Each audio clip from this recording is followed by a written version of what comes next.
It's the opening round of the NFL playoffs, and EA Sports continues its coverage of Super Wild Card Weekend. It's the Seahawks and the Cowboys, and it's coming up next on Madden Football. We are sandwiched between Fort Worth and Dallas, Texas in Arlington at the luxurious AT&T Stadium. Today, it's the second of 3 games here on Wild Card Sunday, as it'll be the Seattle Seahawks taking on the Dallas Cowboys. Hello, everyone. Welcome to the postseason on EA Sports. Alongside Charles Davis, I'm Brandon Gaudin. And, Charles, that's really all I need to say to get you fired up. It's the postseason on EA Sports. And no one's more fired up than the guys who are going to be playing in this game. This is what they fought for all year long. Go back to the OTAs, the mini camps, training camp, throughout the season to get to the...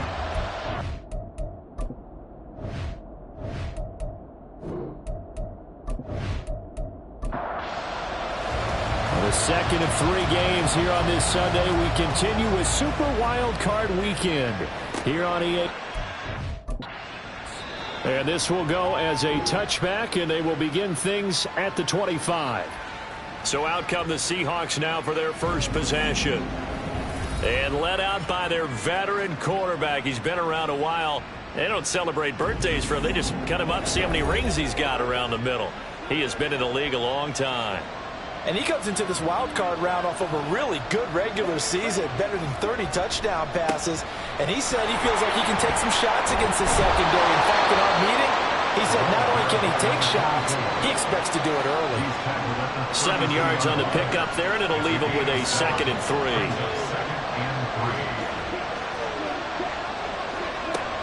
Back to throw. Tyler. And he's got his man on the out route. And they'll get it up just short of the 45 at the 44.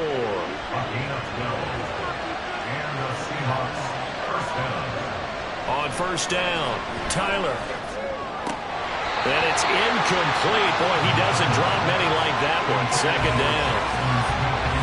2nd and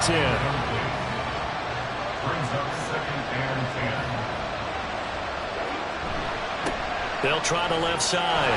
Michaels. They get 6. That'll leave them with 3rd and 4.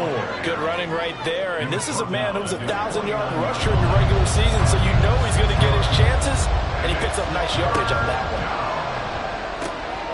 Working the middle of the field, and he's got a man complete.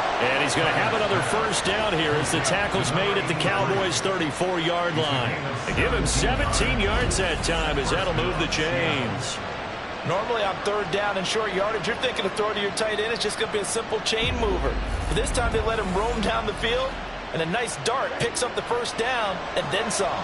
So from Cowboy territory now, here's 1st and 10 at the 34. Up the middle they go. Michaels. And just good downhill running there as he'll take this to the 15-yard line. Another good gain. That's now 35 yards combined on those last 2 plays. Line of scrimmage, the 15. It's 1st and 10. They'll keep it on the ground. Michaels. And this time the yards won't come so easy as they'll, in fact, tackle him behind the line. Maybe just a slight detour on what's been a strong drive. Here's 2nd and 11. Now a handoff up the middle. Michaels. A solid stiff arm. And the Seahawks are going to have it 1st and goal as he'll take this down to about the 3. Well, when you're a road team in the playoffs, when you're a wild card, what's the one thing you need to be able to do to stay in football games? Run the football. And that's an excellent job right there of identifying. And he will not be denied. Into the end zone. Touchdown, Seahawks.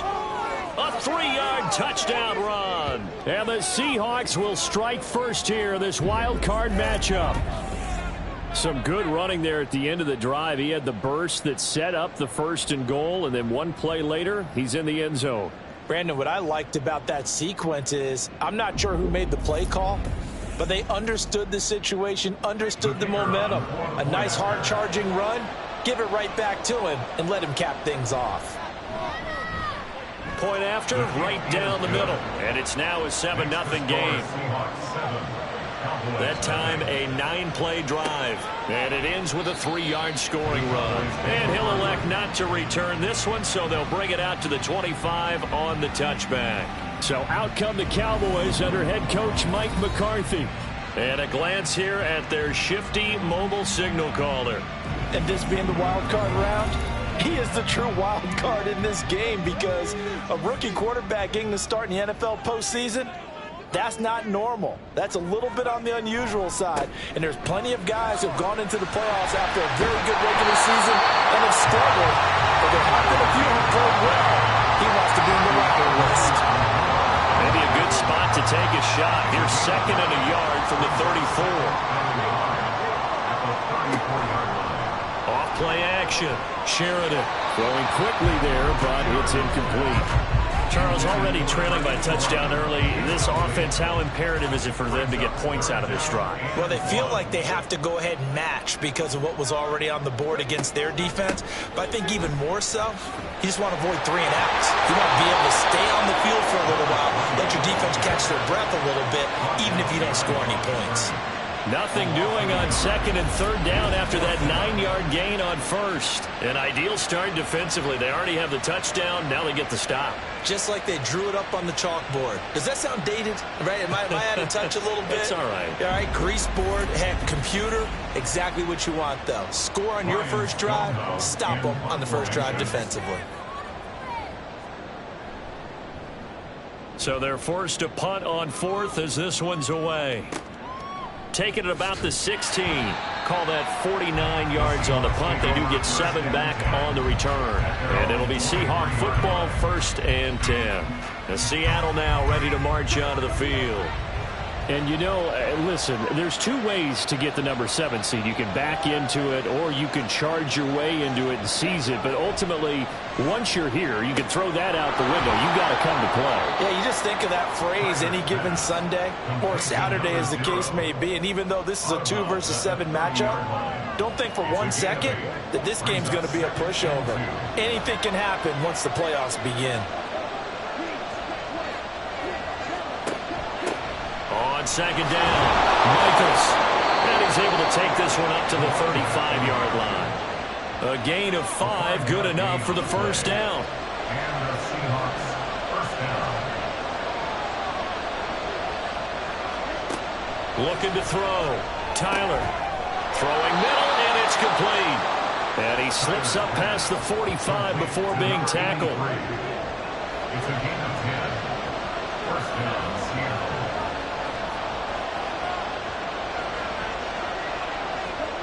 On 1st and 10, Tyler, throw left side complete. That's Jackson. And he's brought down. First catch of this wild card game for a 1,000-yard receiver in the regular season. He's got a 1st down, too. Operating from the gun, Tyler. It's Jackson again on the reception. This will be stopped about 2 yards shy of the marker. 8-yard gain, 2nd and 2. 2nd and a couple. It's a short one here, complete to his tight end. What a methodical drive this is turning out to be. That time 9 yards, and the sticks move again. 1st and 10, and they've got 3 tight ends out there. A jumbo package look. They'll stick with the passing game as he looks to throw. Throwing middle, but it's incomplete. It sort of looks like they still have some fight in them on this series because it seemed like things were headed for the red zone. But if this defense gets 2 more stops, they can keep them out of that area. Steps away to his left. And he'll slide to a halt here, still a little shy of the 1st down marker. He'll wind up getting 4 there on his own, but it will leave him now with a 3rd down situation. On 3rd down, Michaels. And he won't quite make it. He needed 6. He got about 5. 4th down. A quick burst there, and he nicely bit off a pretty decent gain.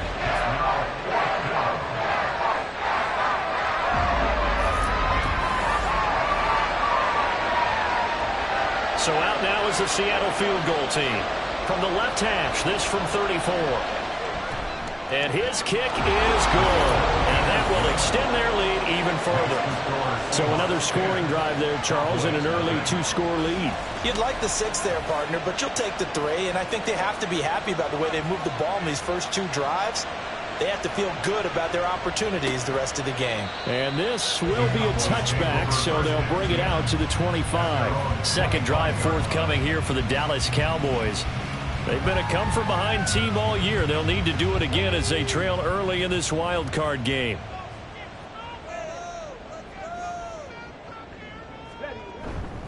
They'll start on the ground here on first down. And he'll fight forward maybe to the line of scrimmage, but that's all. Calling no gain on the play, and it'll be second down. No gain on the play. Second and 10. Back to throw. Sheridan. A short one there taken in by Ferguson. And up to the 35 before they're able to knock him down. He had over 100 catches in the regular season, and now he's got his first catch in this wild card game. First and 10. Throwing on first down. Sheridan. That is caught by Lamb. And he'll be taken down, but not before he gets into enemy territory.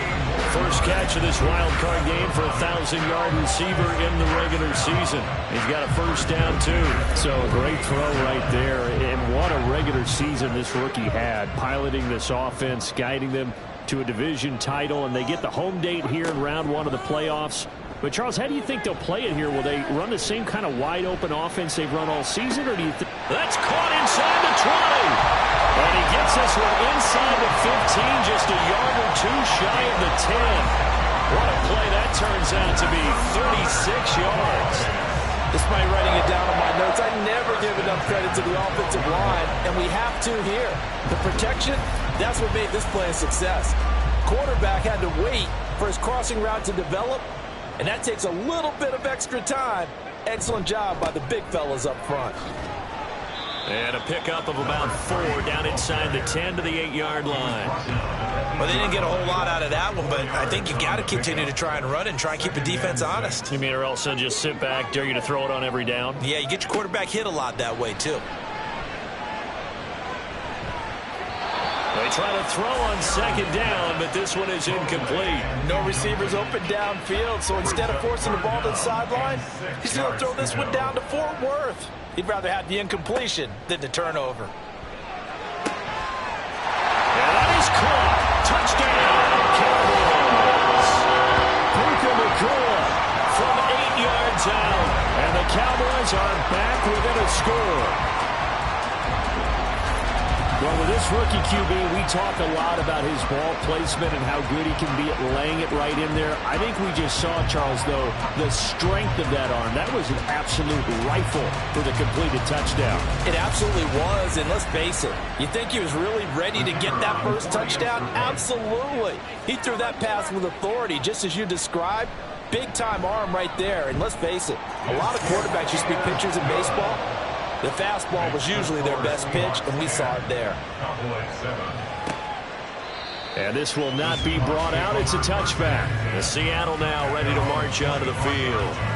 And a methodical drive last time, but they couldn't get that knockout blow. They had to settle for 3.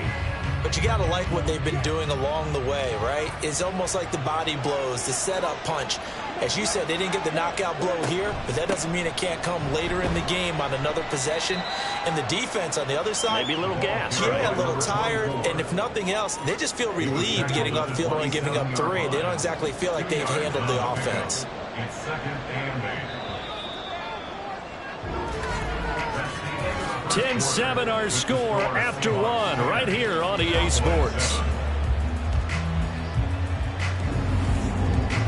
Seahawk football here to start quarter number 2. They'll break the huddle, come up on 2nd and 8 at the 27-yard line. Operating from the gun. Tyler looking left side, and he's got a man. That's Jackson. And he's taken down, but able to slip across the 35. So here's a 1st and 10 at the 38. Up the middle they go. Michaels. And not a whole lot of room to operate there on the first down run. He gets maybe 3. From the 41, here's a 2nd and 7. Looking to throw. Tyler. And it's a short one here, complete to the tight end. Call it a gain of 3 on the play. And now we've got a 3rd and 4. In search of 4 yards here to pick up the first down. From the gun on 3rd down. Tyler. And a quick throw there, but it's going to be incomplete. Well, they came up with points in their first 2 possessions, but it looks like they'll come up empty here on their 3rd drive. The defense finally starting to get locked into them a little bit. Might have to go a little bit deeper into their playbook on their next possession. Now on 4th down on is the punt team sending this one away. And this will hit just beyond the goal line as it's into the end zone for a touchback. Possession of the football going back to the Cowboys. And they'll be looking to build off of a nice drive last time, a drive that really relied on the quarterback. Making good decisions, distributing the ball well, distributing it accurately, keeping it away from danger. A really nicely run drive. But now the defense, what adjustments do they need to make in the passing game? Pass rush, pass rush, pass rush. Whether it's the guys up front or maybe you bring additional guys, but you've got to disrupt the timing of them throwing the football. We'll see if they can disrupt it here. There's a ball thrown right side and complete. A really nice gain at 25 yards. One of the ways the quarterbacks keep all the receivers alive in a play, never lock in on any one guy. Make sure you keep your eyes moving, scan the field. And here he finds the open guy for a nice pickup. Back-to-back good plays have him on the move on 1st down. One back in the backfield, he'll get the carry. Down to the 41. Give credit to the defense for stringing that play out, and they gave up no cutback angle. You know he was trying to dart through. No place for him to go. A nice job there, only giving up a 3-yard gain. Flash the stick skills on that run, but then stop shy of the 35. It'll be a gain of 5, but still about 3 yards shy of the 1st down marker, and now it's 3rd down. One back in the backfield, he'll get the carry. And he will have a Cowboys 1st down, I do believe. Yes, he's got it by about a yard there on 3rd and 3. A lot depending on the spot there, and he got it, but it wasn't by much, was it? I remember Coach Madden talking about, depending on which foot the official used, that would tell you whether you had the 1st down or not. You want that upfield foot to be the one that spots the ball, don't you? And you and I have the luxury of a couple extra views here in the booth, and he did get it, but not by much.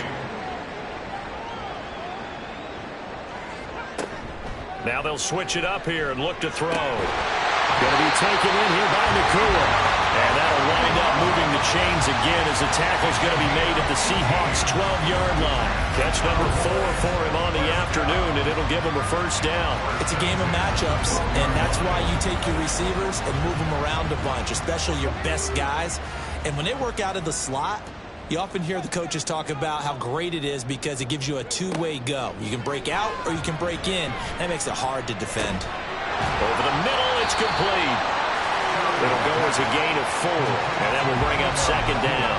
Fired that one in there, able to make connection on a nice in route. With those faster passes and they're going that fast, any hesitation as a quarterback that the deflection, if you miss, might be bigger and lead to an interception? Yeah, and the deflection works both ways. Maybe a defender gets a hand in the way and it pops in the air. And sometimes you throw it so hard your receiver can't handle it, and he pops it up in the air for the defenders to grab as well. But a moot point there as they were able to connect. They'll try to run this one in. And he will take it in for a Cowboy score. A touchdown run there from a yard out. And the Cowboys have taken the lead. So the toss play effective, even down here near the goal line. Yeah, and you're hoping the defense can miss too many men to stop the run in the middle of the field and that your blockers can gain a little bit of an advantage. And when they do, foot race to the pylon, and this time he had the speed to win that race. Point after try forthcoming.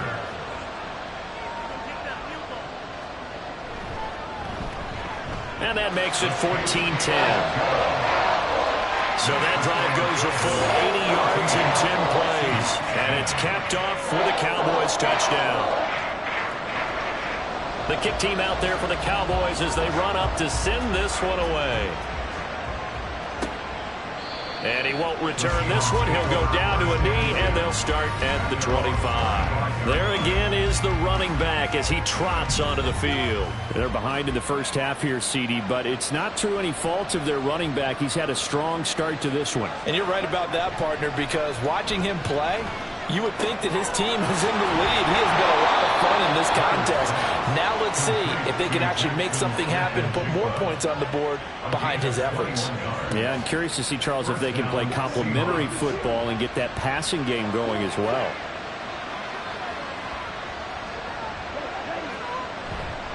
They go play action here on first down. He gets it complete to Jackson.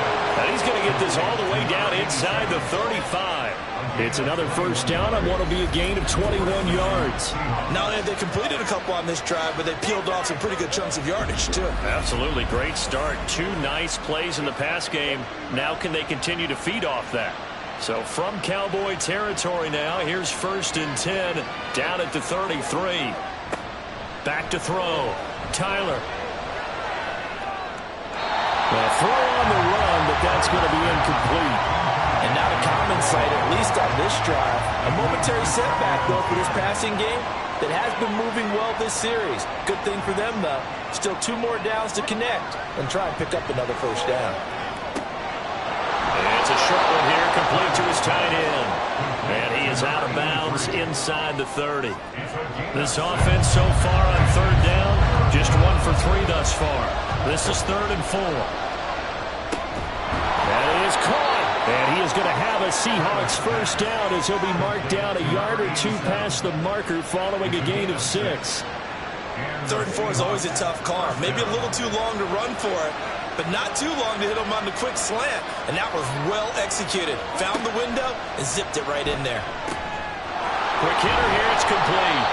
And a couple of yards as they move it from the 21 to the 19. Got to give credit where it's due. Really nice defense on that play. The pitch and catch was successful, but not any run after it. On 2nd down now, Michaels. And he's got this pretty close to a first down at the Cowboys' 14. They're trying to keep the drive going. This will be play number 8. It's 3rd and 2. They'll keep it on the ground. Michaels. And that one going nowhere from the start as he's met in the backfield and goes backwards. A loss of a yard, and it brings up 4th. A great job there by this defense. They give up the long drive, but in the end, it looks like they'll force a field goal attempt. So out now is the Seattle field goal team. From the left hash, a 31-yard attempt. And this one is right through. And the lead is down to 1 now at 14-13. So the margin shrinks a bit as back-to-back drives here for him and with field goals. Yeah, we know no one's turning down 3, especially in the first half, but you've got to finish these drives in the end zone. That's got to be a priority. Nice to have a reliable kicker, but outside of his agent, you know you'd rather him kick 1-pointers instead of 3-pointers. Holding, proceeding to. And the holding penalty sets them back inside the 20 as they get going on this drive. One back in the backfield, he'll get the carry. And that one blown up quickly as he's going to be stopped before he could even get started. 2 minutes to play here in this first half of the NFL playoffs. A 3-yard loss to start the drive. They'll look to make that up and then some on 2nd and 13. Looking to throw. Sheridan. And he fires one incomplete. I see the surprise in your face there, partner. That is a rare incompletion from him. He's been on point this entire game. He has percentage completion-wise way up. Not that time. On 3rd down, they're going to go with the option. And some strong running. And this defense rallies, and they stop him short of the first down right near the 24. On 4th down, the punt team is on as this is sent away. Shoves him aside. The Seattle now ready to march onto the field. And last time they got 3 points, but it was a chip shot field goal. And when you go to the sideline after a chip shot field goal, maybe the offense not too happy. It's a balancing act, isn't it? Because you're exactly right. They're none too pleased that they didn't punch it in for 6 points. But they also have to remember they did put points on the board. 3 points is 3 points. And in this league, you take points when you can get them. Not easily done. To throw on second down. Tyler. Well, he tries to force it in, and it's intercepted. Picked off by DeMarvion Overshown. And he takes this one back into the end zone. The Cowboy defense has a touchdown. And we'll see if that pick six looms large as this game continues, because we've seen plays like that alter a lot of playoff contests over the years. I would agree with that totally. And you often think to yourself, why do they alter it so much? Because after games, don't we hear coaches and players say, well, one play doesn't usually determine the outcome? But I don't think that's really true, do you? Because there's times when we see plays like that, and all of a sudden the momentum jumps to that team side, it deflates the other side, and they never pick it back up. And then things really go from there, don't they? That's the thing for me. We talk about momentum changes. A play like that is the ultimate momentum change.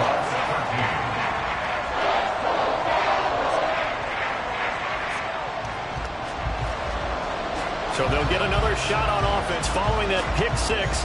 And now the kick is away. And he'll elect not to return this one, so they'll bring it out to the 25 on the touchback. Here come the Seahawks now, set to take over on offense. Charles, we'll see what they can do here. Not a ton of time left, but enough certainly to get points out of this drive, and they need them right now because they're trailing. Yeah, this is exactly why you practice a 2-minute drill all through camp, and at least one practice each week before a game. A minute left, more than enough time to string a few completions together, reach the end zone, and then make that walk back to the locker room just a little more animated. And they'll get it all the way up about 5 yards shy of midfield.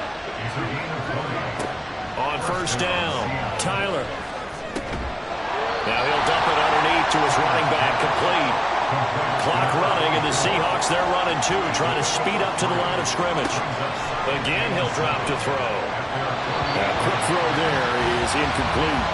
Not sure what happened out there, but it looked like the timing was a little off on that throw. Now, you know I'm a defender, so what am I going to say? Great defense. Darn right. They did something to disrupt that timing. He finds Smith and Jigba. But he won't quite make it. He needed 6. He got about 5. Fourth down. Timing is so important on a route like this because he's going to line up out right, then cut straight across the field. I think the ball might have come out a count or two too late because by the time he was able to secure it, not much of a chance to turn it upfield.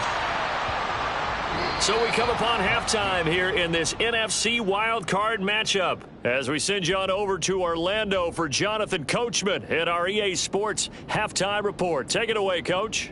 Okay, Brandon, thanks very much. Welcome in, everyone, to our EA Sports Halftime Report. Let's get you caught up on what's going on around the NFL.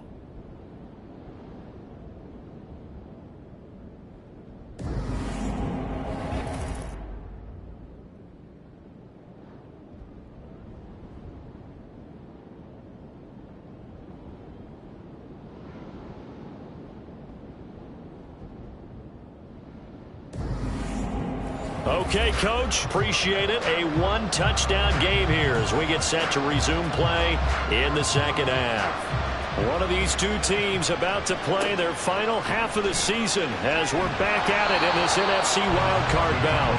And he won't quite make it to the 25. The Cowboy offense set to go to begin this third quarter. And they're in the position they expected to be in. They've got the lead, home crowd behind them, and they're looking toward making that next step in these playoffs. And I think a key for them is to put together some good, long, extended drives. Work the run in a little more with that big offensive line. I'm not saying get away from throwing the football. That's still working. But if they run it more effectively, they may get even bigger plays in the passing game. From the 33, here's second and a yard. Back to throw. Sheridan. Pass complete there to McCool. 5 catches for him in that first half, and that's number 6 that we just saw, and also a first down.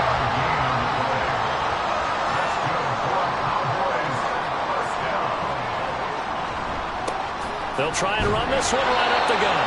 He's able to force his way through one man, but he can muster only about a yard on the play. Second down. Second and 9. Looking to throw. Sheridan. Throwing left side, it's complete. And that'll wind up moving the chains again as the tackle's going to be made at the Seahawks' 41-yard line. I'll tell you what, a lot of those mid-range throws have been available because sometimes teams get too concerned about the deep ball and they leave too much space in front of them, and these guys have been taking advantage so far. So from Seahawk territory now, it's 1st and 10 at the 41. A throw there, but that's going to wind up incomplete. Certainly looked like someone was very confident in his ability to fit that one in. I would say he was overconfident because there wasn't a whole lot of separation there. Had that one covered pretty well downfield and knocked it away. Now this one complete downfield on the left side. And that'll wind up moving the chains again as the tackle's going to be made at the Seahawks' 23.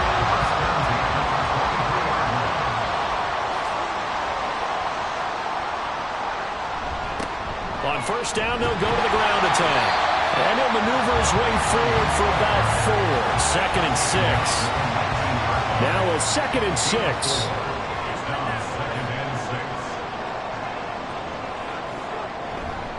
Off the play fake. Sheridan able to hit his target lane. And he'll be out of bounds, taking it just shy of the 10 at the 11 of the 12. From down at the 12, it's 1st and 10. One back in the backfield, he'll get the carry. And he is into the end zone for a Cowboy touchdown. A great effort there.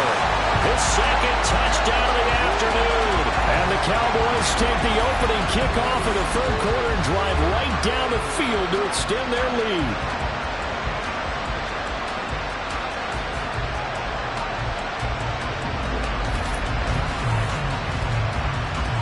Now the try here for the extra point.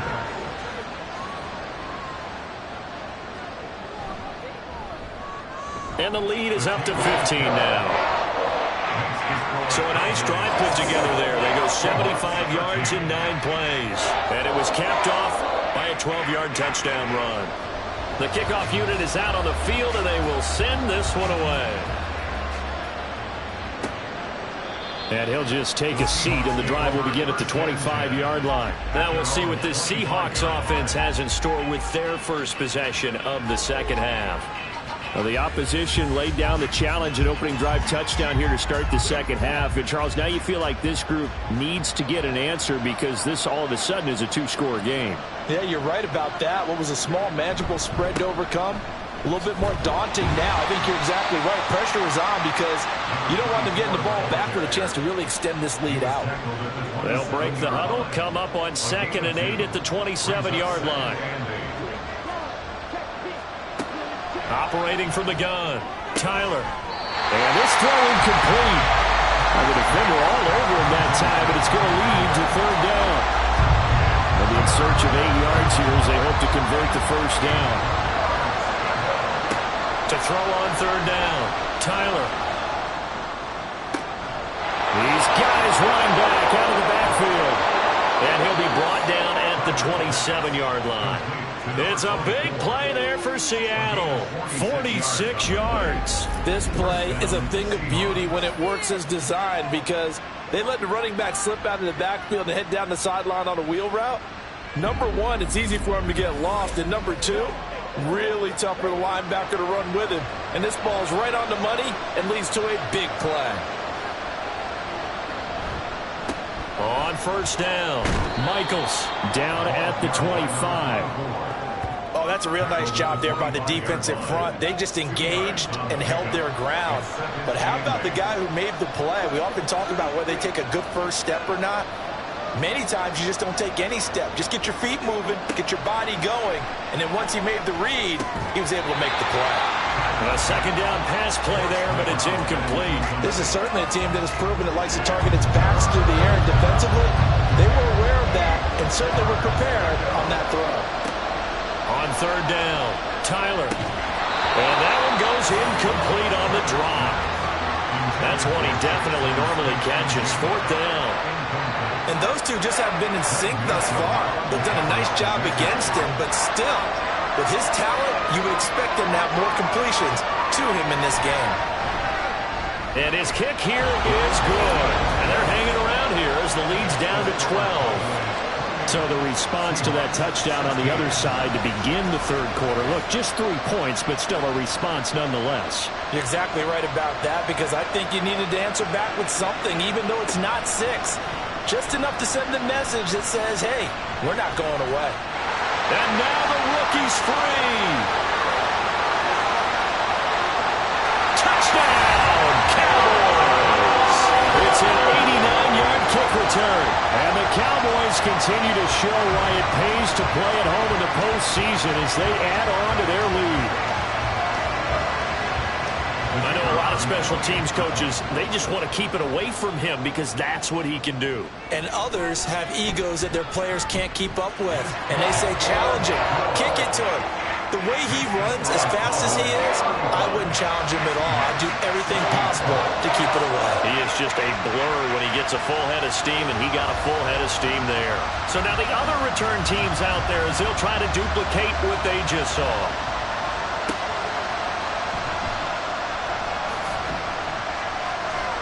And his guys will get the football right at the 20-yard line. Now the ball now going back over the Seattle Seahawks offense. I kind of feel like they've reached a do-or-die point in this game, Charles. If they're going to try to pull off an impressive comeback, it has to start right here, right now. Yeah, now they've got a final chance to get out of this situation, but they also understand they've got to move the ball and move it fast.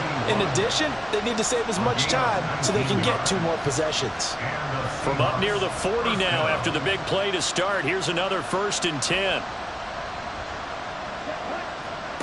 Back to throw. Tyler. And the Cowboys pressure gets there this time for the sack. They'll wind up losing 8 on the sack there, and it's 2nd down.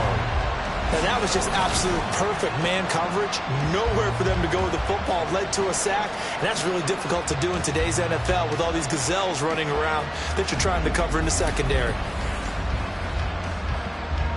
So that complicates things a bit here. 18 yards to go now on 2nd down.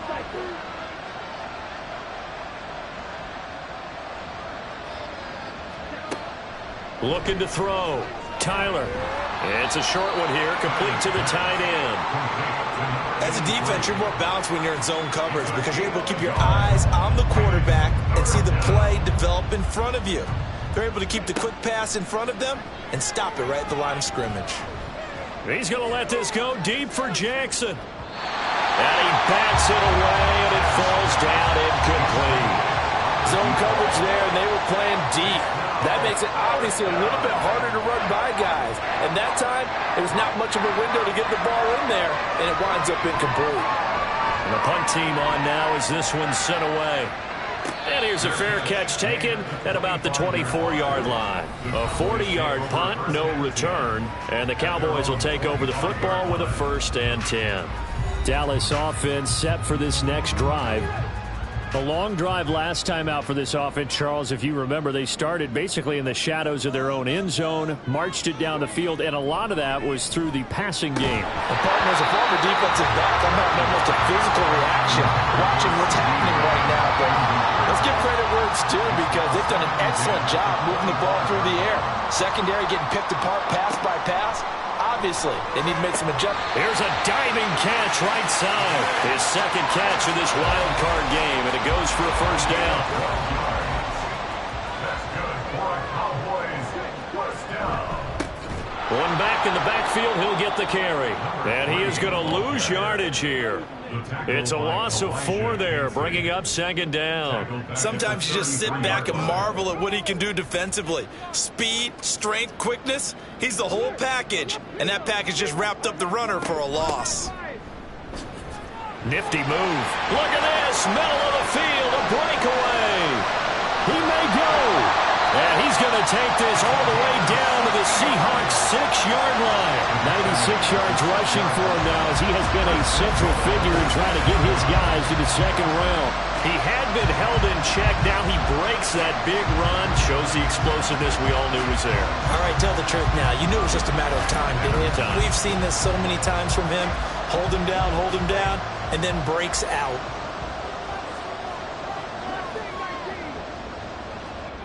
Operating from the gun, Sheridan. He's going to hit his man out of the backfield, complete. And he'll get this down inside the 5 to the 4 before he's out of bounds. 2nd and goal from inside the 5. Here's a give up the middle. And he's going to get this back to the 3-yard line and no further. It'll go as no gain on the play, and now they're looking at a 3rd and goal. No gain on the play. Brings up 3rd and goal. They'll look to throw on 3rd and goal. And this is caught for a Cowboy touchdown. Puka Nacua with his 2nd touchdown of the afternoon. And the Cowboys get another 3rd-quarter touchdown to add on to that lead. There was a lot of zip on that pass, and baseball might have called that a frozen rope. I like it when you bring the diamond into the game. I'm going back to the gridiron. Had some heat on that bad boy. Sometimes you throw a touchdown pass, and sometimes you throw, what, a touchdown strike? There you go. That's my man, in concert.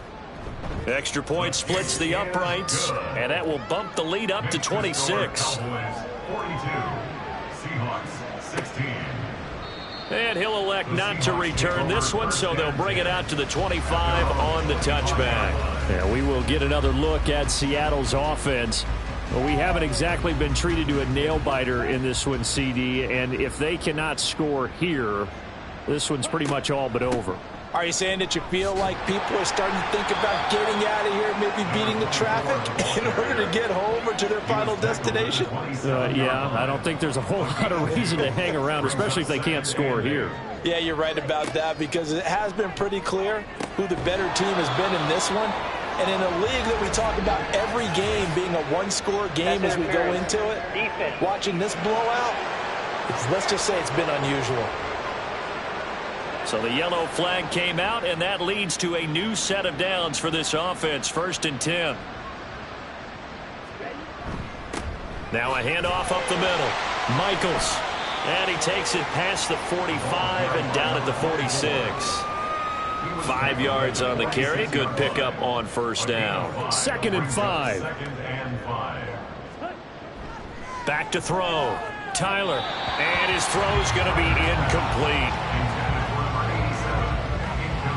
They come up now 3rd and 5 following the incomplete pass. 5 yards to go. Looking to throw. Tyler. He's got his target. That's complete. And he is going to have a Seahawks 1st down as they're able to get the 3rd down conversion. Line of scrimmage, the 37 on 1st and 10. Now a shotgun snap as they'll look to throw. Oh, he dropped it. And that's pretty indicative of the way this one's gone. 3rd quarter, wild card round. Thanks for being along for the playoff ride with us. Here's 2nd and 10. Up the middle they go. Michaels. He's brought down in the red zone at the 18 after a gain of 18. 1st and 10. 1 quarter remains in this NFC wild card matchup. You're watching the NFL on EA Sports. Back now in Arlington. A lot of happy faces in the crowd at this point as their guys have a big lead here to start quarter number 4. Right back to him on 1st down.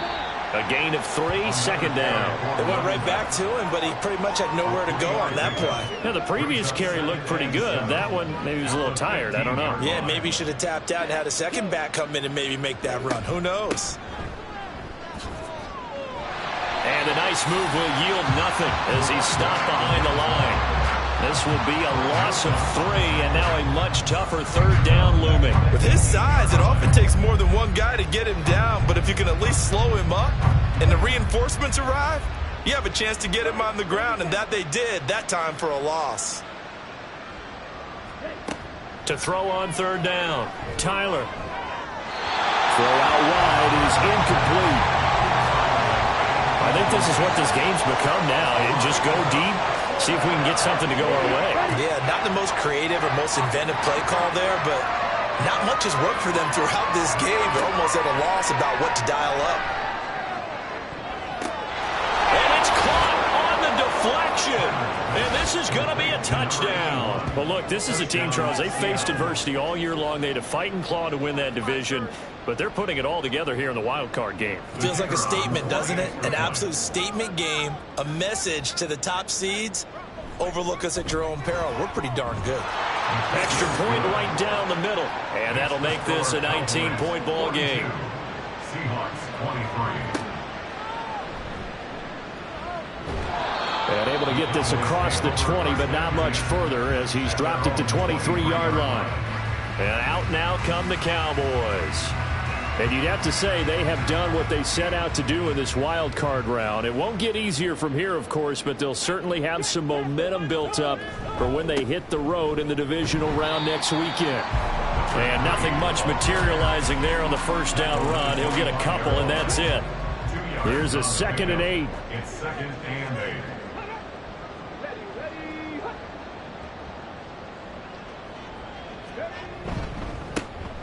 And they'll give him another shot here on the ground. And from the 25, they work this to the 29, a gain of 4. The offense on 3rd down, they've converted 3 out of 5 thus far. This is 3rd and 4. Now a handoff looking right. And this won't be enough. Stopped a yard short after a gain of 3, 4th down. So where'd all that running room that he had in the first half go? Because it looks like it's drying up a little bit here. Someone made some adjustments, it appears, at least on this drive. Here's Ryan Stonehouse now as he's on to punt for Dallas. Averaging over 50 yards a punt so far as this one's away. And a fair catch called for and made just outside the 15-yard line. So possession goes over here on the punt. And they will take over 1st and 10.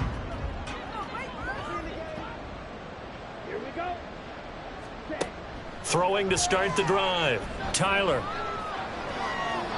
At this point, down big, you'd have to imagine this defense are just going to sit back, blanket the field as best they can. Yeah, this is actually the easy part of the game for them because, just as you noted, they can sit back, keep everything in front of them. But they've blanketed the field the entire game using a variety of coverages. Now a toss left side into the hands of his tight end. They get 7 out of that, so they're left with a 3rd and 3. Coming up here looking for 3 yards to pick up the first. On 3rd and short, they'll try and pick it up through the air. He's going to leave this for his running back. It's complete. And he'll wind up losing yardage here back at the 21-yard line. It'll be a loss of 2, maybe 3 on the play. And it'll be 4th down. Excuse my snarkiness here, but isn't the idea of completing a pass supposed to mean you get downfield and gain yards? Especially on 3rd down. Yeah, that one. How about the defense? Figured that one out in a big way.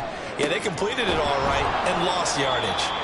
And he's taken down but able to slip across the 35. No reason not to try it there, and they do indeed convert on 4th. So from the 36 now, 1st and 10.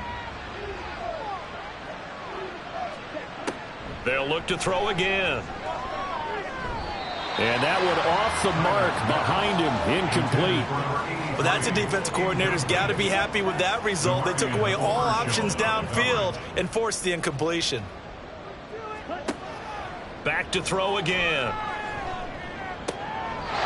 And on the left sideline, he caught it, but out of bounds, according to the headlines, but incomplete. So the ball a little late getting there, and it's 3rd down.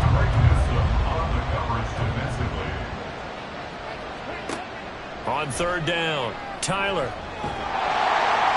That's to the sideline and incomplete. What we just saw there, that's really been a common theme all afternoon. A lot of pressure. That forced the errant pass. He's been under duress this entire afternoon. He just had to unload that one. He's fortunate it was just incomplete and not intercepted. Able to find the open man. That's complete. And they will touch him down, but not before he gets the first. So not only do they convert on 4th, but they pick up 22 yards in the process. You cannot write these guys off just yet, not with a quarterback like that under center. You mean it actually crossed your mind with him running the team that you could actually maybe write this game off? Not yet. Not a chance. Not with him. We've seen it too many times. On 1st and 10, Tyler. And his throw here's incomplete. Oh, I like the calmness of how he played the ball here. No panic in his eyes as that throw arrived. Tracked it from the moment it left the quarterback's hand, and that's just where he needed to be to knock it away. Throwing again. Tyler.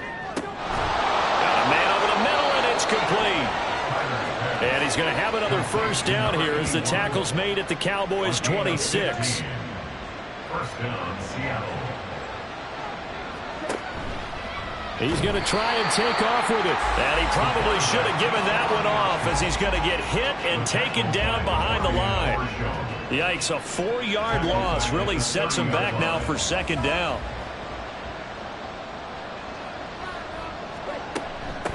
Now a handoff up the middle. Michaels. They'll get a couple yards back, but not more than that. They'll be left with 12 yards to go on third down. We'll see what they have drawn up here. A little bit behind the line. 12 yards needed to gain a first down. To throw on third down. Tyler. Oh, this will be incomplete. The rush gets home just as he was letting that go. That could have been worse. Instead, it's fourth down.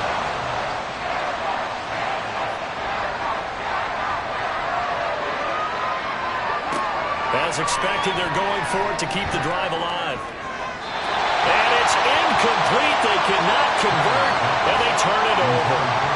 The Seahawks go for it but can't convert. And this long drive is going to wind up yielding nothing.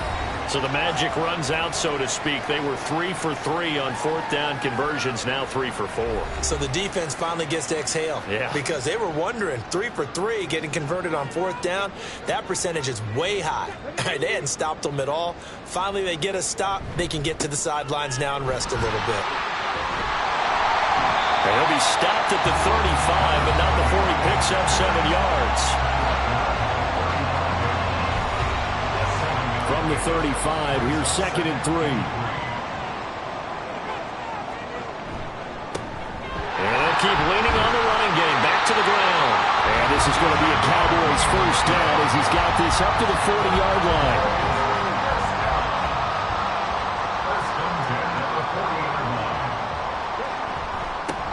They'll try and run some clock here as they keep it on the ground. And he takes this up right near the 45-yard line. Give him 5 on the carry there, and it'll be second down.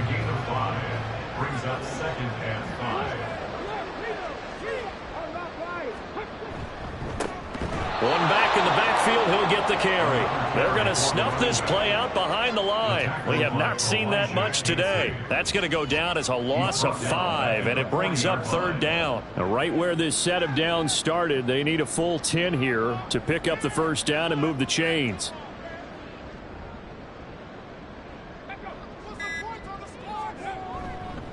Off play action. Sheridan. Yeah, this pass broken up. Excellent coverage there on third down, as that was not an easy one to hold on to. That is certainly one way to frustrate a quarterback. Run those extra defenders on the field. Dime package, lots of speed, no space to fit in the football. And that one hits a little too close to the goal line, and it continues into the end zone for a touchback. The Seattle now ready to march onto the field. And they are most likely staring at a cold end to their season here in this wild card round. Nothing has gone right so far, and they are, to be frank, in desperation mode now as they begin with a 1st and 10. And they're going to get this beyond the 40 before he's taken down. 2 minutes left to play in this football game here on EA Sports. 23 yards on the play. Throwing on first down. Tyler, now a desperation throw deep downfield. This is caught inside the 15. And he's going to be out of bounds all the way down inside the 15. So how about this for field position after the big play? Inside the 15 now as they come up on 1st and 10. And he's got it. Caught in the end zone for the Seahawk touchdown. A great play there. With now 2 fourth-quarter touchdowns. And the Seahawks have got it back to a 2-score game here in the 4th. And that touchdown puts us in a position to have a discussion, doesn't it? Now it'll be a two-score game after the conversion. Yeah, I mean, there's no doubt with a two-score game they're going to have to onside kick it. We'll just see if they've got a miracle up their sleeve. And you wonder what onside kicks they're going to use and in what sequence if they hope to have a chance to win this game. 2 scores down, 3 timeouts left. Still a chance if they can somehow get this one back. And the Cowboys are able to recover. They knew they needed a miracle. They had to have that onside kick. They didn't get it. Well, as we knew, even before they put the toe to the leather on that one, their chances of getting that done, slim and none. And I do believe we saw Slim just leave the door, didn't we? We did indeed. I think we're down to none. The time to get another look at this Cowboys offense. And a few kneel downs should just about do it. Now, defensively, they do have all 3 timeouts, but very little reason to use them at this point.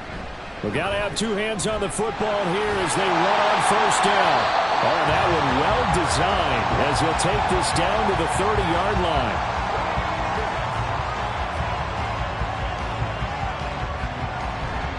Five points of contact necessary at this stage as they'll run on first down. Now the Seahawks call the second of their 3 timeouts as they'll head to the sideline and talk over what to do next. And he's going to have to protect the football and take his lumps here at this stage of the game as they stop him behind the line.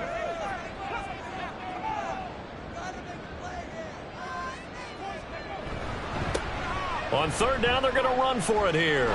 And he will not get what he needed as he stops short of the first down at around the 22.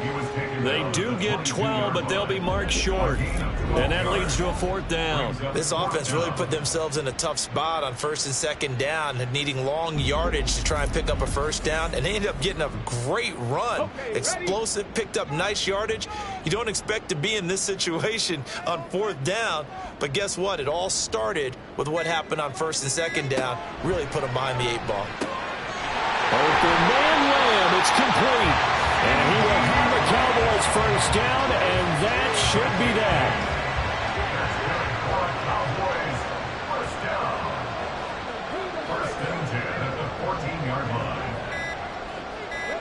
They go down to a knee, and that will do it.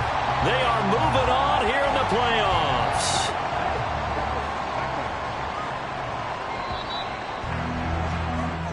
The Cowboys will advance to the next round as we say thanks for watching and so long, everybody.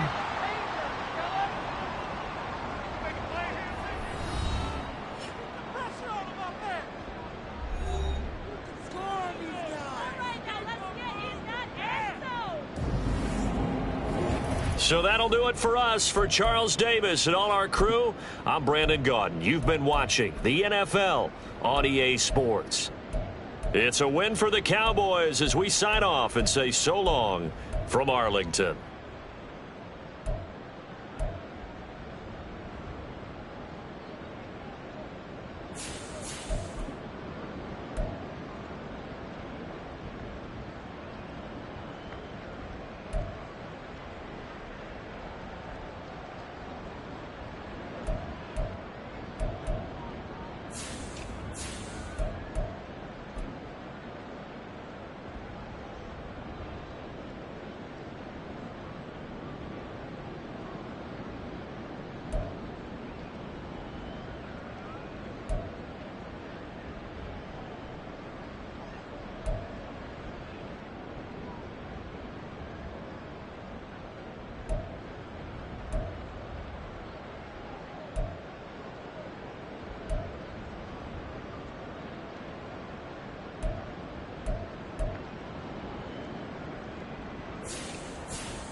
The NFL playoffs are here, and this matchup on Wild Card Weekend is brought to you by EA Sports.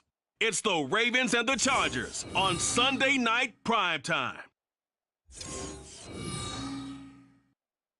Night beginning to fall over Southern California, but the lights are shining bright here at the spectacular SoFi Stadium in metropolitan Los Angeles. Tonight we wrap up a great Sunday here in Super Wild Card Weekend, as it'll be the Baltimore Ravens taking on the LA Chargers.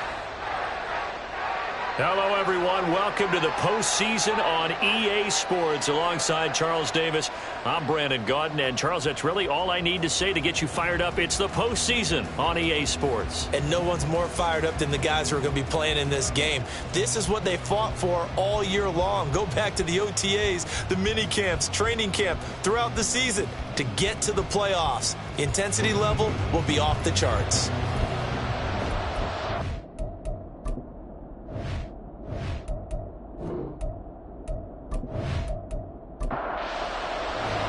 The third of 3 games to finish up this Sunday. We might save the best for last. And off we go. Round. And no run back here, so they'll bring it out to the 25. So here's the Charger offense making their way out. And they are led out there by their mobile quarterback. And he comes into these playoffs bringing a team that's been battle-tested, won the division, and earned the home playoff game here in round 1. But every year they know that a division champ, it feels like, gets beat. They don't want to be that team. They have to avoid the overconfidence and make sure they play the same way they played during the regular season, mistake-free and with passion. Maybe a good spot to take a shot. Here's 2nd and a yard from the 34. Here's Pollard again. And he'll be taken down, but not before he works it past the 50. 18 big yards on that one, and a Charger first. And this is what you want to do in the first half of the playoff game, get the running game established. He was a big part of their run to a division title, so they're going to rely on him to carry a heavy load here in the playoffs. It rips off his run there. Now this one complete on the slant route. Nothing fancy on first down, but a very consistent type of a play. Hit that slant. A lot of people call it an extension of the running game, and it can be if that pass is completed, because you hit a guy on the run like that, the offense can go for big yardage. Sets him up nicely for 2nd down, staying ahead of schedule. They'll need to get this to the 38. That's where the first down marker is here on 3rd. He'll look to throw.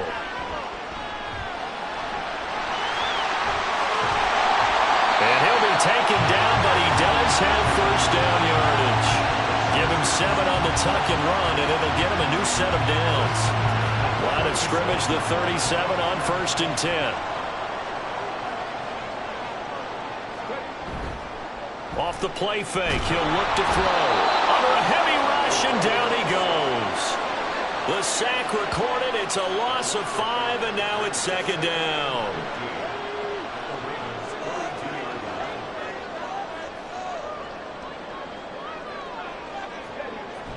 Looking to throw. Short pass caught by the tight end, Gentry. Will go down as a gain of 6, and that's going to set up a tough 3rd and 9.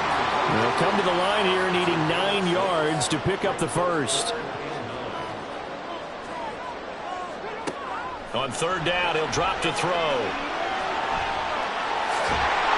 And he nearly got the first himself, but it appears he's going to be about a yard or 2 short. Give him 8 yards that time on the scramble, and now 4th down. That was a good effort there, trying to do it on his own, but as a defender, you're in a tough spot because you have coverage responsibilities behind you, and if you take off too quick to try and get him down, he might loft it over your head. So better to track with your man defensively than try to go up and make a stop on the quarterback. Exactly right. What you're hoping is that your guys in the front 7 can get him down.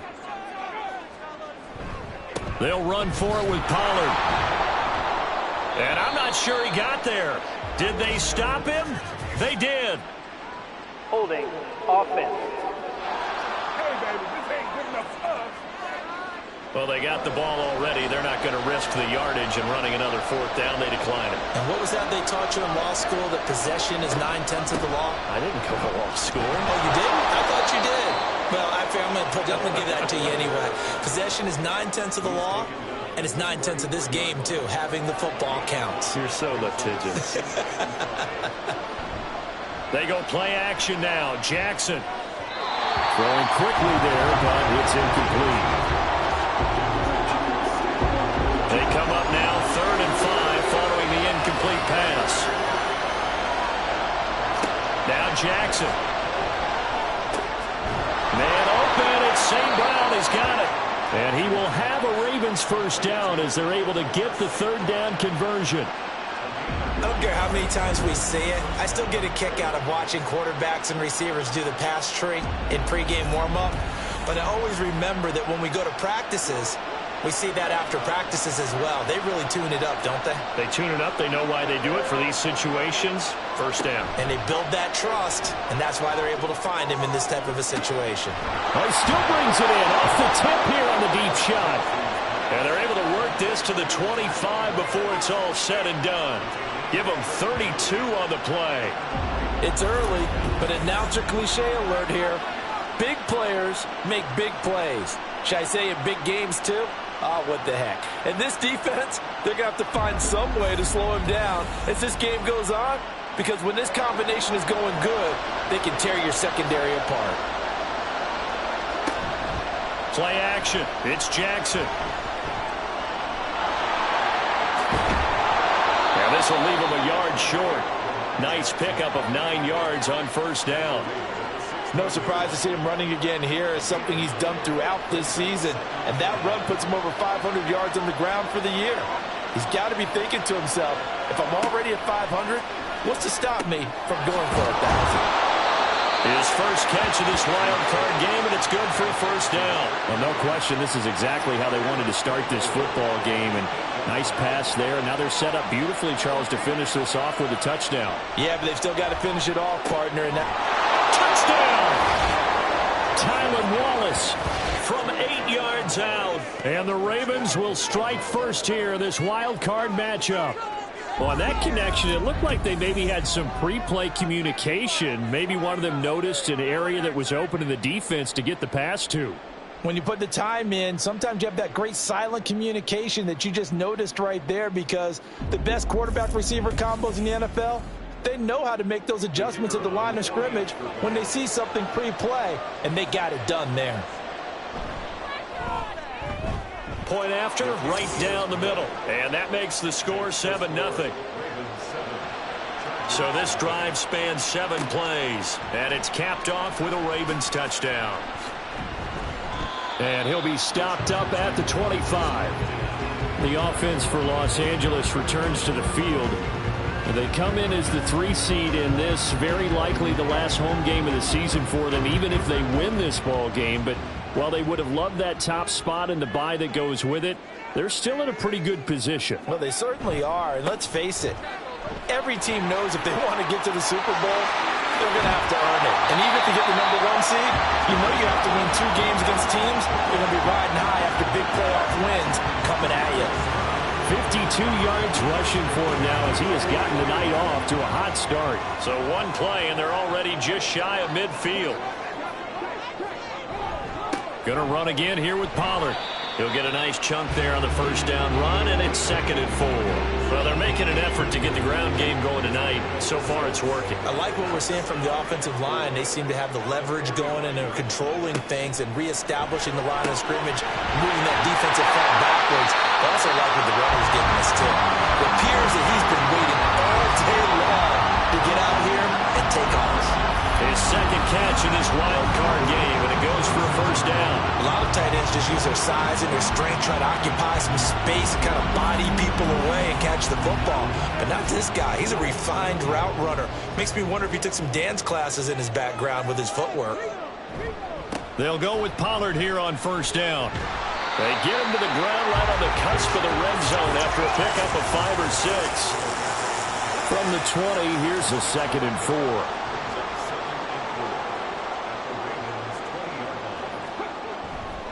Pollard going to try the right side. And he'll take this inside the 20 and down to the 18. It'll be a pickup of a couple, and it leaves him with a 3rd and 3.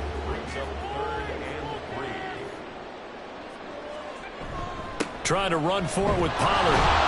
And he picks up the first down yardage as he takes this one down to the 15. A 3rd down gain of 3 yards, and that'll be enough.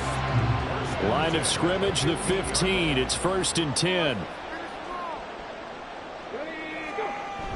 Now they'll switch it up here and look to throw. And they corral him just a couple yards shy of the end zone. Good coverage downfield led to him taking off, picking up the first down on a 13-yard run.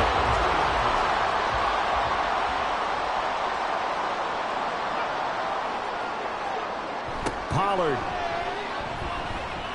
will take this into the end zone for a Charger touchdown. Well, he's been the workhorse on this drive, and it would have been unfair to bring someone else in to finish the job. So they go back to him again, and he delivers with a touchdown run.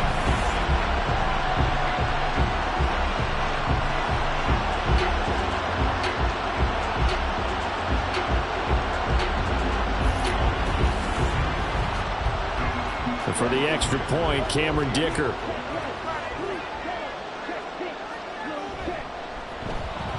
It's up and good. So these teams match touchdowns here in the first quarter, and we're tied 7-7.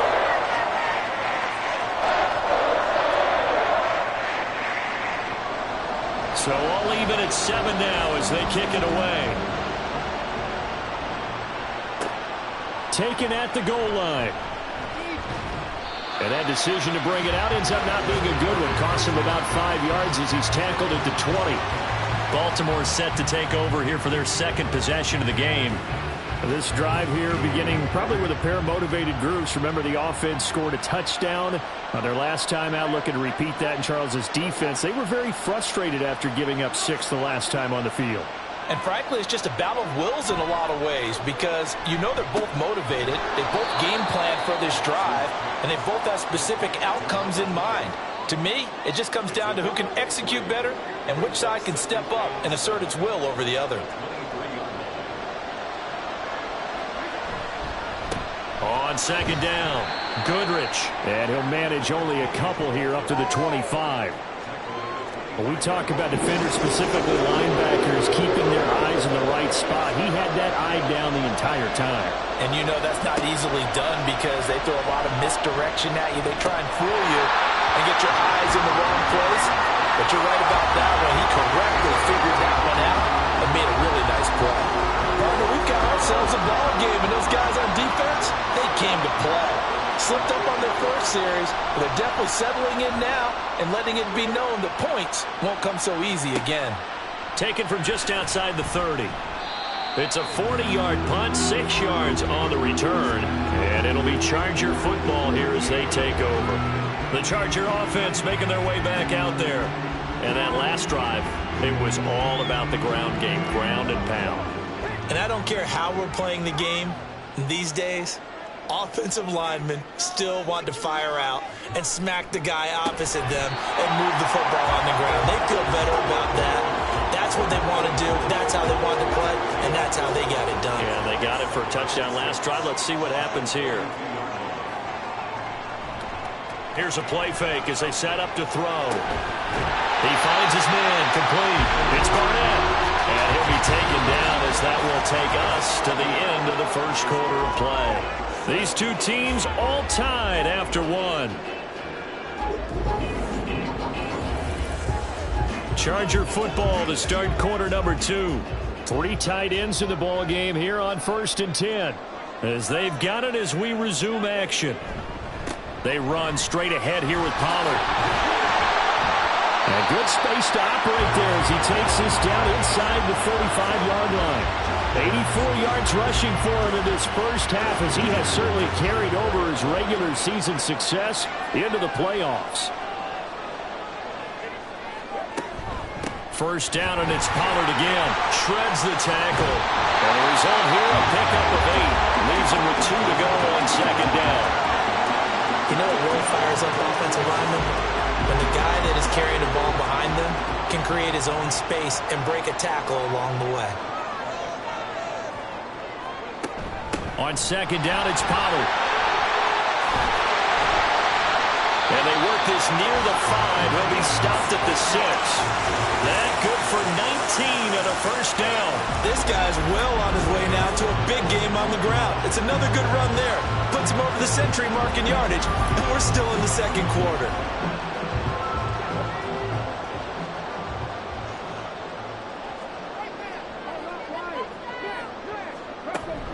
They'll run with Pollard. And he's in for a Charger touchdown. A great effort there with his second touchdown here in this first half. And the Chargers have taken the lead. So his strong first half continues as he finds the end zone here for the second time. And definitely good blocking at the point of attack. And you just have to love watching the way he can create space down near the goal line. And he's able to take it into the end zone. Extra point up and good by Dicker. And that makes the score 14-7.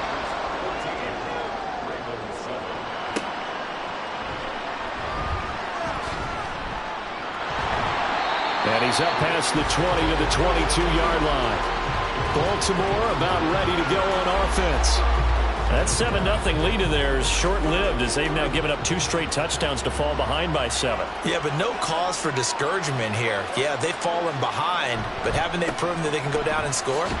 So what was the formula that got them down there the first time? Get back to something close to that, and maybe they can get this game tied up. 2nd down and 6 now from the 26. Throwing is Jackson. And he's got his man in stride, complete. And they get him down, but not before he takes it across the 40-yard line.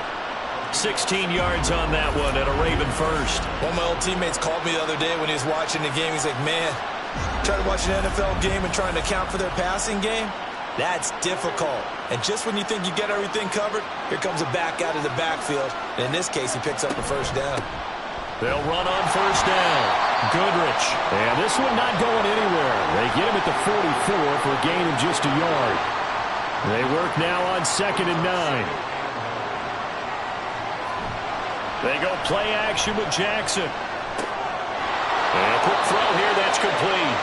And he's out of bounds just before the midfield stripe at the 49.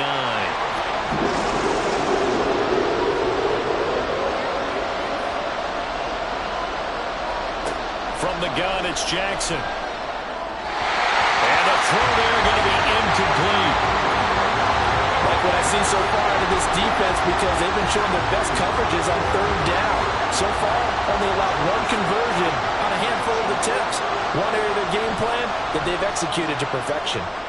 And they'll get off a fairly short kick here as this is toward the sideline. A look at the running back, the man out of the backfield as he gears up to go again. He's already cruised past the 100-yard mark. We haven't even gone away for halftime yet. He might not want halftime. All right, why cool off? Keep everybody here. Let's stay out on the field and keep going. But all that being said, everything is really working well for them. The play calling's been excellent. The blocking's been terrific. And obviously his vision and legs have hurdled him to this big number so far. We could be seeing something really special here. And we'll see how much they give him the ball here. Now here's a throw. It's complete. And they're able to get this one across the 35. First down, Los Angeles there with a pickup of 14 yards. Well, Charles, what a rookie season he had catching the football, over 1,000 yards on the year, and he comes through there with a nice grab. And we've seen wide receivers in recent years come in and have big years right away. And you think about Justin Jefferson in 2020, 1,400 yards and huge impact on his team and on the league. This guy, he's following his footsteps as an impact guy here in year 1. Now a throw here, hold in, and he'll go out of bounds. It appears right at the 45. Ball spotted at the 45. Here's 2nd down and 3. Brings up 2nd and 3. They'll run left with Pollard. Oh, an absolutely filthy juke. He's got some space now. And he's going to get this all the way down inside the 35. 140 yards for him on the ground so far tonight as he has been terrific in this first half.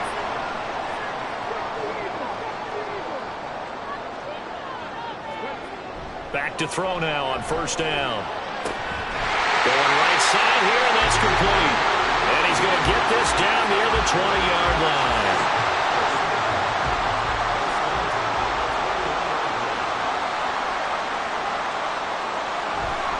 Now a play fake here on first down.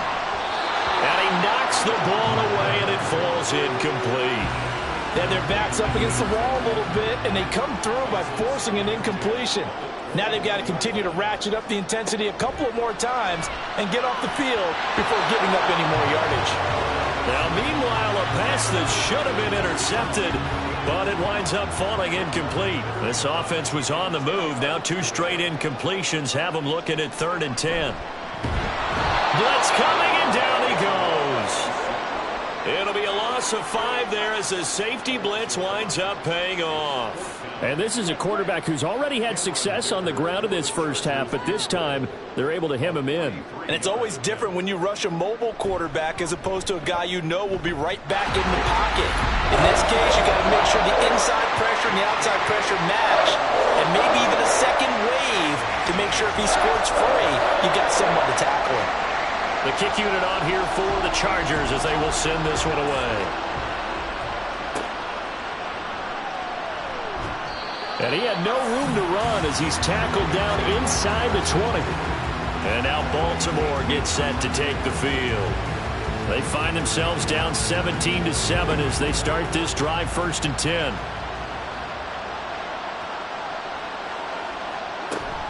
They'll start this drive out on the ground. They'll work his way up the middle for a gain of about 4, 2nd down.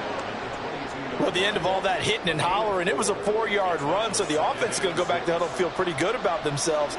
Defensively, you have to feel okay because you didn't let it turn into a bigger run, but the goal, shut it down for 2 yards or less.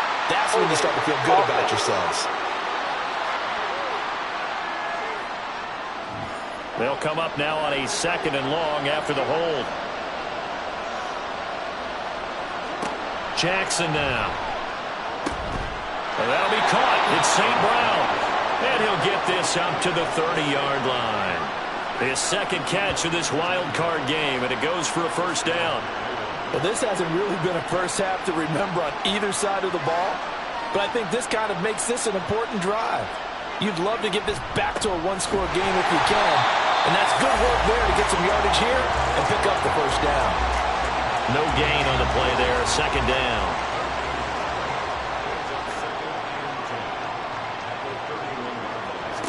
To throw is Jackson. Over the middle and into the hands of his receiver Moore.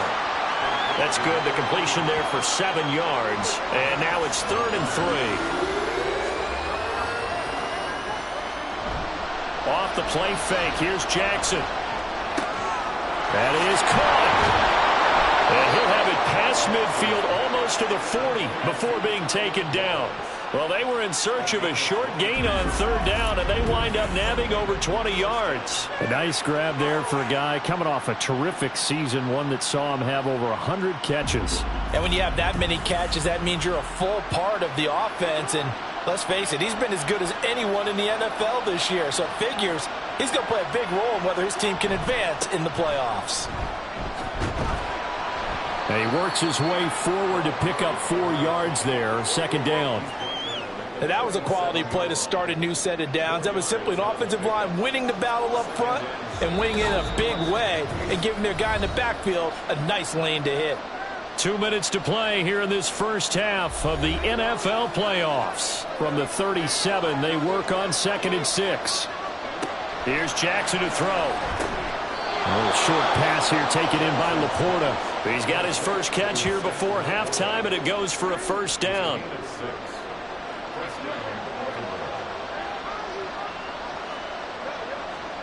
Now it's Jackson. Open man right side is St. Brown.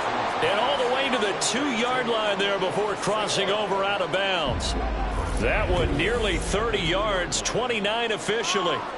Boy, this is a well-orchestrated drive they've put together. You think back to how far they were backed up to start things out, but they've gone on a march since then. And now after that completion there, they've got a 1st and goal.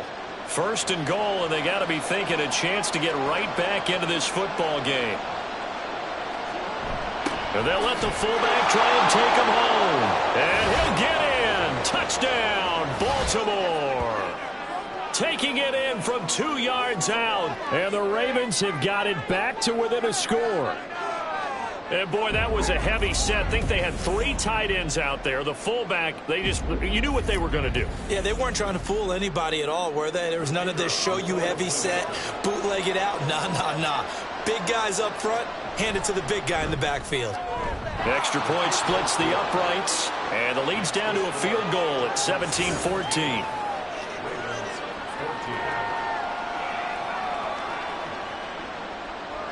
Set now to kick this one away, and off it goes. This taken in right around the goal line. Now a crease here as he's past the 30. Getting set to go again as we look at the back, heading onto the field again. He's been good. His guys are winning. So far, the recipe working here in the second quarter. He doesn't like to just tote the rock.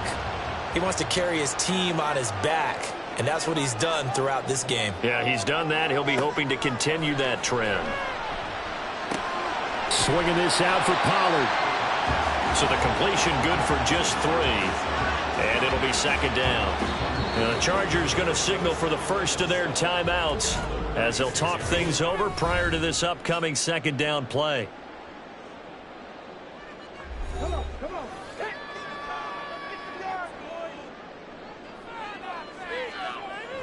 He'll drop to throw. He finds his man complete. It's Barnett. Very nicely done there on the reception, and what an impact this rookie made on this offense, Charles, in the regular season. Yeah, he's a big part of why they are where they are. He stepped into an important role, embraced it, and in a lot of ways expanded it, and immediately made a connection with his quarterback. Call it a gain of 5 as they move the sticks.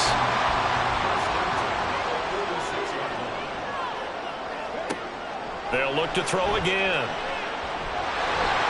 Shoves him aside.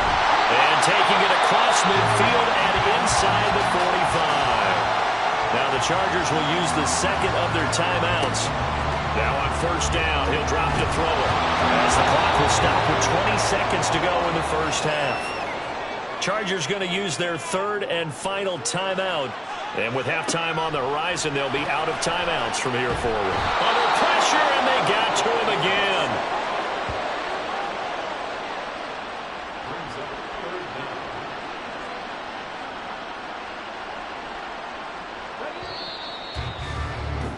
So we're at halftime of this AFC wildcard matchup as we'll send you eastward to Orlando. Standing by with that EA Sports halftime report now is Jonathan Coachman. Take it away, Coach. All right, Brandon, thanks very much. The last of our 3 games on this Sunday. One more to follow tomorrow night as we wrap up a very exciting 3 days of Super Wild Card Weekend.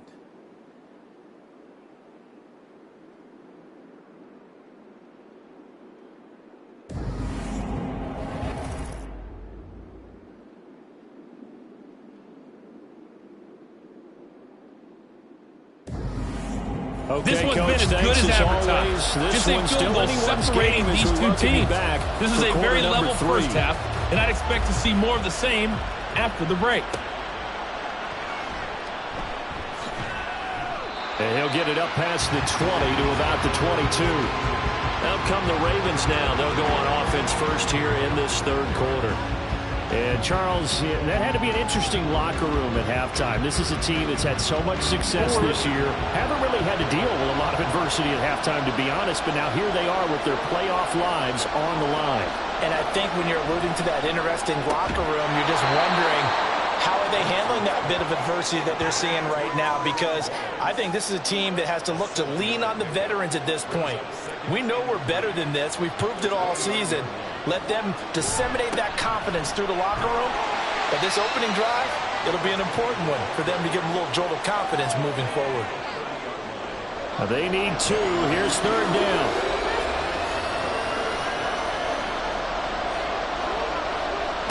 From the gun, Jackson. Working the middle of the field, and he's got a man complete. And he will have a Ravens first down as they're able to get the third down conversion.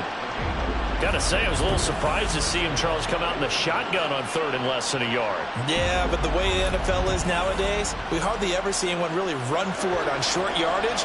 So they're going to throw the football more times than not. That was a nice, easy rhythm throw right there, and they pick up the first down. And it's out. He put it on the carpet. Oh, and one of the linemen on the other side has got it. Wow, that ball is not free, but a teammate comes along and scoops it up. It's almost like baseball. Guys at bat, people are on base in scoring position. One guy doesn't get him home. The next guy comes through and picks him up. And avoids the turnover. They had the incomplete pass on second down. Now they need a big play here. 3rd and 10.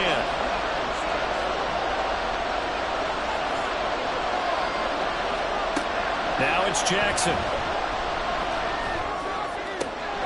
Pass taken in by his big tight end. And he's going to be out of bounds, but not before he takes it inside the 40. Great way to convert on third down there. 21 yards the play. We often hear the phrase sure-handed tight ends, and he certainly fits into that category. Plus, he's got a quarterback who knows to look his way when they need a big pickup. And on this play, he finds him for the first down.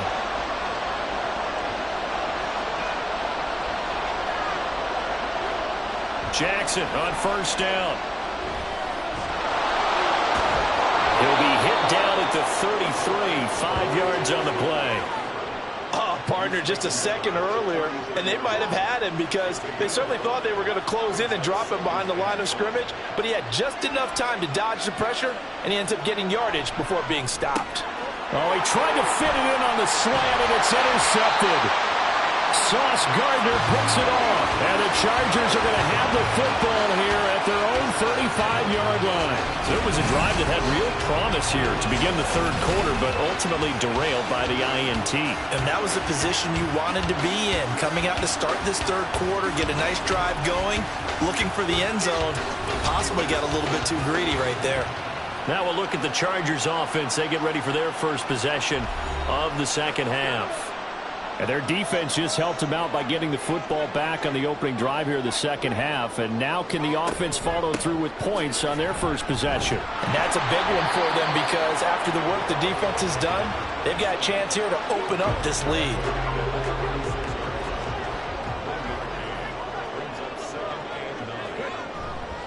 On play action, they'll throw. He'll buy some time. And he can't find a receiver, and he's brought down.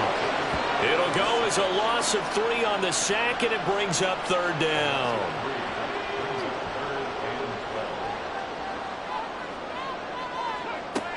They'll look to throw here. And this will be caught at the 30. And all the way in for a Charger touchdown. A big play there. 67 yards. And the Chargers are able to widen their advantage.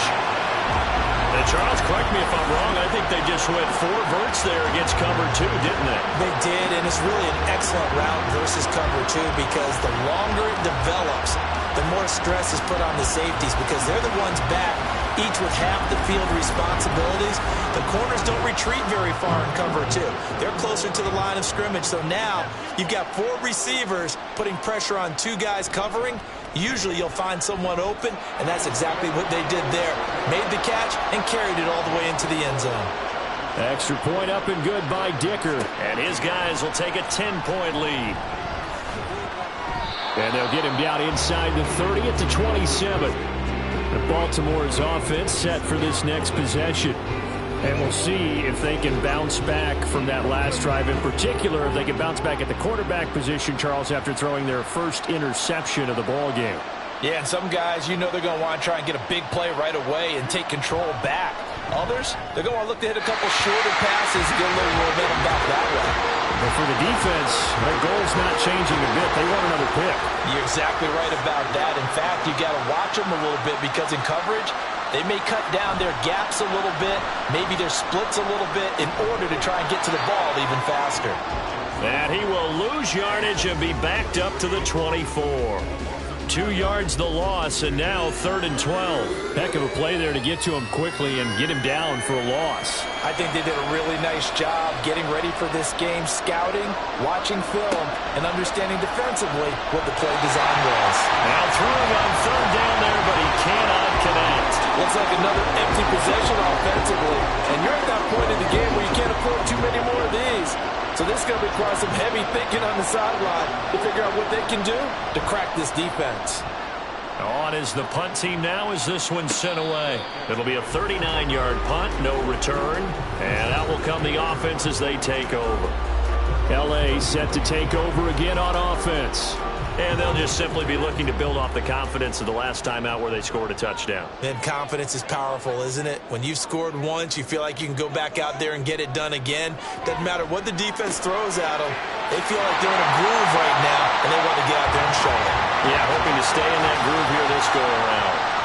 Well, they may want to go back to that one. First play of the drive, good for 15 and a first down. That's another beautiful throw right there. Gets it to his man right in stride. And I think that throw kind of exemplifies what we've seen from this offense throughout this game. They've been in rhythm. They've been sharp. They've been on it. And they pick up another first down there. Running right, it's Pollard. Oh, there's plenty of traffic waiting for him up the middle. But give him credit, he tried barreling through anyway. They're fortunate to get a yard out of that one. Now 2nd and 9. Now a shotgun snap as they'll look to throw. A throw left sideline falls incomplete. Going with a dime look on defense. 2 extra defensive backs on the field and covered up essentially every blade of grass. That allowed them to disrupt the play. On 3rd down, he'll drop to throw. And the Raven pressure too much. Down he goes. Multiple defenders get to him there, and that is the 6th time he's been sacked in this ball game. I don't know what else can be said about this pass rush. They have been sensational. CD, that is now 6 sacks for them. And how many times do we talk to offensive coordinators and they say a sack is a result of everyone on offense not doing their job? But let's be honest about this one. This is the offensive line unable to counter the pass rush. They've been teeing off all game long. It'll be a 39-yard punt, 4 on the return. And the Ravens, they'll take over. Jackson and the Ravens come up now 1st and 10 at their own 20-yard line. They'll try and start this drive in the air. And that's going to be incomplete. Too tough to hold on to that one. It's 2nd down.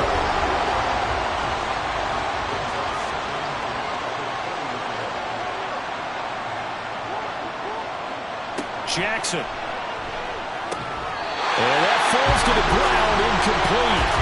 A nice job of bodying him up defensively. And now it brings up 3rd down.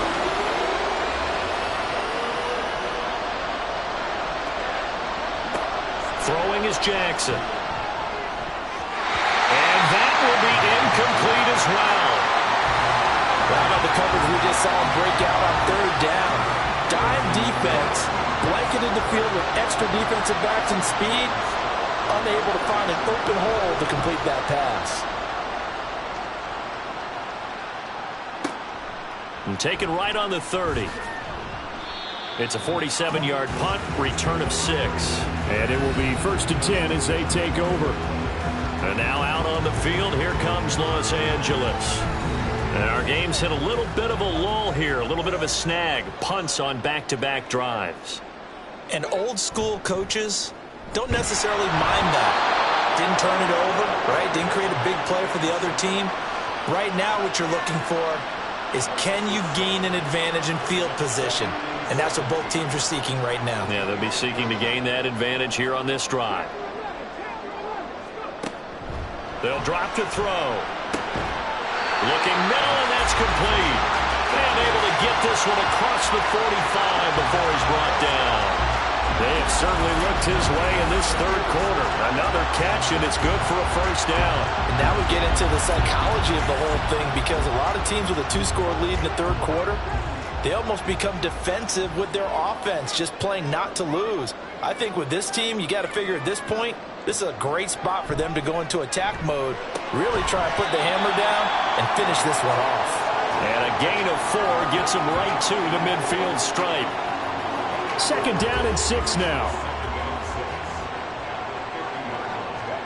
From the midfield stripe, they'll look to throw. Open man here is Gentry.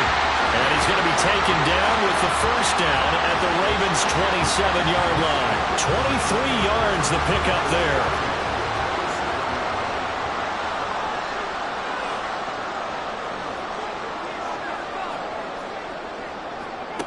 Back to throw again. He finds his man, complete. That's Barnett. And that's good for a gain of 6, and it'll be 2nd down. They kept the receiver in the short field, but that let his quarterback get the ball quickly to him before either guy in double coverage could react. Again, he'll drop to throw. Firing quickly here, and that's complete. Well, they just keep marching right along. First down on a pickup of 8 there.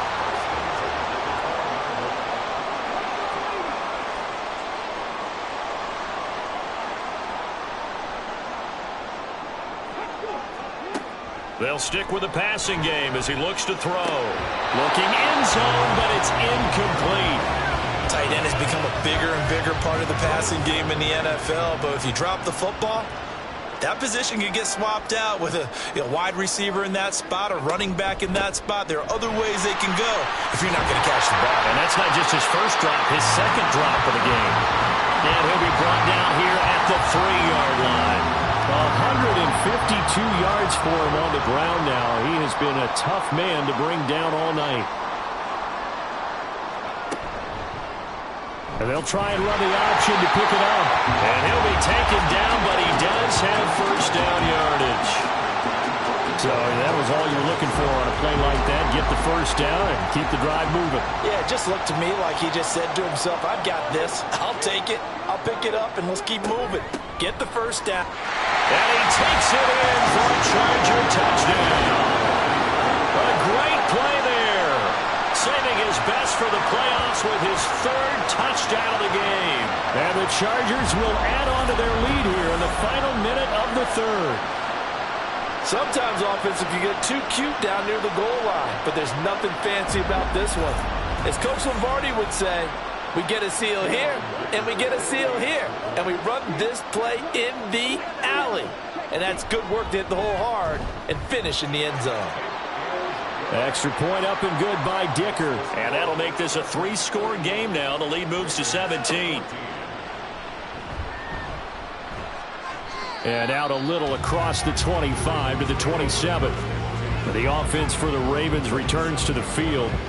See if they can put this drive in the end zone, Charles, because it's been a little bit of a rough go at times. They've had to punt the football a ton in this ball game because of stalled-out drives. So are you saying that you're kind of tired of seeing the punter run out there and do his thing during this game? Is that what you're trying to say? Well, I mean, I'm okay with it. I have a feeling that this offense, they don't want to see the punter again. And frankly, the punter doesn't want to run out there anymore himself. He would love to see his offense put together a drive and give his leg a rest.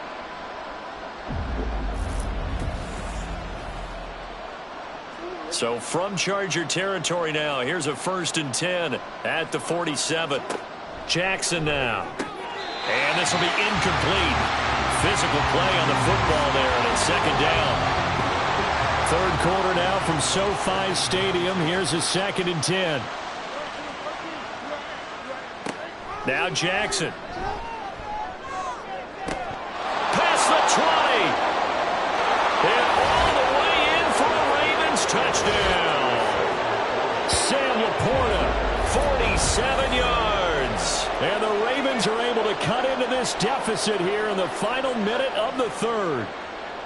For a big tight end, he can sure move like a slot receiver when he gets a head of steam going. And as a defensive back, you've got a big decision to make when he's moving like that. Extra point attempt to follow here.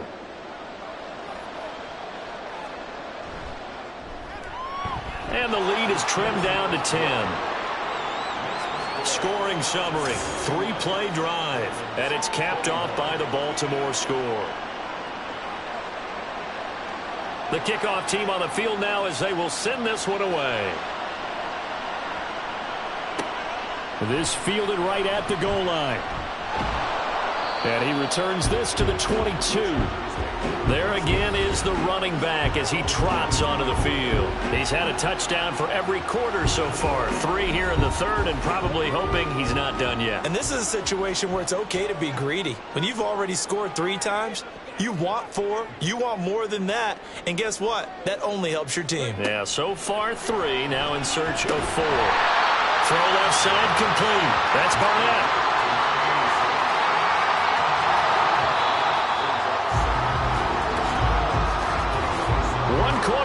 For the right to survive round 1 here in the AFC. You are watching the NFL on EA Sports. Back now at SoFi Stadium in Inglewood. Ball on the 27. Here's a 2nd and 5. They're going to look to throw. Quick hitter here. It's complete. And he'll be out of bounds across the 30-yard line. 8th catch for him now. He's been a big factor. And it's a 1st down.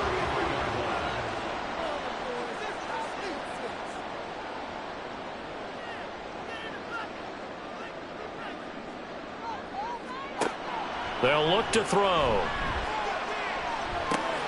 And that's caught inside the 35. Touchdown, Chargers. A great effort there. 67 yards. And the Chargers use the big play to extend their fourth quarter lead. That's a pretty quick response to that last touchdown drive. And it seemed like they may be giving up momentum.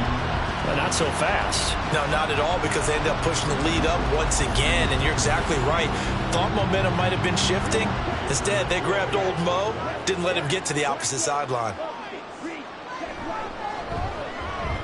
Extra point up and good by Dicker. And that'll make this a 3-score game now. The lead moves to 17.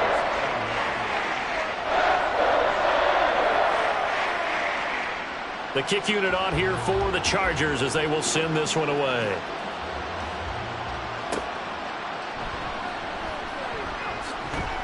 And not much happening on the return as he'll get this to about the 23. Now the Baltimore offense heading back out onto the field. Well, this game, it has had no shortage of offense. They've been able to put up a decent amount of points on this side, Charles. They just have not been able to keep pace with the other offense they're going against here. Yeah, that's a good way of pointing things out, because now it's not a total loss, because as you said, they've scored some points, so there's some plays they can build on, moments where the game plan actually worked. But overall, though, they were just out-personnelled. They were going up against a team that's playing at an elite level. Looking left side, that's caught by Moore. So the completion good for 6 yards, and that'll make it second down. A 6-yard pickup brings up 2nd and 4 at the 39-yard line. From the gun, it's Jackson. Out to the flat, that's complete to his running back. Only able to gain a couple there, and this will wind up being a 3rd and 3.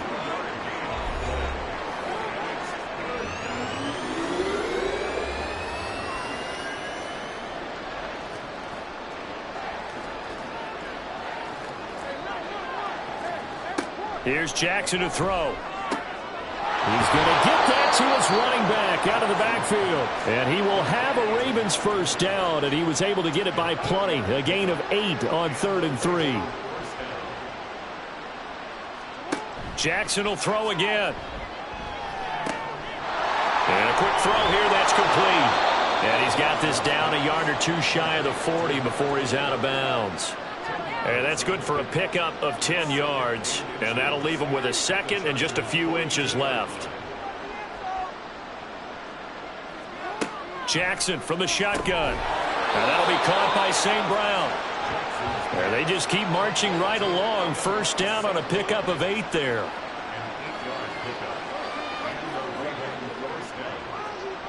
To throw is Jackson. This to Laporta, right side. And he is out of bounds inside the 30. From the 29, here's 2nd down and 5.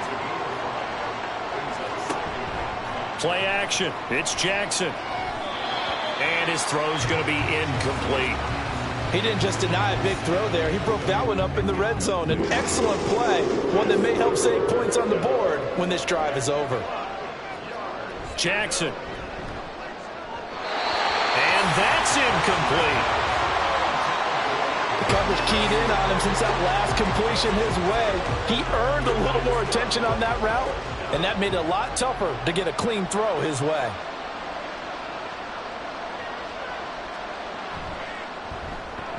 And this one looks good. It is good. Right down the pipe, and that will close the gap down to 14.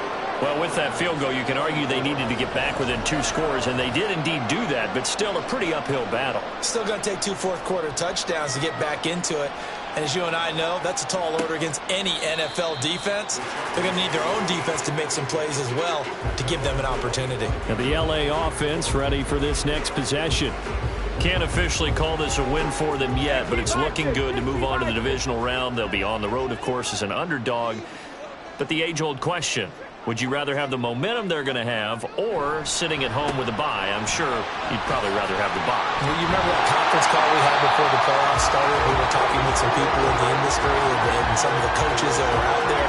And we kind of pose the same question. If you're coming off of a game like this, and you're taking on a team that had that open week, which way do you want to go? And you remember the answer they gave us? I want the better team. Okay, absolutely. I get it.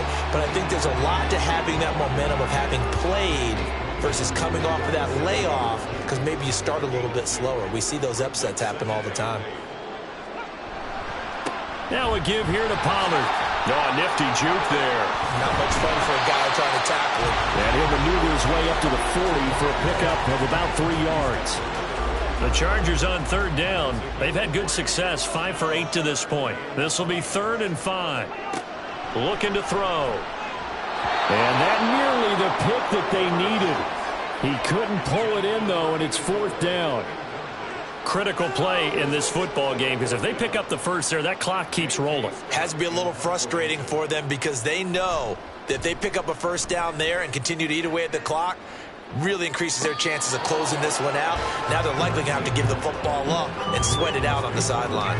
37 yards on the punt with no return. Here comes the Raven offense now, ready for another possession. If they want to advance in this divisional round, look, obviously the time is now. Trailing here in the 4th as they go to work on a crucial drive, 1st and 10. This will be a short gain of 3 before he's brought down at the 22. From the 22 now, here's 2nd down and 7. Here's Jackson. He's got the connection to Moore. And they get him down, but not before he takes it across the 40-yard line. A big one there for the Ravens. It goes for 18. 4th quarter, every drive so critical, and you figure may only get one more shot after this, so a touchdown's imperative on this drive. It is, but you also have to think to yourself in play calling, don't hold anything back. Don't save it for the second touchdown. You got the first one for the second one to even matter.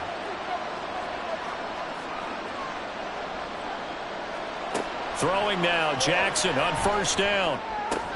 A short pass here taken in by Laporta.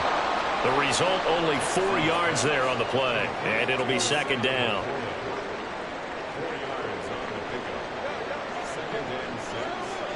Again, Jackson. Now he'll dump it underneath to his running back, complete. And he'll get it down to the 47 here. That one, a 1st down pickup of 8.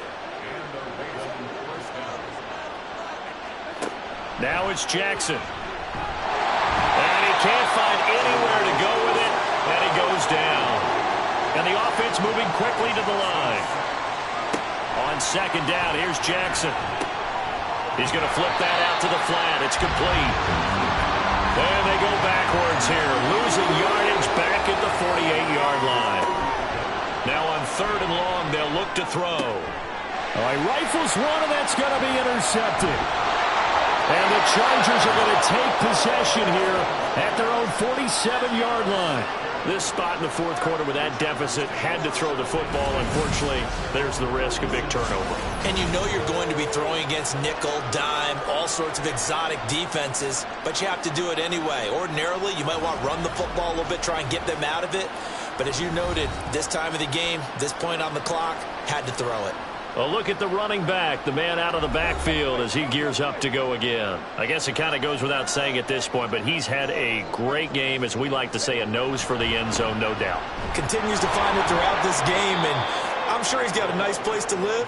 He might want to make an offer on the end zone for a second home, because that's what it's been like throughout this contest. He knows how to get there, and boy, he looks happy when he does. He's already bought all the property in the end zone. That's the problem. He's going to sell to himself now. 2nd down, Pollard again. Pushing forward for 3 up to the 48. And this is an absolutely big 3rd down that's been set up here, partner, and there's no other way to put it. The defense has to get a stop here if they have any hopes of winning this game. Has to. You said big 3rd down. I'd put the word big in capital letters here. Now, this is a big 3rd down, and you'd have to think we'd see a timeout right away if they can't stop him here. Pollard will take it up the gut. And they'll bring him down right at midfield, and he is well short of the 1st down. And now we'll see a timeout used on defense as they stop it right out of the break with 1:57 to go in the ball game. And no one there to stop it. Hits at the 8, but it carries all the way into the end zone for a touchback. Jackson and the Ravens, here they come. Down by 2 touchdowns. A minute 50 to play. Here's Jackson. It's certainly a tough situation on the road, needing 2 scores to stay alive in the playoffs as they come up 1st and 10. At this stage, this drive's got to be touchdown or bust because you need 2 of them. And if I'm the offensive play caller, I'm not just looking at my dagger plays downfield. I'm looking at some of my specials, something that can fool them and give you a big play now. With a sense of urgency. No doubt. Here comes 2nd down at 5. Jackson. And this throw incomplete. The defender all over him that time, and it's going to lead to 3rd down. They'll need 5 on this play to move the sticks. Jackson. That is caught. And he's brought to the ground with another 1st down at the Chargers' 43. Counting down toward a minute to go in this football game. Jackson to throw. Throw left side, caught by Laporta. And he's going to get this inside the 30. 2 timeouts remaining, but time is of the essence. Down 2 scores. It's 1st and 10. Meanwhile, Jackson's throw caught there by Wallace. The Ravens going to use the 2nd of their timeouts as they stop it here with just under 40 seconds to go in the game. Jackson's throw here into the hands of Moore. They'll come up 1st and 10 here. Throwing, Jackson. And this is caught, so it's a late touchdown, but maybe too late. Still a little time left on the clock, however. Coming from where they were, they knew this was going to be tough, but they got the touchdown. Now they need the miracle, the onside kick and a little extra. Yeah, and you have to get the onside kick and not have the ball bounce around a lot and eat up time. You want to be able to grab it, possess it, and get your offense out there for what you just termed a miracle last chance. Extra point right down the middle. And now things get a bit more interesting here in this 4th quarter. And this is going to be recovered by the hands team. And that should just about put a capper on this one. Well, 4th quarter, they felt like they needed the football back. Unfortunately, they couldn't get it. And I know we brought analytics into the game, and someone has said here that the data says that when a team's expecting an onside kick, 80% of the time, the team expecting it, they do actually recover the ball, which is what we saw here. I just wonder if that number is much more of a anecdotal type of a number. Kind of like when the coaches tell us, well, when you score on special teams, 93% of the time you win the game. I'm still waiting to see that number is empirical. The Chargers, they're going to continue on in these playoffs as we say so long, everybody. Thanks for watching.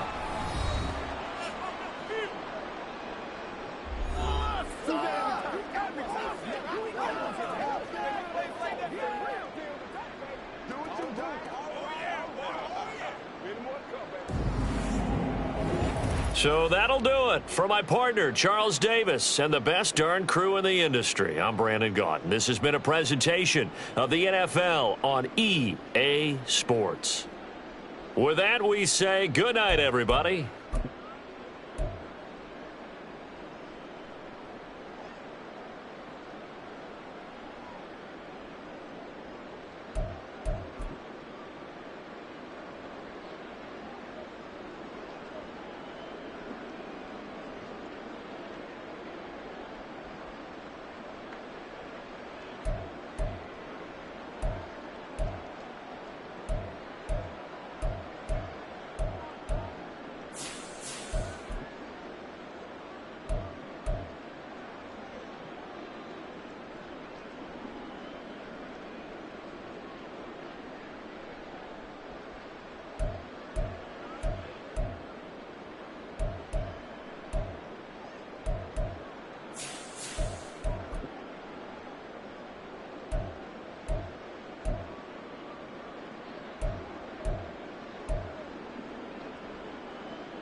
It's the opening round of the NFL playoffs, and EA Sports continues its coverage of Super Wild Card Weekend.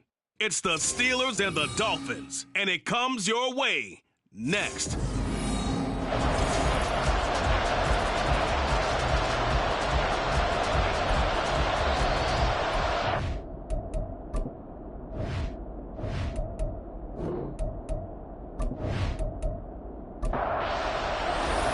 Strap in, the first of 3 on this Sunday. What a day we have in store. Super Wild Card Weekend on EA Sports. And they will elect to not bring this one out as our first drive will begin at the 25. So here are the Steelers now to take over for the first time. And a glance here at their quarterback standing 6'3". And he comes off of a really good regular season with over 4,000 yards passing. And now in the playoffs, people always ask the question, do you continue to play the way you played in the regular season? Do you turn it loose? Or do you tone it down a little bit? I think you've got to make sure you show the defense something they haven't seen before. It's a 7-yard carry to set them up with a 2nd and 3. Brings up 2nd and 3. Off the play fake. Roberts. Looking sideline, incomplete. So many times when we talk about coverage, we're just talking about a defender running with a receiver, but a big part of it is understanding where the football is, finding it. In this case, when it arrived, it wasn't a surprise, and he was able to bat it away. And now the 3rd down throw incomplete as well. And 3rd down is a key down in any game you play. And 3rd down defense, something we got to watch in this one. Got to be effective on the passing downs. That's a pretty good first step right there. Now on 4th down, on is the punt team sending this one away. This is taken at the 18. Nice punt, but good work on the return to get back 11 yards. And it'll be Dolphin football. So out comes this offense to take over for the first time. And they will be led out by their 6'3" quarterback. And there's really no underestimating or downplaying the incredible regular season he had throwing the football. When you throw for over 5,000 yards, that's a monster season. He's got an offense that's certainly capable of doing damage in the postseason as well. But he also understands that defense tends to win championships in the playoffs. He wants to find a way to set that aside and advance his team. A gain of 11 to kick off the drive, and it's a quick first down.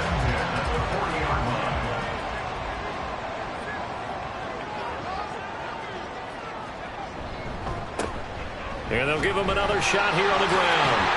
And a pretty good burst there as he gets us across midfield and down to the 46. That one good for 13 and a Dolphin first down. So a nice run there, and I have to think a strong running game of the playoffs, maybe even more critical than the regular season. And if you go by the numbers, the man they have running it here, he was the best in the NFL. And since he led the league in rushing yards, I think it means he's going to see the ball a lot in this game, too, because that's what they're built like. That's what they're built around. So I think the offensive line, the tight end, the wide receivers, everyone is coming together, wanting him to get the ball and get it off it, and they want to carve some holes out there for him. And just 3 yards on the catch there. He couldn't get away. And now it's 3rd and 4. He'll look to throw. And that is incomplete. I don't see more of them trying to get him the football out of the backfield. They love what he can do in open space, and they believe that he creates mismatches they can exploit. On 4th down, A.J. Cole comes on to punt. And how about this, a fake? And this is incomplete. A huge gamble, and it does not pay off. They fake the punt. It doesn't work out. And this Steeler defense able to come up with a stop.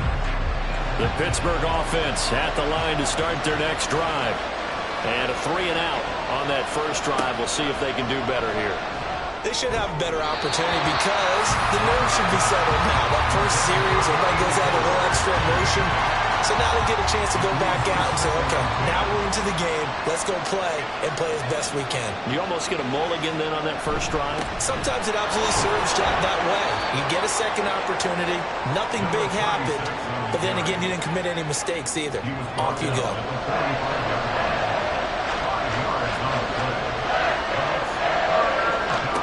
To throw is Roberts from the gun on third down. Able to find the open man. That's complete. And he'll be touched out here, but not before he does pick up the first. 27 yards there on a very nice third down conversion. He missed on his first 3 passes, was 0 for 3. Now gets a connection. Maybe that'll get him going. Yeah, it wasn't a time for panic, but there was some concern because once you start in a certain pattern, you're wondering, can you get out of it? And that flips the other way, too, when you're throwing it really well. In this case, now he's got his first completion. They think he might be off to the races. Now this one complete on the slant route. They'll wind up getting 7 on the play, and it's second down. They'll try the left side. Minor, and he is met in his tracks behind the line of scrimmage. It'll go down as a 2-yard loss, and it brings up a third down.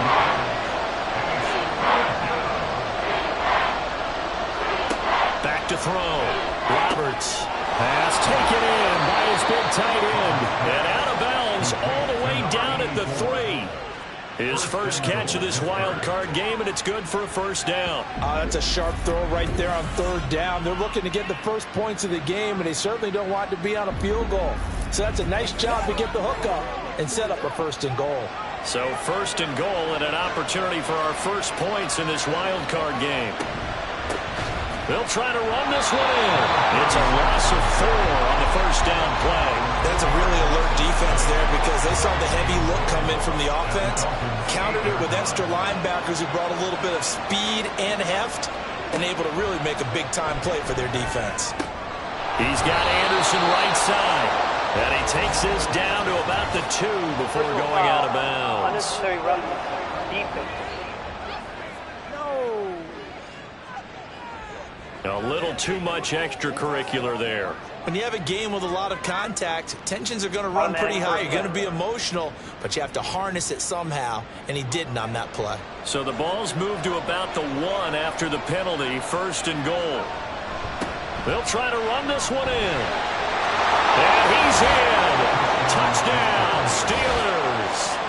Punching it in from a yard away. And the Steelers will strike first here, this wild card matchup. Everybody in the stadium knew what they were going to do right there, CD. 3 tight ends on the field, all that extra bulk, and they run it in. And you saw where that one went, right? You run it over your best blocker. I can just see the head coach right now. I want to run this one over the big boy. And they got it done.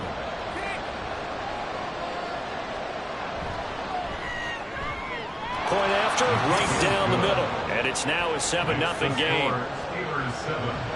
So that drive in total 8 plays. And it ends with a 1-yard touchdown run. And makes it across the 20 as his guys will set up shop at the 23-yard line. So Miami coming out for their second drive.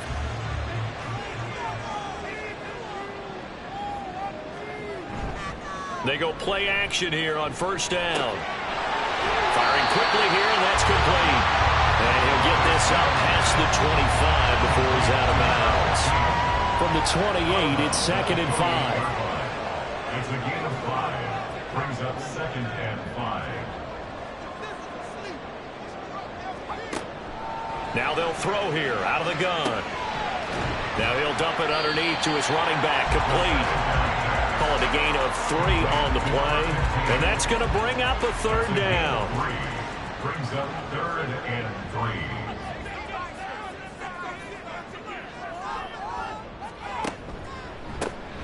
One back in the backfield, he'll get the carry. And he'll have the Dolphins first down as he's able to get this up to the 37-yard line. His first carry of their second drive, pretty solid. And, of course, remember back to their first drive, really strong throughout that one. Not only is he getting good blocking up front, but how about his vision to find the holes? And he's seeing things before they even open and hurdling through them. And he gets this one to midfield before he's brought down. Opted to run for it. The decision a good one. Picking up the first, getting 14 yards on the scramble.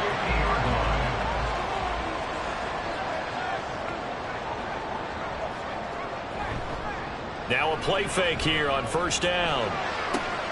It's caught inside the 25. And he'll get this one down near the 20-yard line, just shy of the 20. They got 29 yards that time.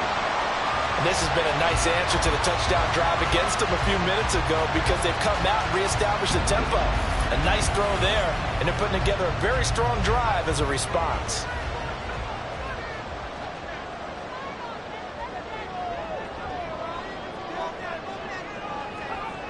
Back to throw now on first down. He's got McBride here over the middle.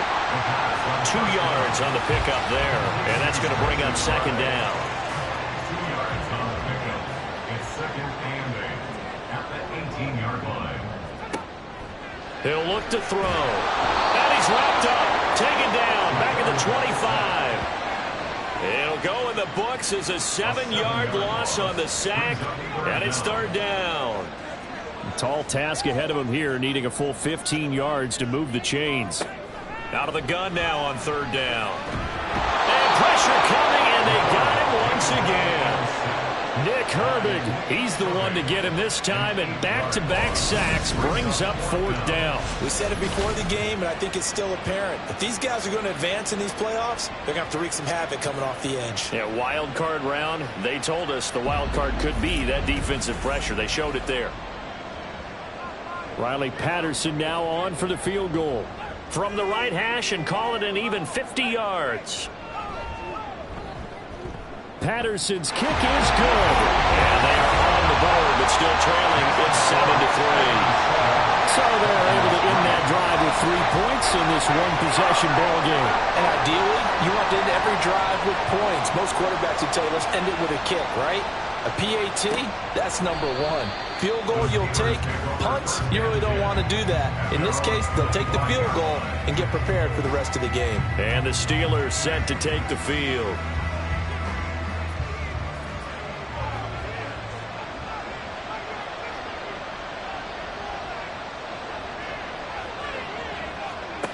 Now Roberts throwing to start the drive.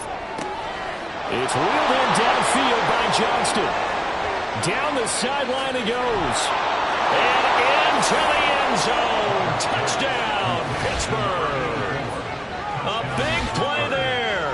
75 yards. And the Steelers are able to strike quickly to add on to their lead. They talked about stringing together some explosive plays here in the playoffs. That was a pretty explosive play. It certainly was. And if you're going to win on the road, it certainly helps to have big playability in your hip pocket, doesn't it? Extra point splits the uprights, and that pushes the lead up to 11. One of the shortest drives you'll ever see. One play, 75 yards, 6 points. Out is the kickoff unit as they run up and send this one away. And here comes a return from just beyond the goal line. There he goes left side. Past midfield. Still going. One man to beat. And he will score. Touchdown, Miami. That was a special return, and it happened because he's a special returner. He has to have that approval from the special teams coach's head coach to bring it out of the end zone. But let's be honest, a lot of times when they bring it out of the end zone like he did there, they don't have approval. I mean, I think a lot of times they do, but correct me if I'm wrong. Sometimes it's just a guy getting a feel, right? You're exactly right. What's the old adage? Sometimes you just have to know when to break the rules, and if you do, you're taking on some responsibility, but he was happy to do so there. Extra point by Patterson, up and good. And that makes it a 14-10 ball game.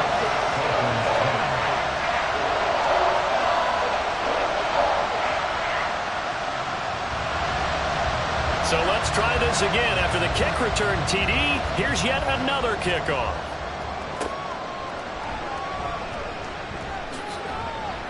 And he'll take it a yard or so past the 20, call it the 21. And Pittsburgh getting set to take the field. Well, partner, coaches always say that every play is designed to score a touchdown. Sometimes that's not really true, but last drive, that was the case. One play to get into the end zone, and now they'll try to duplicate that success here. And it's rare for those moments to happen. Incredible when they do. And you saw the celebration. Pure, unbridled joy after that one.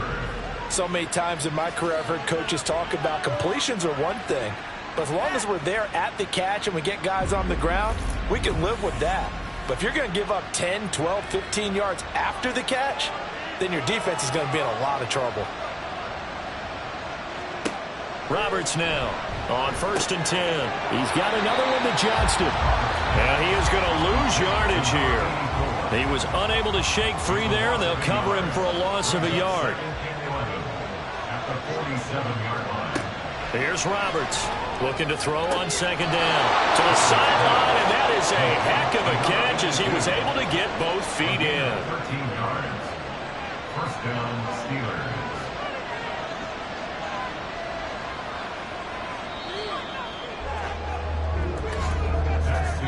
An entertaining start to this one. More to come on EA Sports. Steeler football here to begin quarter number 2. As they've got it with a 1st and 10. Back to throw again. And he couldn't get that one to his man. Short of him, it's low and incomplete. Here's 2nd and 10. Again, he'll drop to throw. And the timing a bit off that time as that one falls to the ground. I didn't like the look of that play right from the beginning. I thought he should have seen the coverage that was there, tried to force it in. That one, he's fortunate, just fell incomplete. Now yet another incompletion here as they fail to connect on 3rd. Sometimes the game is pretty simple. Put a few extra defensive backs on the field, give them nowhere to throw the football, force the incompletion, and get off the field on 3rd down. And this is good from 57 yards out. That was bombs away right there. And that moves them up by a touchdown now at 17-10. So a nice kick there as they add 3 to the lead. And from what I've seen so far, Brandon, I think they've been the better of the two teams here in the first half. So even though you want the touchdown, I think that's a nice job there to put 3 points on the board. Yeah, he'll be brought down shy of the 20, so the decision to bring it out of the end zone, not a good one. The Dolphins offense now working their way back onto the field. Last time out, you remember their drive stalled, but thanks to their kicker, booted a long field goal to at least get them 3. Now here they'll try to do better and find the end zone. And in our experience, how much fun is it for coaches to know that they've got a kicker who can nail it from long distance? Now the hard part is, as an offensive play caller, you don't want that in your head too much where you're relying on it, and he goes out and gets the job done for them. But I'm quite sure he would be content to just kick extra points from here on out. Yeah, absolutely no question. I think his teammates would be okay with him just kicking the extra points as well. And this offense on 3rd down today, just 1 for 3 thus far. This time they face a 3rd and 2. And they'll keep leaning on the running game back to the ground. And he'll have the Dolphins first down as he's able to take this up to the 30-yard line. That's how you get right up off of the mat, because on the last play, they stoned him in the backfield and dropped him for a loss. But he's the type of guy that scared me a little bit because he's not daunted. Just got right back up, showed some confidence, and picked up a first down with his very next run. They've got his man complete. And he has a big gain inside the 40 before being dropped. And even 30 yards on a play that began back at the 30. Big plays always wind up being a big theme as we get rolling these playoffs, and the defenses that can avoid giving them up, but they're the teams that tend to go far. You may not eliminate those big plays, but if you can limit them, then you've got a chance to get to the ultimate game.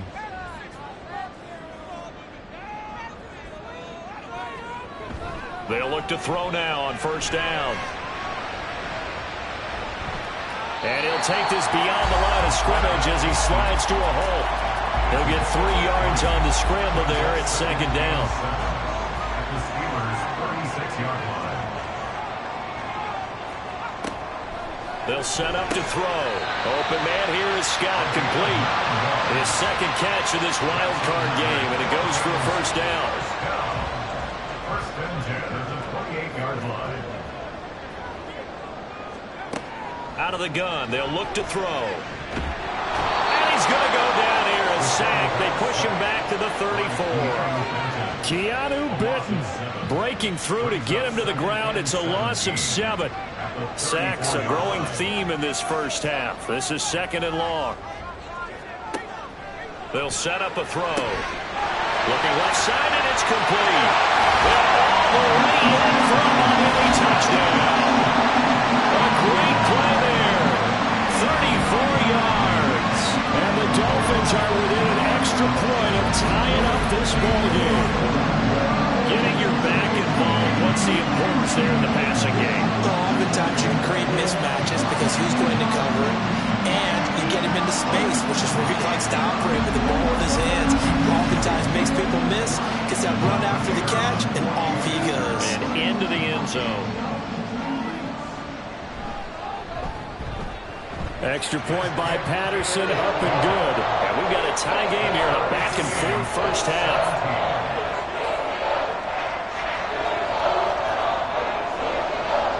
17-17 the score. All even to this point as it kicks away. This taken in at the goal line.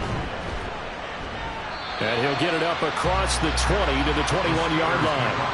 And Pittsburgh getting set to take the field. And last time able to get 3. It's not what they wanted. They wanted 6, but they got at least something. They mustered something out of the drive. They'll take it. I like the way you've described it. Not ideal, but they'll take it. Anything to put some points on the board. But this time on offense, they don't even want to see the field goal kicker trot on the field. They want that ball in the end zone. Yeah, they'll be going for 6. They take a shot downfield there, but it winds up falling incomplete. Second and 10.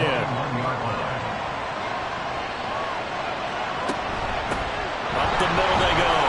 Minor. And nowhere to run on the interior of that defensive line. He'll get back only to the line of scrimmage.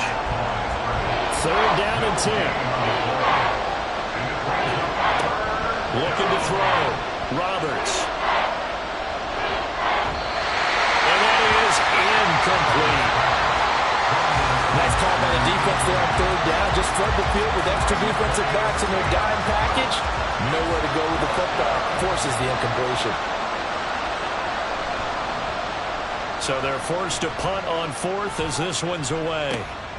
And it's fielded at the 34. 43 yards on the punt, 7-yard return.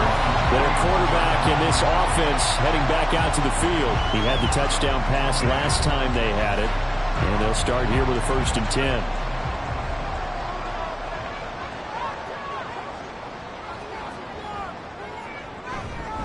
They'll start this drive out on the ground. And he can only manage to get a couple. 2nd and 8 coming up. From the 43, here's a 2nd and 8. Brings up 2nd and 8 at the 43-yard. Back to throw. Able to get this one to McBride. They'll give him 4 yards there. And they're going to face a 3rd down. Well, they're unable to convert that into much, but it's never a bad idea to try to get the ball into a tight end of his caliber's hands and see what kind of disruption he can cause. Now back to throw. He's got his target. That's complete. And he is going to have the Dolphins first down as he'll be marked down a yard or 2 past the marker following a gain of 6.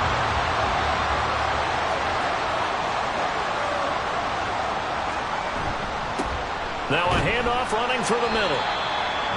Credited with a 1-yard gain there to make it 2nd and 9. Well, sometimes you just have to give credit to the defense. Great job there at the point of attack, holding up. They won their battles at the line of scrimmage, left him no space to try and run. A really nice job swarming to the ball carrier. Short completion, just 4 yards, and it brings up 3rd and 5 now. And we see another pitch and catch there to the running back. This position just continues to evolve. They become just as critical to the passing attack as a lot of receivers, tight ends, because their ability to make people miss in the open field can really generate big plays for an offense. And based on my math, they've only converted one time thus far in this game, so you can see the frustration starting to come out a little bit. Third downs, they've been a problem for them all game. They've got to start becoming solutions. Now on fourth down here, that pass knocked away and incomplete. The Dolphins can't convert on fourth down. And this Steeler defense able to come up with a stop. So they've gone for it twice now on fourth down in this game, and both times unsuccessful. I wish we could hear the headsets now between the head coach and the offensive coordinator. Now that they're 0 for 2, if they get into a third situation, head coach might say, hey, you got anything for this one? Might get radio silence back. Now this one to his tight end out on the right side. Yeah, he's going to be out of bounds, but not before he takes it inside the 40. Great way to start the drive. 20 big ones and a first down.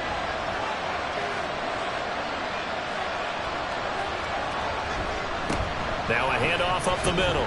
Minor. And he'll be brought down just outside of the 30. A solid run on first down. Gain of 7 leaves him with a 2nd and 3. Brings up 2nd and 3. They'll keep it on the ground. Minor. And he's able to get it down to the 25-yard line. 6 yards the pickup, and that's a first down. I think they like this drive a little bit better there, partner. Running game helping out, picking up some of the slack. Because remember, the last drive, they went 3 and out. Roberts on first down. And his throw is incomplete. Offense was moving it a little bit, had them back on their heels, but they earn a brief pause by forcing the incompletion. That gives them a quick chance to regroup and try and mount a stand before they're backed up even further. Another throw on second down, and this one incomplete as well. To this point, I've been impressed with the work defensively. They have not allowed a lot of receivers to run free. And there's another example, another incompletion. To throw is Roberts. To throw on third down. Work in the middle of the field, and he's got a man complete. And he gets it all the way down inside the 10 and mark him at the 5. His second catch of this wild card game, and it goes for a first down. And that could be one of those turning point plays in a ball game. A field goal gets you the lead here, but they want to make a statement and get 6 points. And they're certainly going to get that opportunity as they get the conversion and set up first and goal. They'll try and run for it on first and goal. And he'll get this one back to the 5-yard line, but no further than that. 2 of their 3 red zone trips so far they've come up empty on. They'll look to reverse that trend on second and goal. And he'll get this one back to the 5-yard line, but no further than that. No gain on the play there. They're going to need to come up with something better here on third and goal. 2 minutes to play here in this first half of the NFL playoffs. This is a big play in this wild card matchup, facing third and goal. Back to throw. Roberts. And he's going to take it in for a Steeler touchdown. A 5-yard touchdown run. And the Steelers have taken the lead. Nothing like understanding where your escape hatches are as a quarterback. Here he's looking, but he knows he doesn't want to force anything. So when nothing avails itself, he slips past the rushers, takes it right up the middle, and takes it into the end zone. The call is to go for 1 and kick the extra point. And they will take a 7-point lead now. So that drive consumes 9 plays all told. And it's finished off with a 5-yard touchdown run. And he'll elect not to return this one, so they'll bring it out to the 25 on the touchback. Miami's offense set and ready to go. And a drive that stalled out last time. Went for it on fourth, didn't get it. How does that translate here? I would imagine momentum's with the defense. Definitely with the defense, because anytime anyone goes for it on fourth down, that's telling you as a defense that you can't stop us. We don't think that you can. And when you actually do, that may put a little dent in the confidence of the offense the next time they hit the field. Yeah, we'll see if they can bring that pride, the offense, this go around. They'll get to the line here, but remember, it's also third down. Off the play fake, he'll look to throw. It's incomplete. Took a shot, couldn't connect.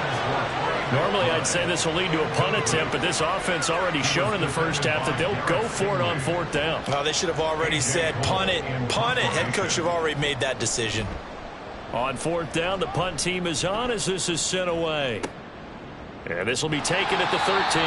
It's a 4-yard return following a punt of 49. Steelers will go on offense here, 1st and 10. Pittsburgh offense making their way back out. Still more than a minute to go, so there is time if they want to mount something here. Not only time, but they have 3 timeouts at their disposal as well, so that changes everything that you're doing here. Without those timeouts, you can only work the sidelines, hoping to get out of bounds. Here, the middle of the field's still available because you can call timeout and regroup. 2nd down and a little more than a yard here. Looking to throw. Roberts. Now they go screen. It's complete. And he's able to take this one up to the 35-yard line. 9 yards to pick up there, and it's a 1st down.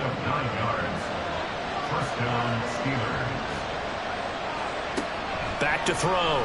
Roberts. That's caught right side by Anderson. Now the Steelers use the first of their 3 timeouts as they get the stoppage with a little over 50 seconds to go in the first half. And he'll work it across midfield inside the 45.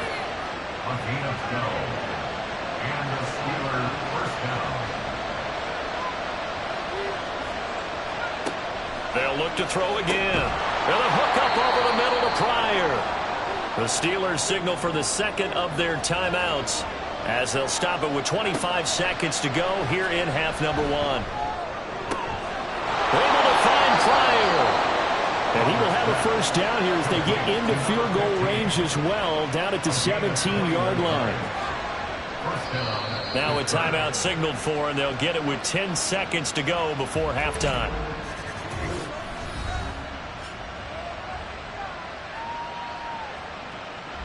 So even though it's 1st down, here's the field goal unit on now to try to get 3 before halftime. From the left hash, this from 34. And his kick is right there. It's good, and that will extend their lead even further. So a capper there to a pretty good first half. And I love the way that they put a chokehold on the clock and pretty much drained everything before they put the field goal on the board as they headed into the half.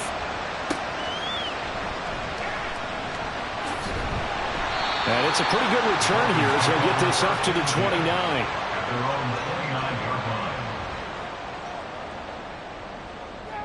He'll take the knee, and the final couple seconds will tick by in this first half.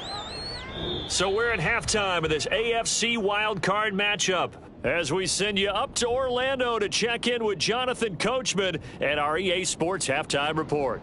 All right, Brandon, thanks very much. We'll get back to you and Charles in a minute. But first, time to give the folks at home a look at what's going on around the NFL. We'll start our tour out in the City of Angels, Los Angeles, where it was definitely a game with some intrigue, as you can see by the scoreline.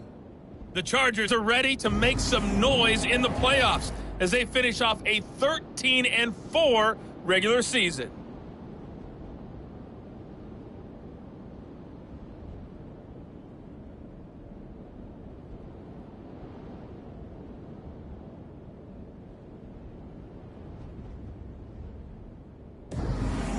All right, Coach, thank you very much as we welcome you back for quarter number 3. Both teams try to avoid being one and done in these playoffs as we start the second half of this AFC wildcard game. And no fireworks to start the half. This will be a touchback. Out comes the Dolphins now. They'll go on offense first here in this third quarter. And Charles, some things to like about that first half, ultimately trailing here, but certainly this deficit is manageable. So curious to see what adjustments they may have made at intermission. Because I think things bode well for a possible comeback because I thought one of their best reps in the first half came through the passing game. They were hitting the open receivers, taking whatever the coverage gave them and making it work well for themselves. Now, they just want to pick up the pace of scoring a little bit. So I expect them to come out and continue to throw the ball effectively. They go play action here on first down. And that, nearly picked off. Well, it would have been a great time for their first interception of the game. Instead, it's second down. At the 40-yard line. They'll try and run this one right up the gut. And only a couple for him there as the tackle is made at the 42. Well done to sniff that out defensively. He had it diagnosed pretty quickly. I love that description because diagnosed is perfect on that one. Read his keys, made the play, and he couldn't even get going moving the football. Now throwing on third down there, but he cannot connect. Well, if they have any designs on getting back into this football game in the second half, they're going to need to be much sharper offensively than they were on this opening possession. Not much happening here, and it'll lead to a fourth down. And he didn't quite have the backspin on that one. It hits at the 4 and continues into the end zone. It's a touchback.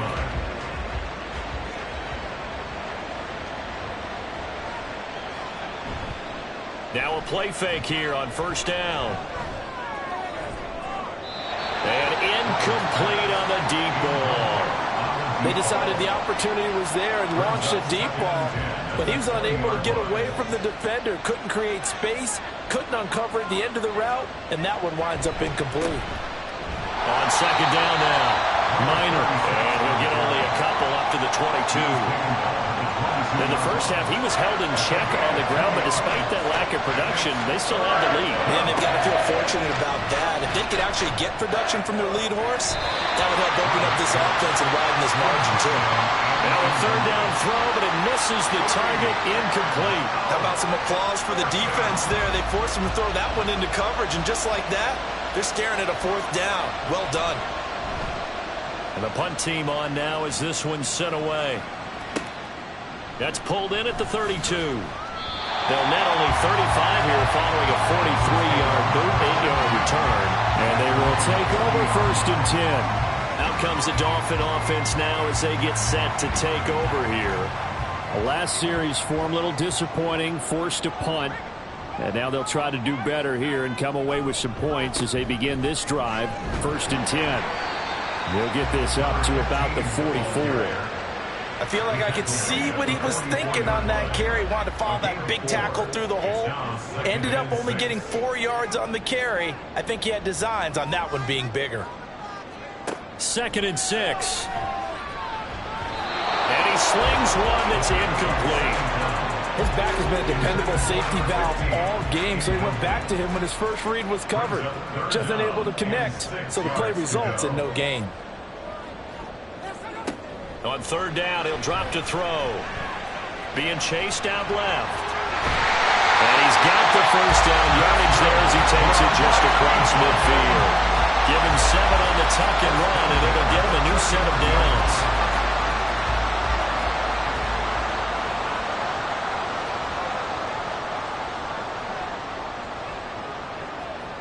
Now on first down, he'll drop to throw it. And this one's incomplete. That was a nice job defensively of disguising their coverage and making it difficult for the quarterback to lock in on a receiver, and it results in an incomplete pass. He'll try again with the arm here on second down. Pressure comes, and the Steelers take him down. Nick Herbig picks up his second sack of the afternoon. This offense in desperate need of a conversion as they come up on third down. Looking to throw. He completes it to Jones. So give him 2 yards there on the completion. And that's going to bring up a fourth down. Excellent job there defensively. Gave up the underneath to the tight end on third down, and they made sure that they did their job. Got him on the ground and prevented him picking up a first down. On is the punt team now as this one's sent away. And that'll hit at the 5 and go into the end zone for a touchback. Pittsburgh's offense now heading back out onto the field. We have not seen much on offense here from either side these last few drives. We've hit a wall, so to speak. And have hit it hard, haven't we? Because the defenses right now, they seem to be a step ahead, don't they? Beating them to the point of attack, beating them to the punch. These offensive guys, they're tinkering like crazy. What's it going to take to get back on track? And both sides searching for adjustments. After the incompletion, here's second and 10 from the 20. They'll try the left side. Minor. And this has been a familiar sight all afternoon as they stop him behind the line. It'll be a loss of a full 3 yards there, and it also brings up third down. Not an easy spot here. They'll be in search of 13 yards to try to pick up the first. Now on third and long, they'll look to throw. Able to find the open man. That's complete. And he will have a Steelers first down as they're able to get the third down conversion. That's a play that'll likely be forgotten when you talk about big moments in this game. But plays like this are critical to keep drives going. And if points result, we'll call this play significant. From the 32 now, here's first and 10. Up the middle they go. Minor. And there just continues to be nowhere to run. He's bottled up again at the line of scrimmage. Officially no gain on the play, and it's second down. At the 32-yard line. They'll keep it on the ground. Minor Takes this one across the 35 to the 36, a gain of about 4. now a third and 6.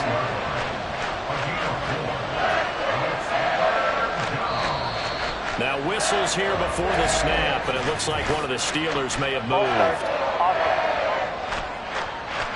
So the false start certainly doesn't help matters as they'll try again now. Third and long. Looking to throw. Roberts.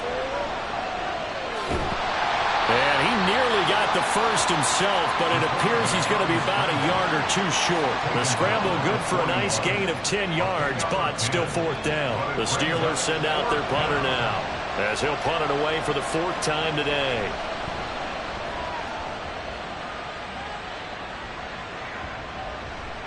And that hits at the 6 and carries into the end zone for a touchback. The Dolphins offense now heads back on the field.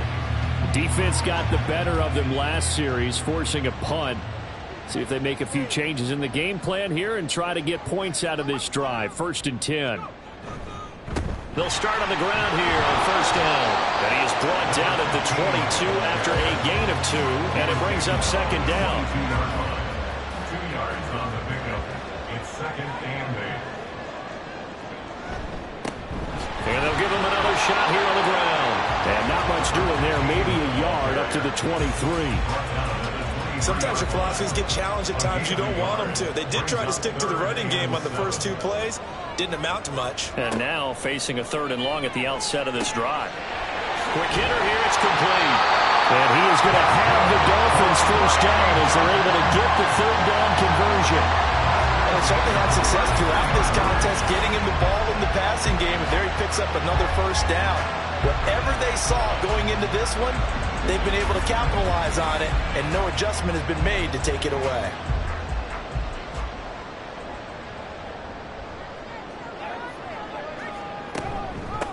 Now here's a handoff out of the gun. And able to use his blockers to get this up over the 40. 56 yards rushing for him now to this point from the 41. Here's second and 3. They'll send a receiver here in motion right. He's going to get it on the jet sweep. On this one, it may need to go back to the drawing board. He's going to be swallowed up right away. This offense in desperate need of a conversion as they come up on third down.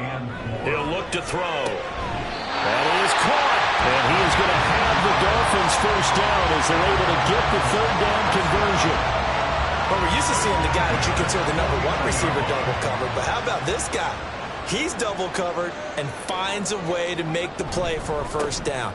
That's how you increase your Madden rating, right? No doubt about that at all. And you know something? I think we'll hear about that from him soon.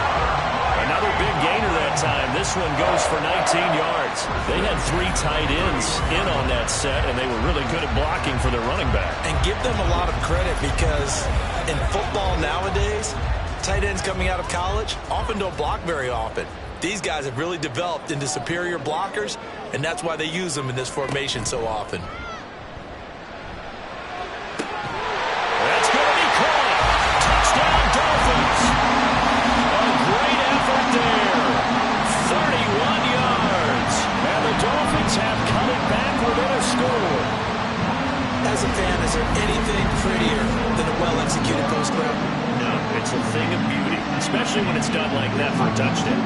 The throw, the catch, and how about the run after to get it to the end zone? Extra point try now for Patterson.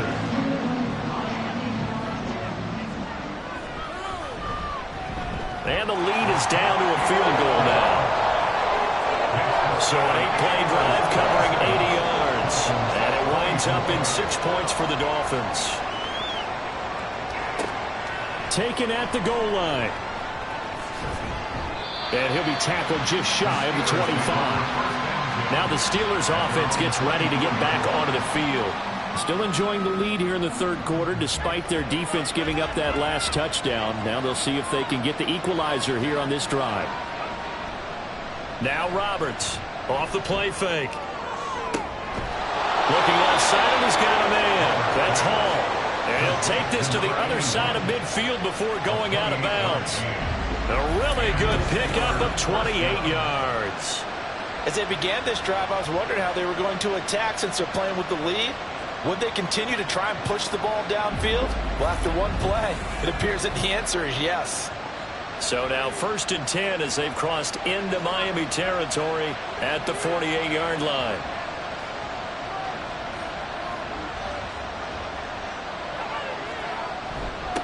Now a handoff up the middle.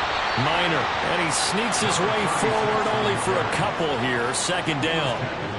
Well, they're hoping that the second half is better for him than the first half. They've got to find a way to get him going. He's a big part of their offense. Roberts now to throw on 2nd down. He's got Anderson right side, and he's going to be out of bounds down around the 35-yard line. They call his number again. It's his 6th catch and a 1st down.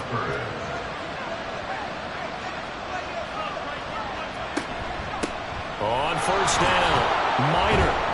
And he'll be taken down after a decent gain, and that will bring us to the end of this third quarter of play. 1 quarter remains for the right to survive round 1 here in the AFC. This is the National Football League on EA Sports. Back now in Miami. Now a 2nd and 6. It's been a very hotly contested game to this point. Just a field goal separating these two teams as we get set for the 4th quarter. And only able to get 2 here. Stopped at the 30. This offense so far on 3rd down, they've hit on half of them. 5 for 10. This is 3rd and 4. Throwing there, but this pass is going to wind up incomplete. When you run in the slant, timing is everything, and against that man coverage, there was no space available, and incompletion as a result. And this is right down the middle as he puts it through, and the drive will wind up yielding 3. So they get the 3, but you wonder now, is that going to be enough? Excellent question, because when I look at the smiles on that side of the field, they're a little tight, aren't they? If they had scored a touchdown there, those would be big half-moon grins right now because they feel a whole lot better about their position. And a touchdown in the other direction, all of a sudden they're down. And no chance to get away as they'll get him down at about the 17-yard line. 1st down Miami as they get set to start the drive. Good drive last time. Really effective passing the football. Do you maybe mix it up, now go to the ground game and surprise the defense a little bit? I would anticipate the defense making some changes, but I wouldn't necessarily just absolutely go in the opposite direction. They're doing so well throwing the ball. Yeah, why I wouldn't change it up until they showed me a reason to do so. They'll bring a receiver in motion left. Here's a fake on the jet sweep, and instead a give up the middle. And he is going to be stopped cold behind the line of scrimmage. 3rd and 4. It's now 3rd down and 4. They'll set up a throw. And a quick throw here, that's complete. And he'll be taken down, but not before they work it across midfield. A big play there on the catch and run. And the Dolphins are going to get a fresh set of downs. And here we are in the 4th quarter, partner, and we watch them drive for what would be a go-ahead touchdown. And you and I both know this is where you need a quarterback who can keep his cool back there. Not just for himself, but to keep the rest of the team relaxed too. On 1st down, they'll go to the ground attack. And a pretty athletic run right there as he's going to get this down inside the 40. 85 yards rushing for him now as he has been tremendous all day long. So from the 39 now, they'll come up on a 1st and 10. They'll look to throw. Giving the football to Davis on an out route. And he gets this down inside the 35 before going out of bounds. From the 33, here's 2nd and 4. Now a shotgun snap as they'll look to throw. That'll be caught. It's Scott. And he's brought down, but not before he reaches the 8-yard line. Call that a very strong gain of 24. I love the drive they're working on here because they know they can take the lead with a touchdown. And so far in this drive, so good. They've moved the ball down the field with very little resistance defensively. But they better be prepared for some adjustments to come their way now. They come up on a 1st and goal and most likely 4-down territory as they need a touchdown and a PAT for the lead. From the gun, they'll try to run it. And they'll get this from the 8 to the 5. Pickup of 3.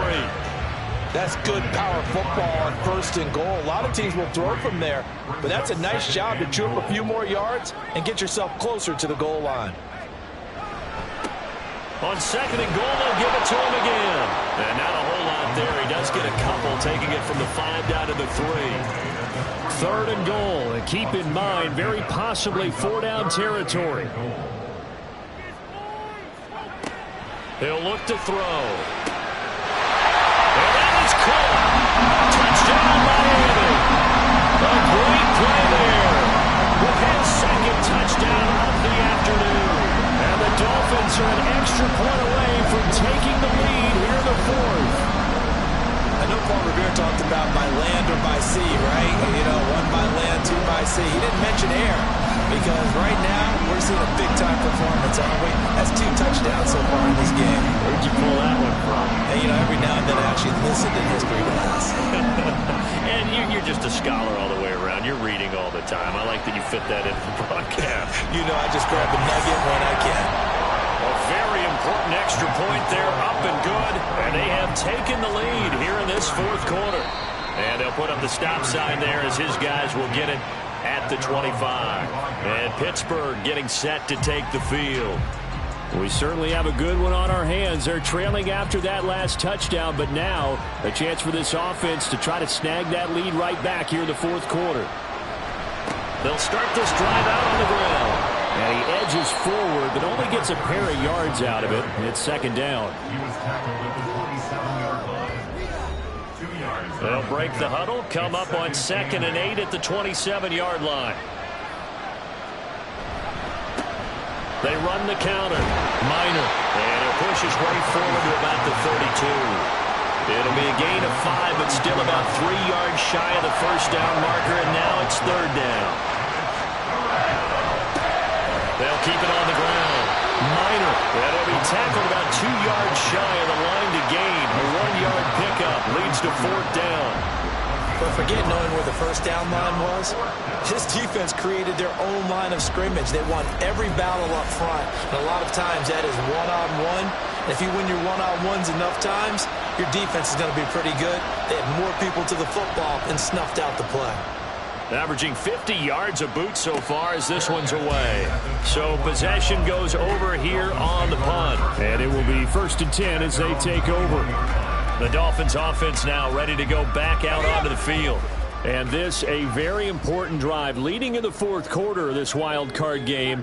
But this one far from over as they start out here 1st down.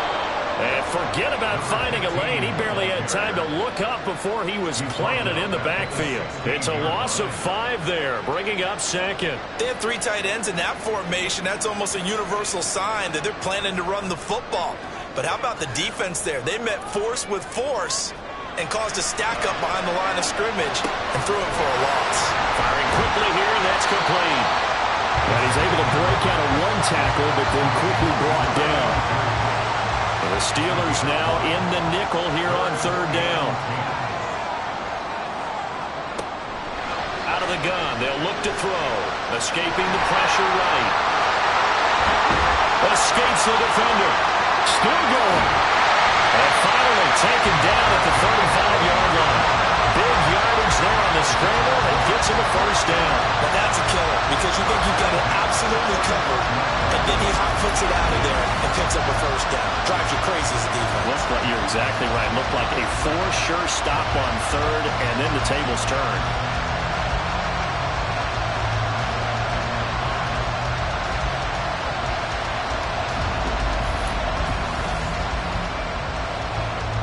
So that changes things a bit. Here's a 1st and 10 all the way down at the 35. Here's a give up the middle. They follow up that gigantic gain with the tiniest of pickups, 1 yard. I'm sure that's going to be the formula. Just keep the ball on the ground. Keep that clock moving. And when you have the lead this late in the game, above all, stay in bounds. Yes, take care of the football. Yes, gain yardage, but stay in bounds and let that clock tick. 95 yards rushing for him now in the ball game. The battle in the trenches never more important than right now. This is 3rd and inches. They'll look to throw here. Pass taken in by his big tight end. And he is going to have the Dolphins first down as they're able to get the 3rd down conversion. That was a route run not just with dexterity, but with intelligence. Found the hole in the zone, made sure the quarterback saw him, and was able to make the sure catch and flip the down marker back to 1. They'll try and run some clock here as they keep it on the ground. And he will take it in for a Dolphins touchdown. A great effort there. His 2nd touchdown of the afternoon.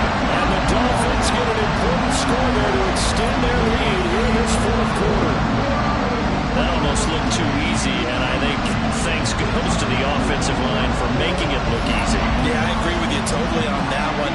I'm not sure how much everyone understands the preparations that go into a game for an offensive line, because there's a reason that running backs and quarterbacks give them big gifts at the end of the season after a big year. The consistency and the continuity it takes to know each other and execute their blocks is pretty impressive. And he'll elect not to return this one, so they'll bring it out to the 25 on the touchback. So now the Steelers down by 8, 2 minutes, 30 seconds to play. This is where your playoff medal is tested on the road, needing a touchdown to stay alive as they've got it 1st and 10. Pryor has it complete. And they get him down, but not before he takes it across the 40-yard line. First play of the drive in their hip pocket. Of course, the focus here has to be the touchdown of the 2-point conversion. Field goals aren't going to help you. Yeah, but how about that first play of the drive? Just to get them started, nice gain, got some positive momentum going. They're on their way, and they don't have to rush. Plenty of time. All 3 timeouts still remain. Here's 1st and 10 now. There's a throw over the middle. It's taken in by his tight end. And taking it across midfield and inside the 45. This is 1st and 10.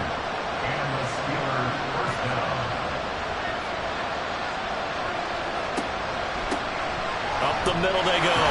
Minor.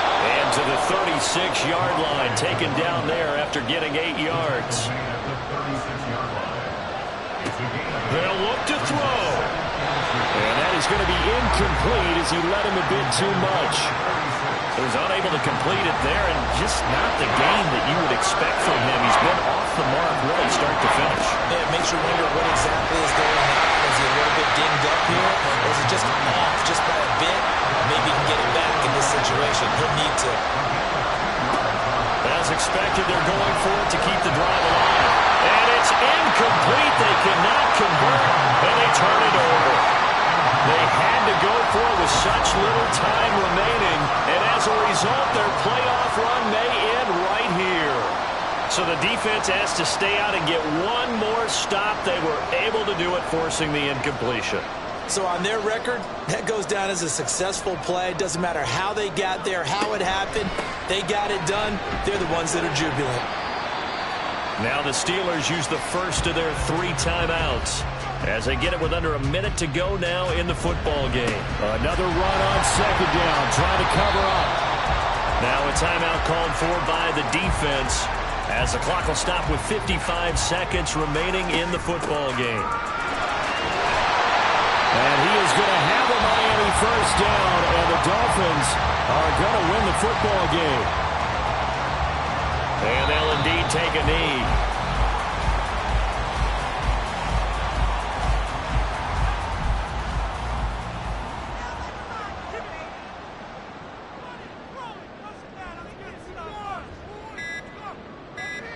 They go down to a knee, and that will do it.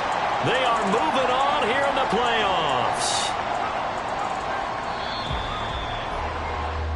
The Dolphins advancing in these playoffs as we say so long, everybody.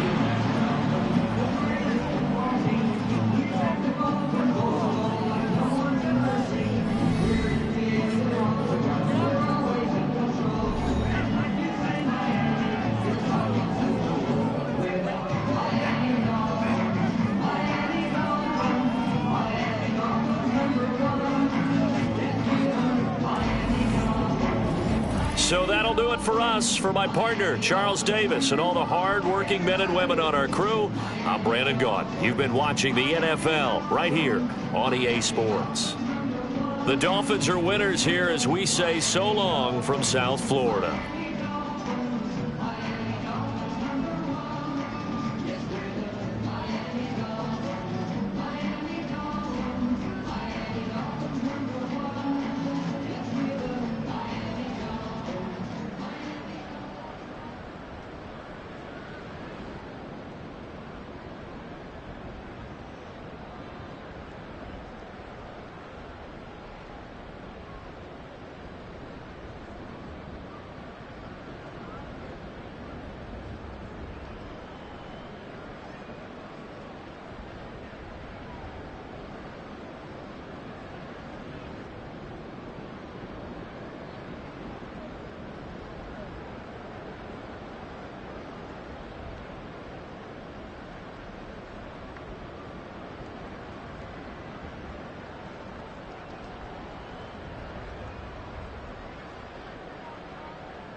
The NFL playoffs are here, and this matchup on Wild Card Weekend is brought to you by EA Sports.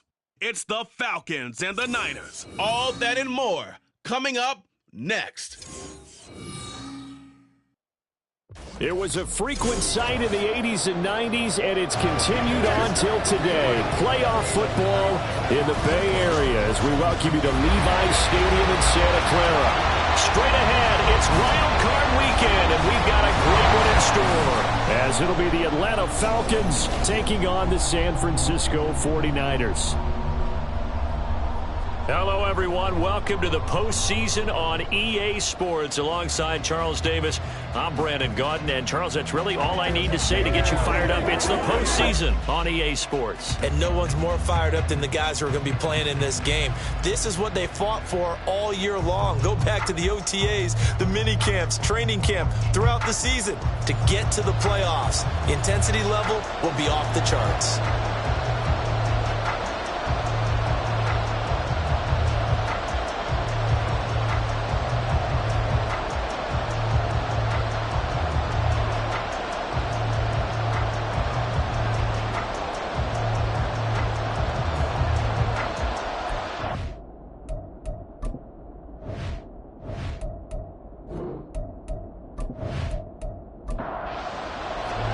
It's that most wonderful time of the year, the NFL playoffs, as we're underway on EA Sports. From a couple yards deep, he'll bring it out of the end zone.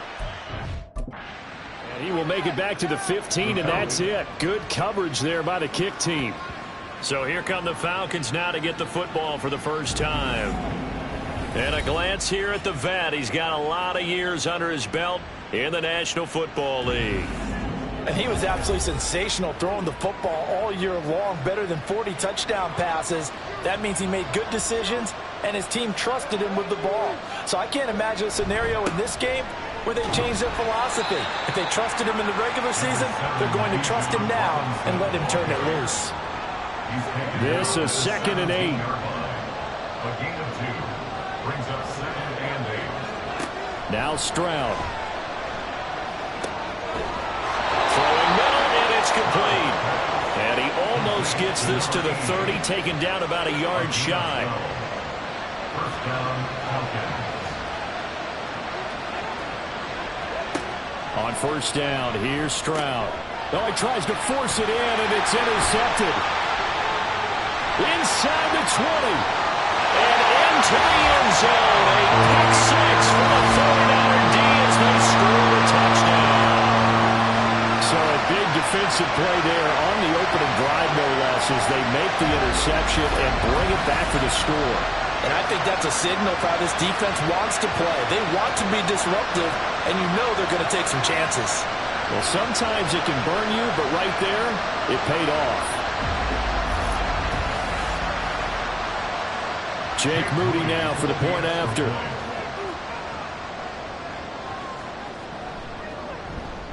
And the 49ers grab a 7-0 lead.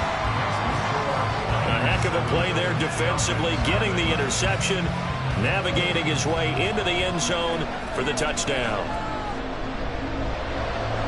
So they throw the pick six. They'll get another shot at it now as this one's in the air. And he won't return this one. He'll go down to a knee, and they'll start at the 25. Atlanta now coming out on the field.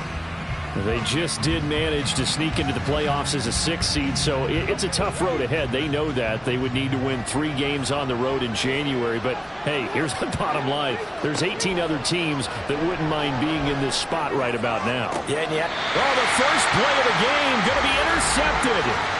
And the Falcons are going to take possession of the football as they force the turnover on the opening drive. So the pass interference call on the offense obviously declined, and this will remain a turnover.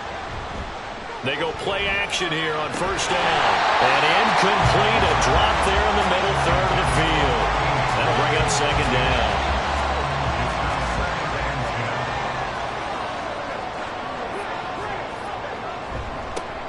Dixon trying up the middle. And a strong run that time as he's across midfield and down to the 43.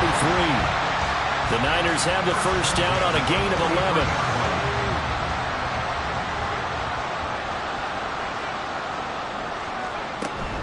Right back to Dixon. just a yard on the first down carry, so it's 2nd and 9. Defensively, we always know that he is tough in run support, and I think the way that he gets there is he understands what an offense is going to do before the ball's even snapped. A great job of scouting prior to the game, then reading, reacting, and taking the right path to the ball carrier. Just a gain of a couple there. 3rd and 7 now. So 7 yards from the first down here as they come up to the line of scrimmage. Open man is Ross, complete. He's going to go out of bounds, but he takes this one down just shy of the 20. They call it a gain of 19, and it moves the chains. I like the screen being called here early in the game, especially on the opening drive, because, Brandon, when guys come out of the locker room, especially as pass rushers, they are so amped up to get to the quarterback that you can use that against them, and a screen pass is a great way of doing it. A lot of teams against good pass rushing teams, they want to run the screen 10 to 12 times in a game.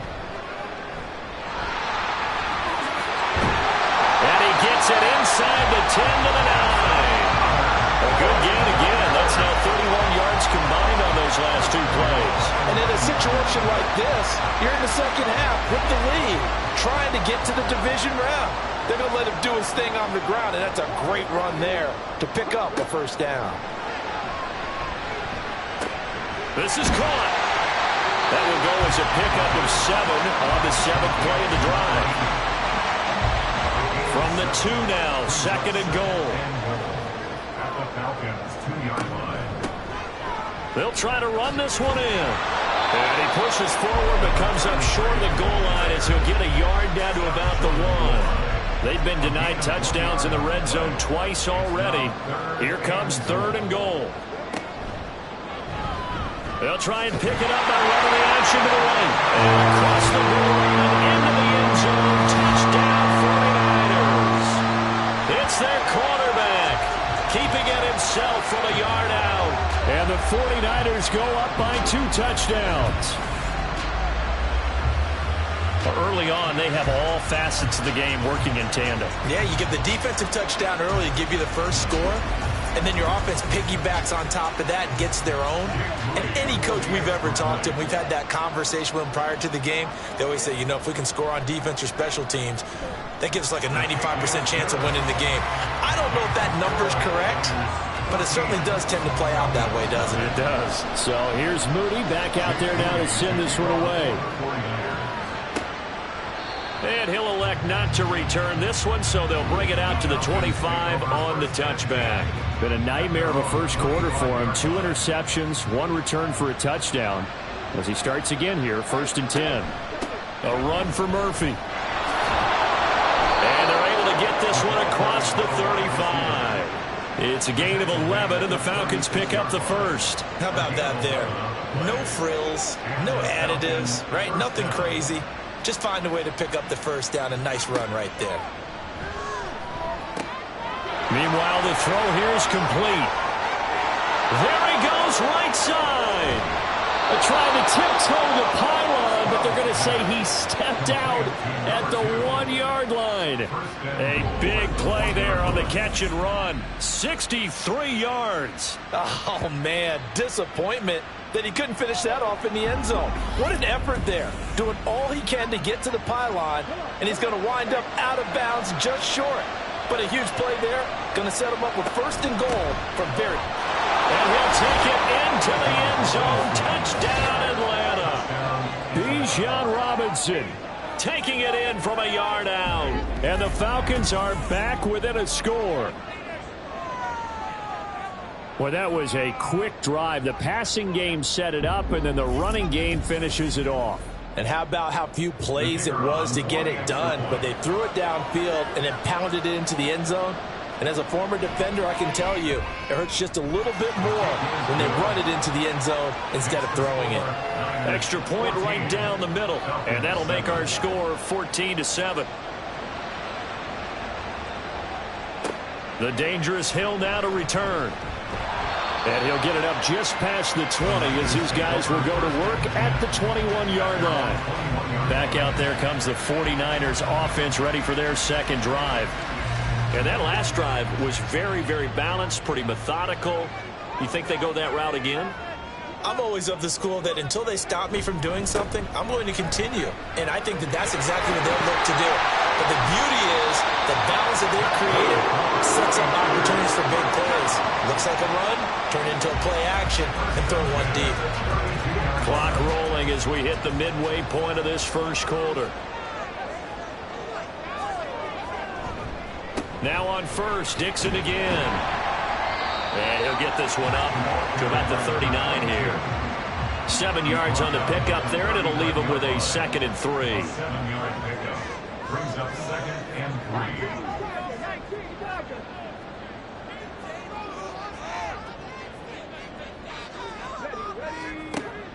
Back to throw. And that is incomplete. Nowadays, quarterbacks don't mind throwing into coverage because of the confidence they have in their receivers to come down with the ball. But sometimes you have to be careful you don't get too confident and throw an interception. On 3rd and short, it's Dixon. And he's got the first down yardage as he brings this up to the 47. They give him 7 yards on the play, and they do pick up the conversion on 3rd down. A couple of first downs on the drive already, as they'll go from the 47 now on 1st down. Back to throw here. Wide open receiver complete. They'll get this one down near the 20-yard line, just shy of the 20. That'll go as a pickup of 32 on the catch and run. It's just called, as we just saw it right there, a breakdown defensively. Seems like no one went with the tight end, and no one really did. Had all sorts of space in the middle of the field. Yeah, everyone else was covered, but he was not. Big play results. On 1st down, he'll drop to throw. And he's going to lose yards. They take him down at the 26. So it goes as a completed pass, but they lose a full 5 yards. Now, I'm not putting him in the Hall of Fame, but if you look at the great linebackers in history, they all have that ability to innately sense where a play is going, sometimes even before the ball snapped, and they're there, and they end up making the play. 2nd and 15. Throwing the slant pattern here complete. They'll get 9 there as that sets him up better for 3rd down. That's a gain of 9. Makes it 3rd and 5. They'll drop to throw. Down inside the 5 to the 4. Good coverage downfield led to him taking off, picking up the first down on a 13-yard run.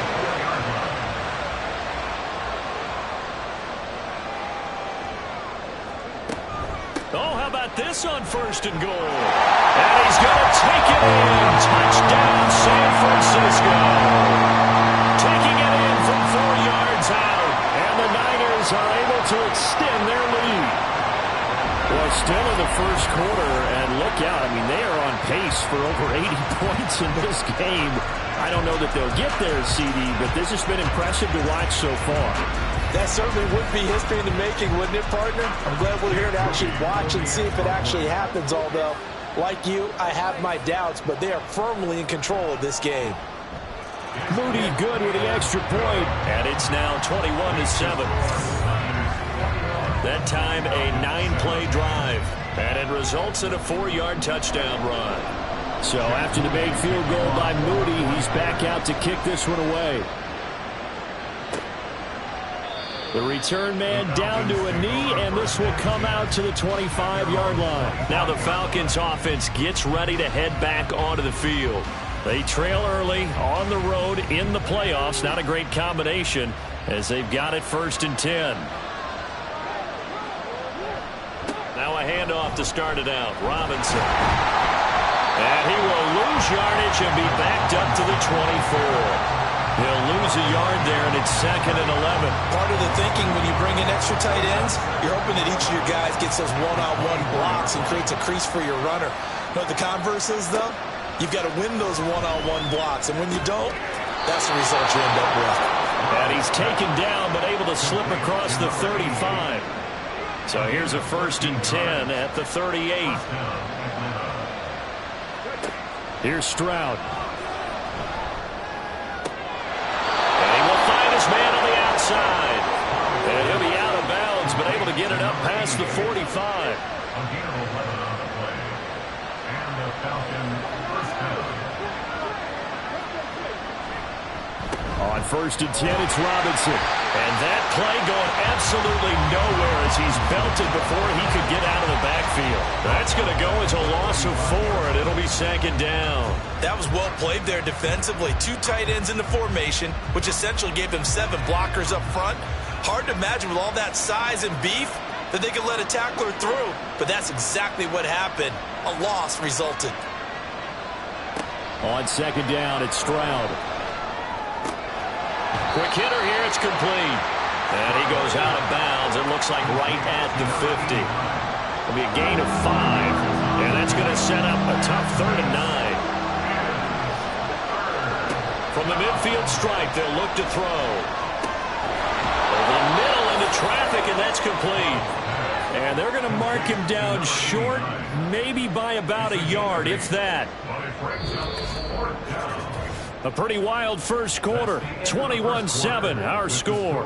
Niners 21, Falcons 7. Second quarter now, Falcon football. As they've got it with 4th down and 1. Matt Araiza now on to punt this one away. And no return here. Where will they spot it?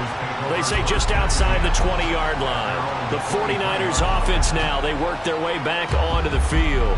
And right now they're saying, hey, let's keep this going. 2 drives, 2 touchdowns. Yeah, can't ask for a better start than that, can you? I mean, this is the way you practice it. This is the way you rehearse it. But right now, the play calling, they're locked in really well. A dump off for Dixon. And they'll get him down after a pickup of 8. 2nd and 2. Just about every quarterback is trained to really look downfield first before you come back and make a nice, safe throw. And in this case, that's exactly what he did. Found his running back, let him create some space, and it turned out to be a nice play for the offense. And he's going to have the Niners first down as he's got this past the 35 to about the 37.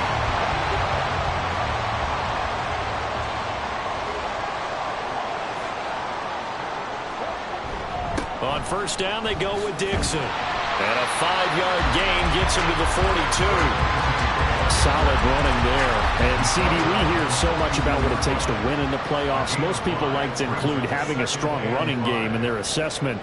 And with this man in the backfield, this group has a strong running game without a doubt. Oh, I absolutely agree with you there because in terms of yardage, he's a top 5 running back in the league. And in terms of impact on a game, not many better than him. And when they're flowing and he's carrying the ball consistently, they're tough to beat. He's got his target. That's complete. And he's going to have the Niners first down as they're able to get the 3rd down conversion. And defensively, they were in zone coverage there. Do you have to be a little careful? You're losing, playing against a good quarterback like he is, to not play too much zone? Yeah, you have to be careful about how much time you're giving up. I think it's a good point you just brought up. So maybe if you still want to play zone, you go to a zone blitz scheme. And you can drop anyone out of your defensive front. Defensive end, defensive tackle. It doesn't matter. You just exchange someone to bring more pressure towards the quarterback and still try and cover downfield. From the 46, here's 2nd and 9. Now they'll throw here out of the gun. And that's going to be incomplete. The Niners on 3rd down. No problems to this point. A perfect 5 for 5. This is 3rd and 9. Again, he'll drop to throw. That's complete. It's Collins. And they go backwards here. Losing yardage back at the 48-yard line. Call it a loss of 2 there on the play. And that'll bring up 4th down. Here comes the 49ers punter now, as he should be able to pin him back deep here with his first punt. And out of bounds, sailed over, looked like right near the pylon. This one's going to be perfect. Directional kicking at its finest, right down at the 1-yard line.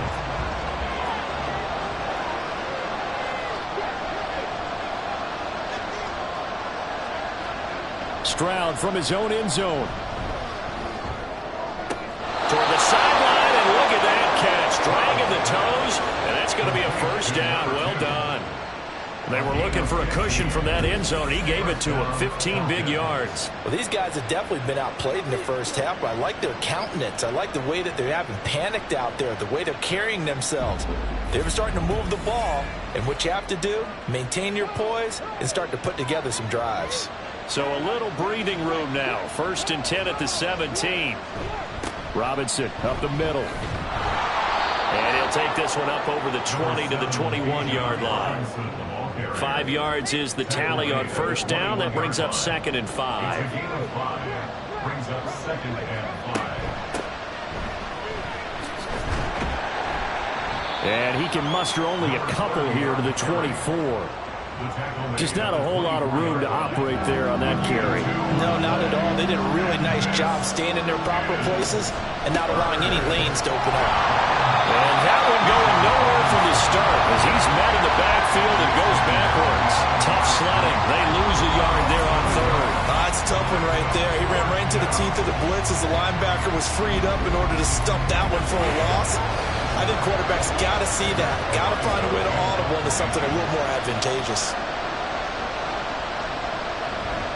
And on 4th down, on is the punt team sending this one away. It's a 43-yard punt, a return of 5. And the Niners will go on offense.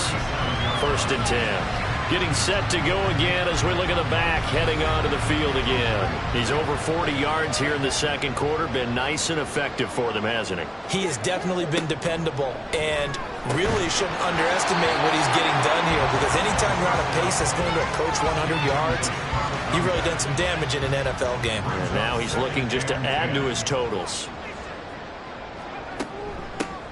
Hands it off out of the gun. And the hole closes quickly there. He gets maybe a couple up to the 38. They'll see about converting this 3rd and 8.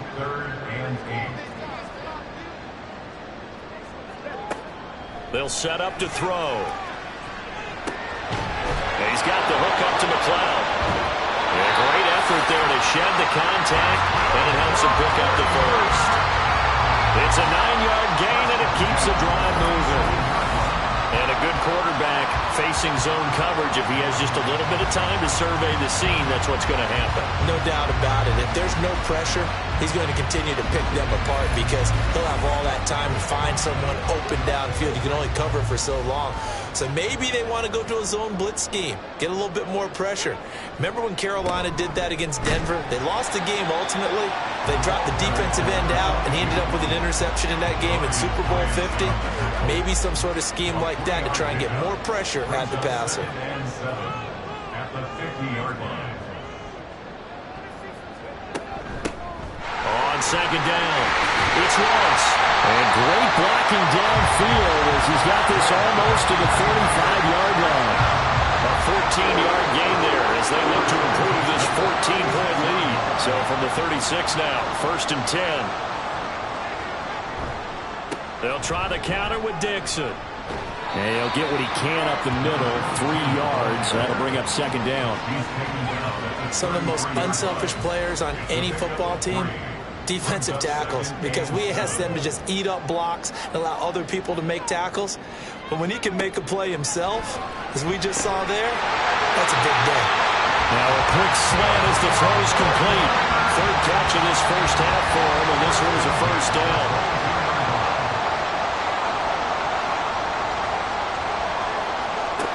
They'll set up a throw. Over the middle, that's caught by McLeod.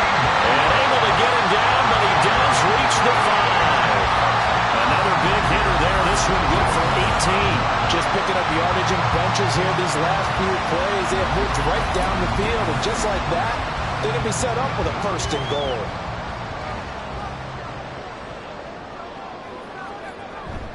On 1st and goal, Dixon. And he's going to press this one forward as they stop it right around the 1. A pickup of 4 on 1st down. It'll be 2nd and goal.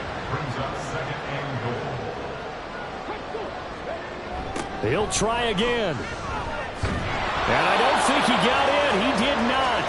They mark him short of the goal line. They hold him again, and now all of a sudden it's 3rd and goal at the 1. 2 minutes to play here in this first half of the NFL playoffs. Well, they held them out on second down, and now here's 3rd and goal. Oh, how about this call down near the goal line? And across the chalk into the end zone. It's a 49er touchdown. A great play there with his 2nd touchdown here in this first half. And the 49ers continue to show why it pays to play at home in the postseason as they add on to their lead. Now Moody for the PAT.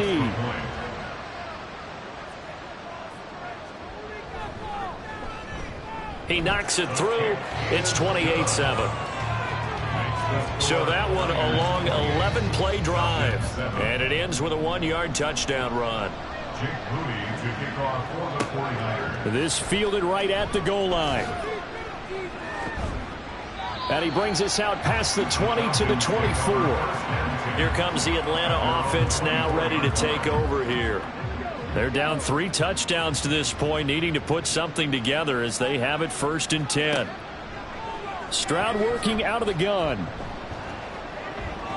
His throw incomplete. That certainly appeared to be a play call where they were just trying to make 2nd down, 2nd and short. I think they thought the coverage was off a little bit more than it was. Nice job there pressing up on it and forcing the incompletion. Now a throw here hauled in. And he's brought down, getting this one up to about the 35. Now they got to get to the line quickly. And they'll throw it with Stroud here, 1st and 10. Going down the middle, and it's complete. And they're going to have this across midfield and inside the 45. Stroud now on 1st and 10. Throwing over the middle, but it's incomplete. This could be the start of a nice stand from this defense now after getting walked backwards on this drive. Come through with another one here, and you have them staring at a 3rd and long, and that puts the defense in a position to dictate to the offense. Throw left side complete. That's Murphy. And he is out of bounds inside the 35. So they'll come up 1st and 10 now from the 33. Here goes Stroud again. Forced out to his left. And he works his way past the line of scrimmage and then slides to a halt. He'll get 3 yards on the scramble there at 2nd down. Now the Falcons going to use one of their timeouts as the clock's going to stop with 47 seconds to go in half number 1. 2nd and 7.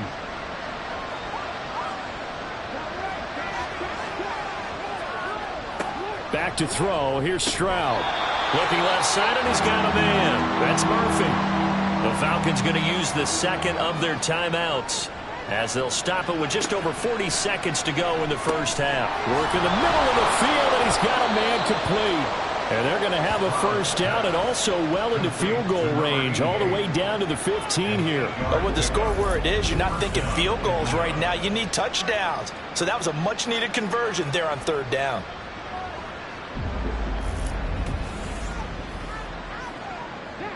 And quickly, they get to the line. Stroud to the air on 1st and 10. That is caught at the 7-yard line. And down inside the 10 here before he's out of bounds right around the 7. 2nd and 2, 1st down marker at the 5-yard line. Again, it's Stroud. And it's caught. And the Falcons are going to be set up with a 1st and goal on a pass play that moves them all the way down to the 1. Throwing now is Stroud. And that is caught. Touchdown, Falcons. A great effort there as the first half is winding down. And the Falcons are able to cut into this lead in the final seconds of the first half. Well, that's just how they drew it up, CD. His first read was there, got it to him quickly, and into the end zone. Absolutely excellent execution by all involved. And the coordinator, yeah, I give him credit, found the perfect play call. Quarterback let it fly as soon as the target came free, and his guy made a nice catch. Just how you draw it up in practice and then execute it in the game. So not much time to speak of remaining in this first half as the kick's away. And he's up past the 20 to the 22-yard line. The 49er offense set to get this drive underway. And with 10 seconds left, not really enough time to put something together. A first down run, good for about 3. 2nd and 7 coming up. So we come upon halftime here in this NFC wildcard matchup as we send you cross-country to Orlando. Jonathan Coachman is there and has our EA Sports halftime report.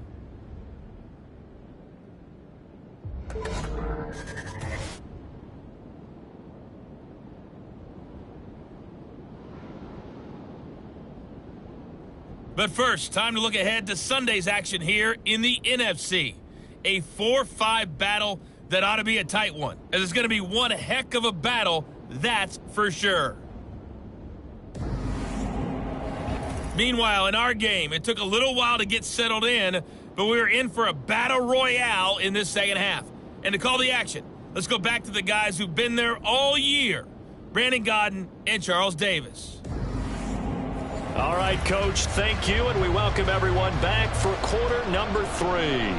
One of these two teams about to play their final half of the season as we're back at it in this NFC wildcard bout. Oh, good return up past the 30.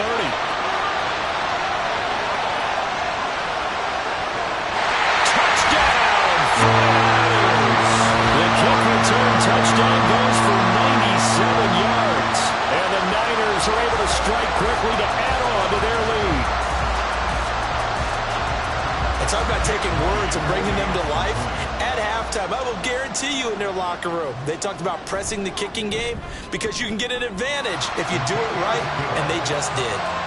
Moody good with the extra point. And the lead now to 3 touchdowns at 21.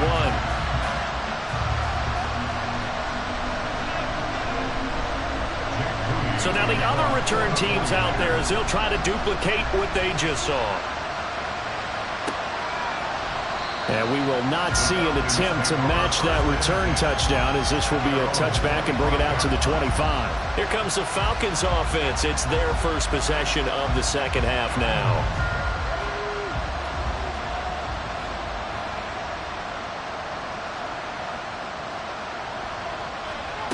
First and 10, it's Stroud.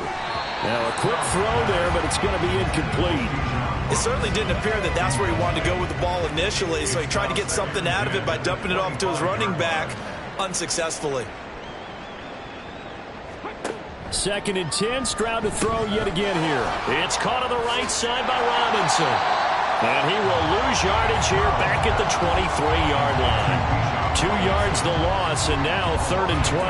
It looked like the defense, they were ready for that one. Really left him almost no room to work after catching the ball. He could throw every move in the book at him. They were there, and they tackle him for a loss.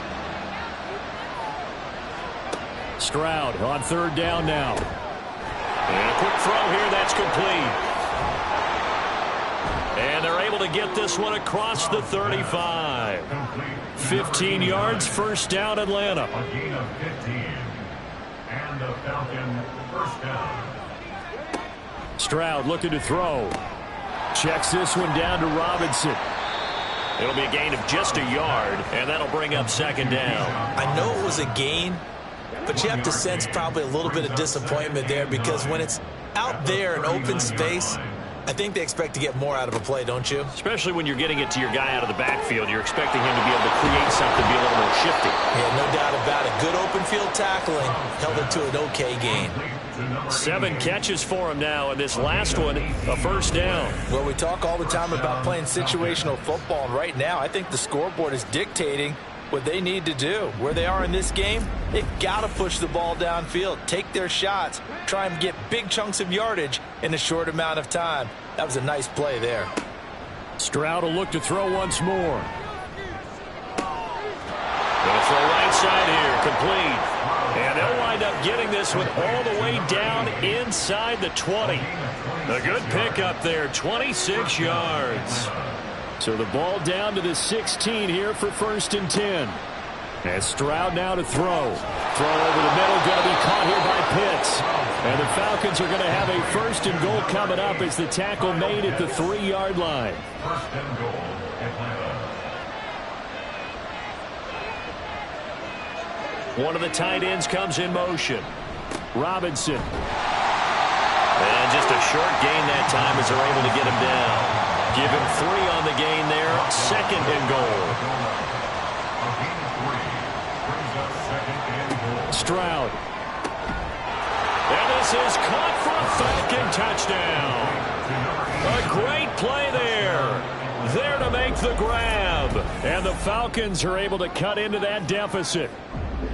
So a very important first drive of the third quarter, Charles, and safe to say, a much-needed touchdown. Which leads to the question, where was this in the first half? Because if they'd had a few more drives like that, they wouldn't be in this situation. But that is the kind of drive that sends a message to the other side. We're going to be here, and we're going to battle you to the end.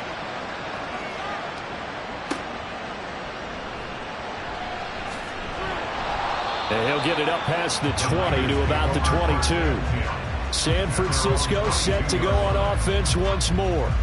Their lead down to 2 scores after the touchdown a moment ago as they start with a 1st and 10.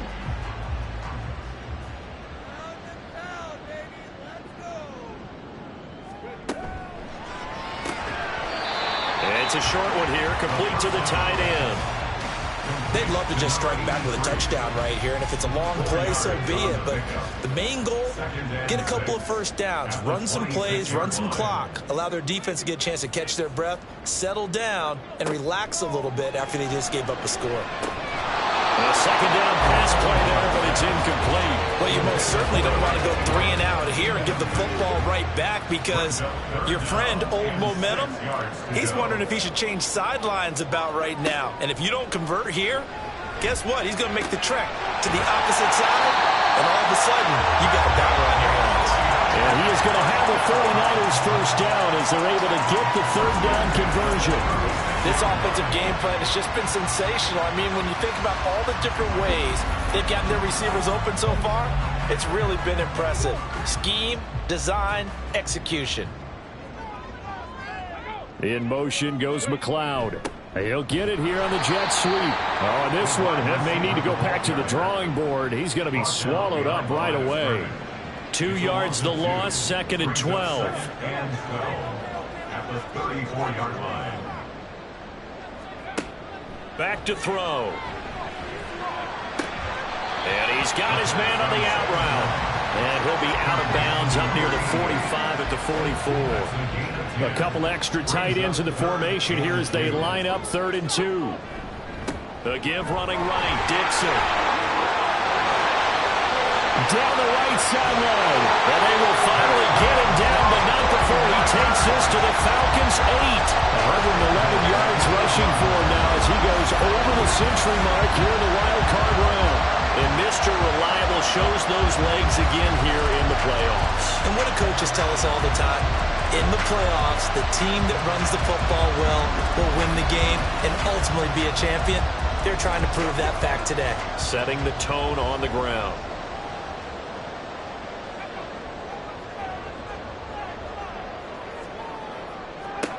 Out of the gun, they'll look to throw. The quick slant caught. Touchdown 49ers. From 8 yards out. And the Niners have moved out in front by 3 touchdowns. That drive that really increased their cushion felt very military to me.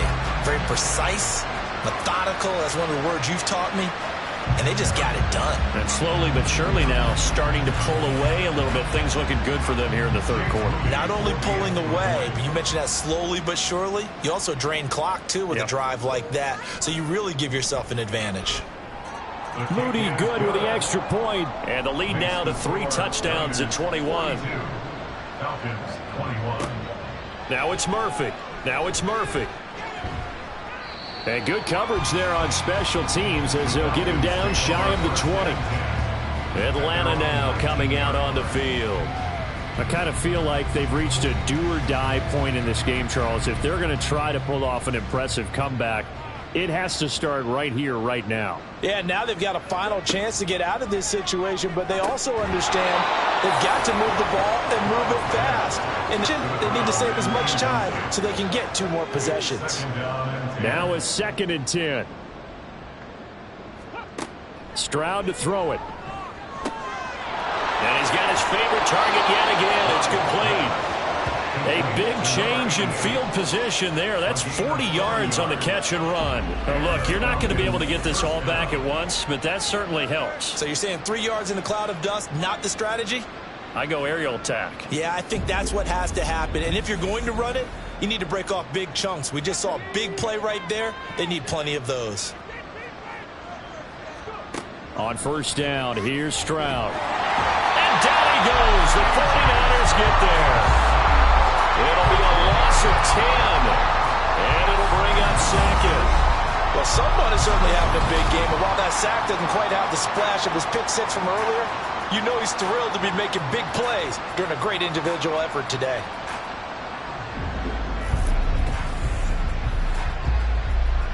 And the job becomes twice as difficult now. After the sack, it's 2nd and 20. They'll try the left side. Nickerson. And just 1 yard here from the 49 to the 50. This offense in desperate need of a conversion as they come up on 3rd down. From the midfield stripe, they'll look to throw. Looking deep downfield. And unable to connect. Incomplete. Now give them credit. They took their shot, but it's going to bring up 4th down. The scoreboard tells a story for them, a little bit bleak, and while it's not quite desperation time yet, it's definitely getting close, but the defense reads the scoreboard as well. They're going to back up and make them really earn it. The 49ers ready to set up shop again offensively. They're just looking to do more of the same. They were good in the first half. They've extended their lead so far here in the second half. I don't know, they're just looking good on hitting on all cylinders right now. And sometimes that means a head coach who really has a finger on the pulse of the team may not have anything to say at all. May tell the rest of the coaches, just back it off a little bit. This team has it under control. I remember hearing about Bob Knight years ago in basketball, getting ready to give the final speech before the gold medal game in '84. And on the board, Michael Jordan had written, "Coach, after all we've been through, there's no way we're losing tonight." He didn't even give a pregame speech. Wow, interesting. Well, right now, no speech is needed. 4 yards the pickup, 1st down.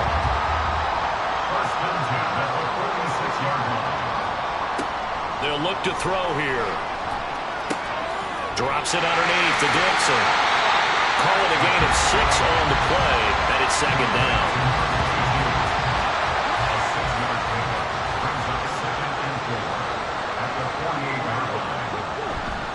Now a handoff right side. It's Dixon. And a strong run there as he'll take this all the way down to the 35. 129 yards for him on the ground now as he has been terrific here this afternoon. So 1st and 10, and if they score on this drive, might have to start digging in our second half blowout material. This one complete to his fullback out of the backfield. And inside the 20 before he's brought down. Another nice gain. That's now 30 yards between those last 2 plays. Well, this has certainly been a nice drive with the way they've spread the football around.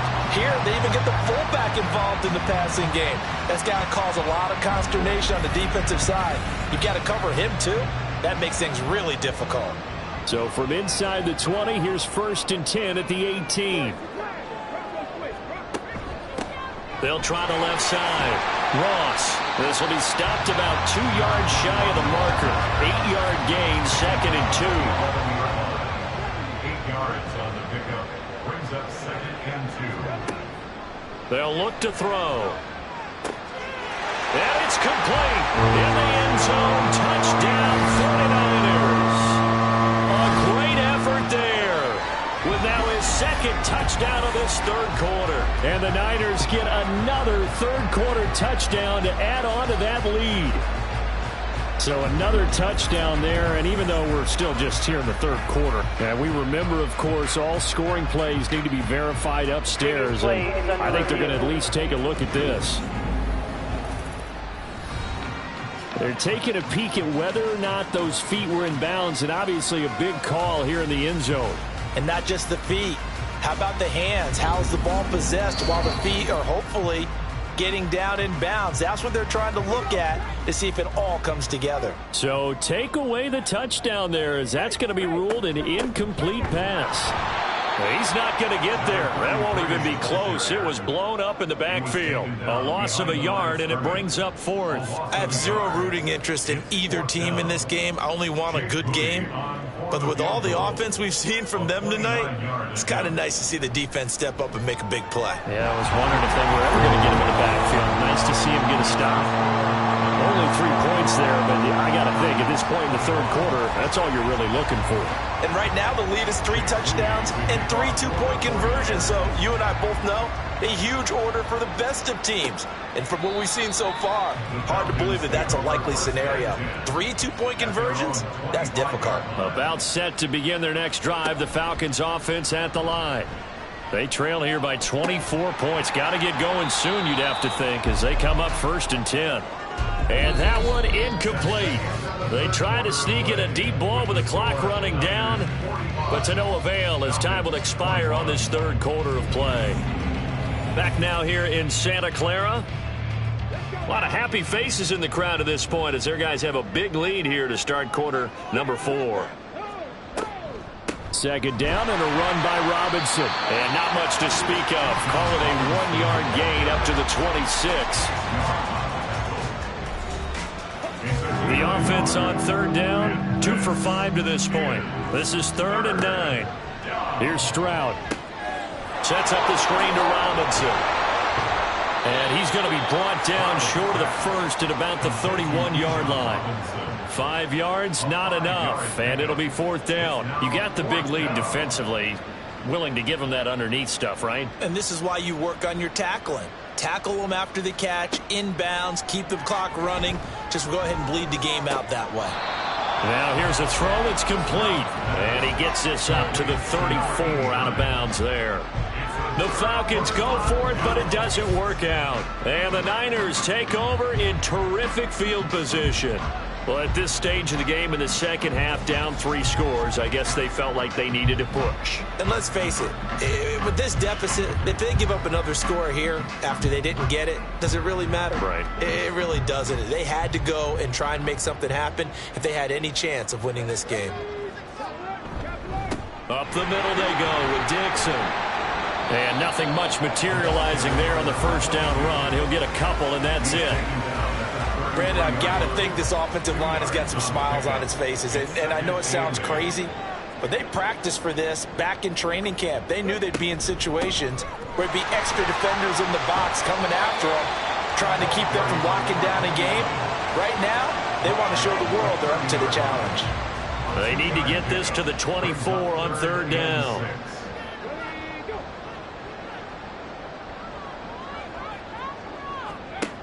They'll set up a throw. And he hauls it in the end zone. Touchdown, San Francisco. A great play there. 30 yards. And the 49ers start to open this lead even wider here in the 4th. So still throwing here in the 4th quarter with a pretty sizable lead, and now that lead even more sizable. And if nothing else here, CD, a chance to pile on some stats before this one wraps up, and he did just that. Brandon, convention tells us it's time for them to get off the gas a little bit, right? But you and I both know the receivers don't want them to because, as you noted, this is their chance to pile on the stats. If they got their way, they try to get every single spot in the depth chart points before this game is over.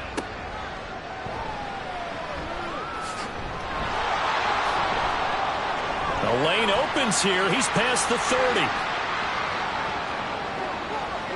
It's a foot race. And they are not going to catch him. He's in. Touchdown, Falcons. It's been a back-and-forth game, a lot of points on the board, and that return right there kind of indicative of how this thing's gone. Well, you've seen both teams go at it, and as you just pointed out, both of them have found the end zone. But just like in boxing, you know the blow that hurts the most? The one you didn't see coming, and that often is the case when it comes in special teams. An extra point attempt here still to come.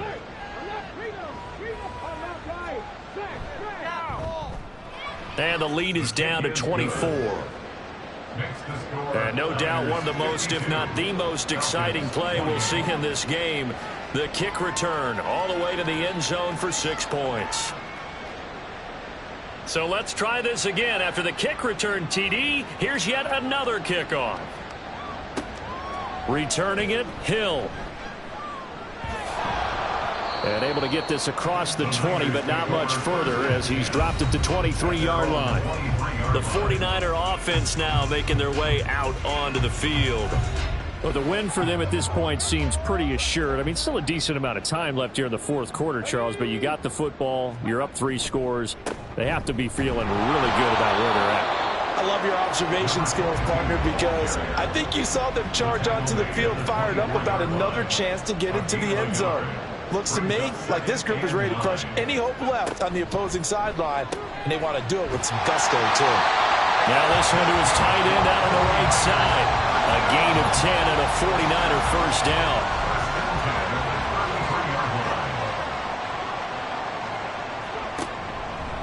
A handoff out of the pistol. It's Dixon. They'll get it across the 35. It'll be second down. Well, from an offensive perspective, that was a tough run because he only picked up 3 yards. Well, let's flip it over to the defensive side. They now have the advantage. 3 3-yard gains. That means they're punting the ball likely on 4th down.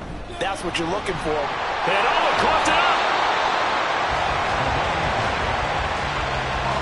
So it goes as a fumble, but the key thing, not a fumble loss. Yeah, that stat's big, isn't it? I mean, I remember watching teams play. The ball might be on the ground a number of times during the game, but if the other team doesn't get it, that's a huge difference in the ball game. And in this case, they were able to retain possession. 3 yards won't be enough here as that'll bring up 4th down. But this was just simply excellent defense. On this 3rd down, they had to be alert for the possibility of a pass, but that didn't stop them at all from understanding what was going on when they decided to run the football, and they just swarmed and stuffed them for almost no gain. Here comes the 49ers punter now, as he'll punt it away for the 2nd time. First kick, 47. This one looks good as well. This is taken around the 12. It's a 45-yard punt, but a decent return there of 9 yards. And the Falcons will be taking over 1st and 10. Here comes the Atlanta offense now ready to take over here.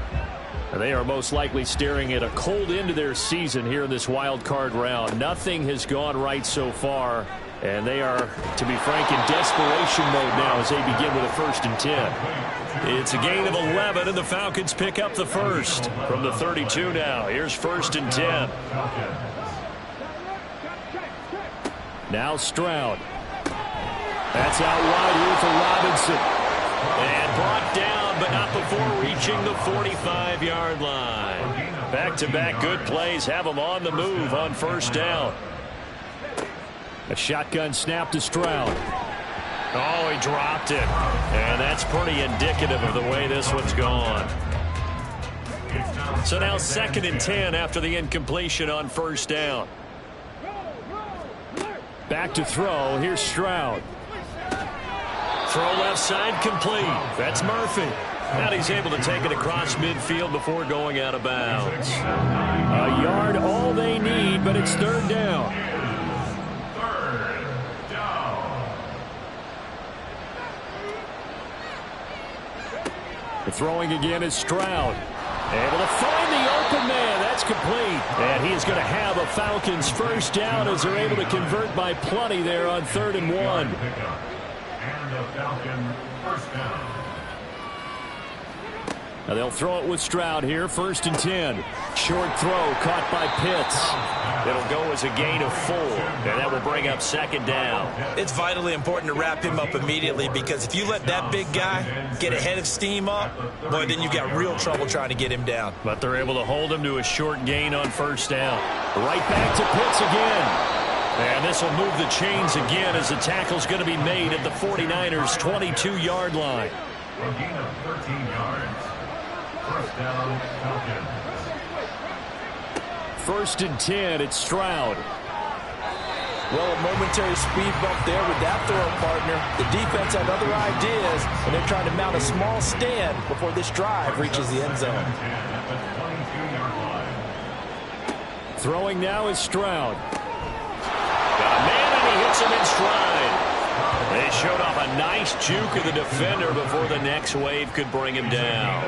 And this offense on third down today, 3 for 7 so far in this game. They're up against a 3rd and 1 situation. Again, it's Stroud. That is caught. And the Falcons are going to have 1st and goal as they try to finish off this drive with 6 points. Well, those are the types of plays they probably wish they had made more of in the first 3 quarters. And this deficit going to be tough to overcome here in the 4th. But a nice first down and a pickup on that throw. Yeah, and this is where as coaches, you're looking for effort and execution, even though the scoreboard is going against you. You want to find out who's going to fight, who's going to scrap, who's going to keep their heads up and continue to play. And he gets halfway there, down to the 1-yard line. It's a gain of a yard, and it'll set up 2nd and goal. Just 2 minutes remaining here in the 4th quarter of what has been a one-sided affair. So it's Falcon football as we welcome you back. They've got it 2nd and goal as they look for a late touchdown. Now here's Stroud. This to Pitts, and he's got him. Touchdown, Atlanta.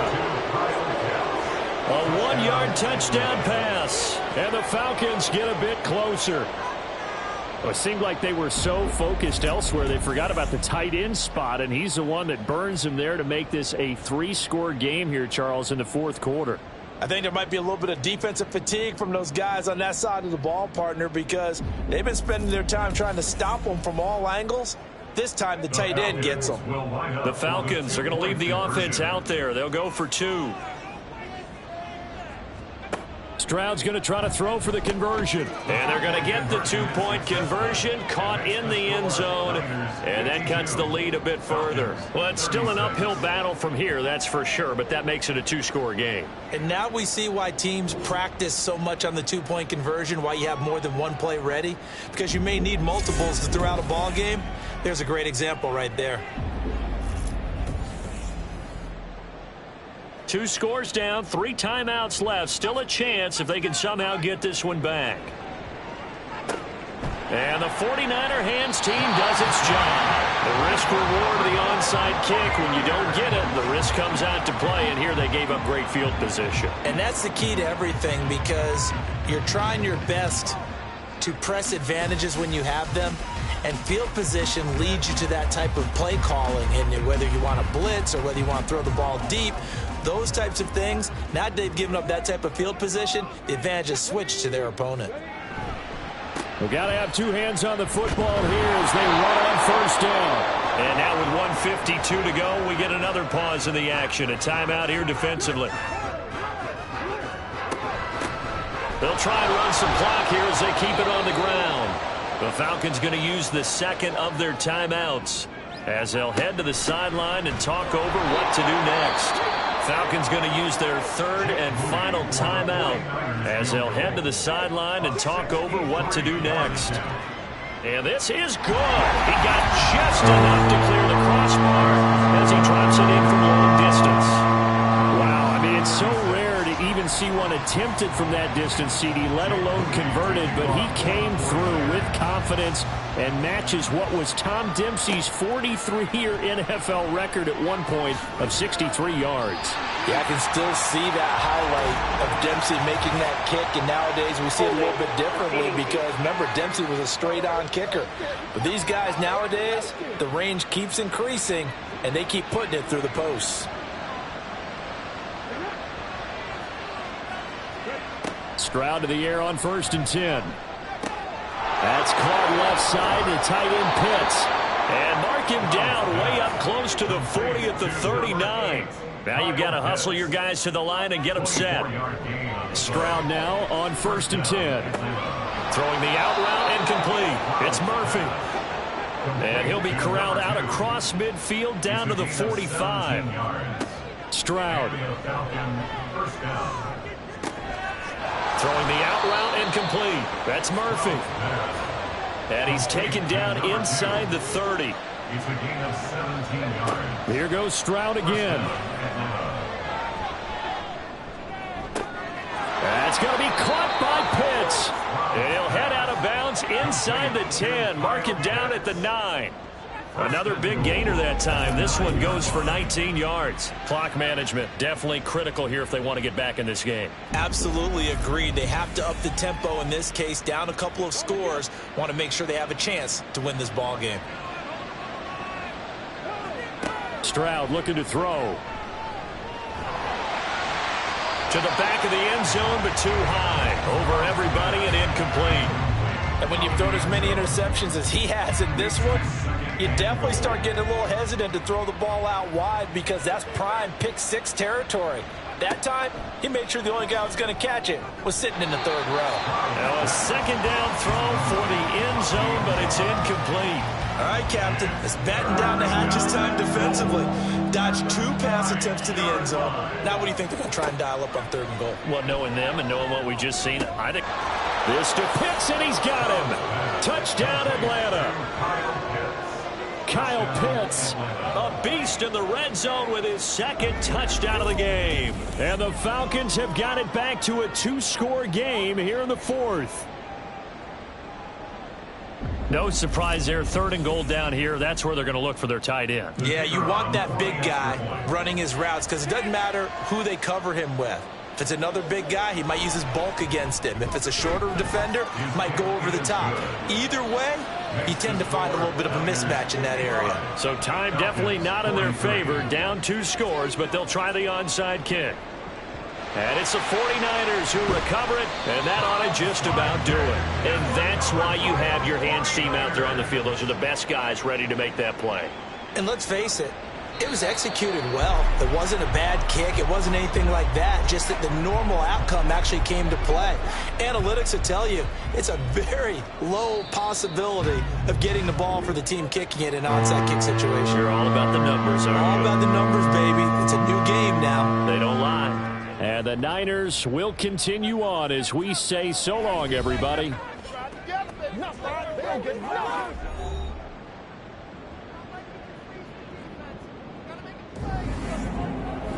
That'll do it for us. For Charles Davis and all our hardworking crew, I'm Brandon Gaudin. You've been watching the NFL on EA Sports. For more, find us on Twitter at EA Madden NFL. The 49ers get the win here at home as we say so long from Santa Clara.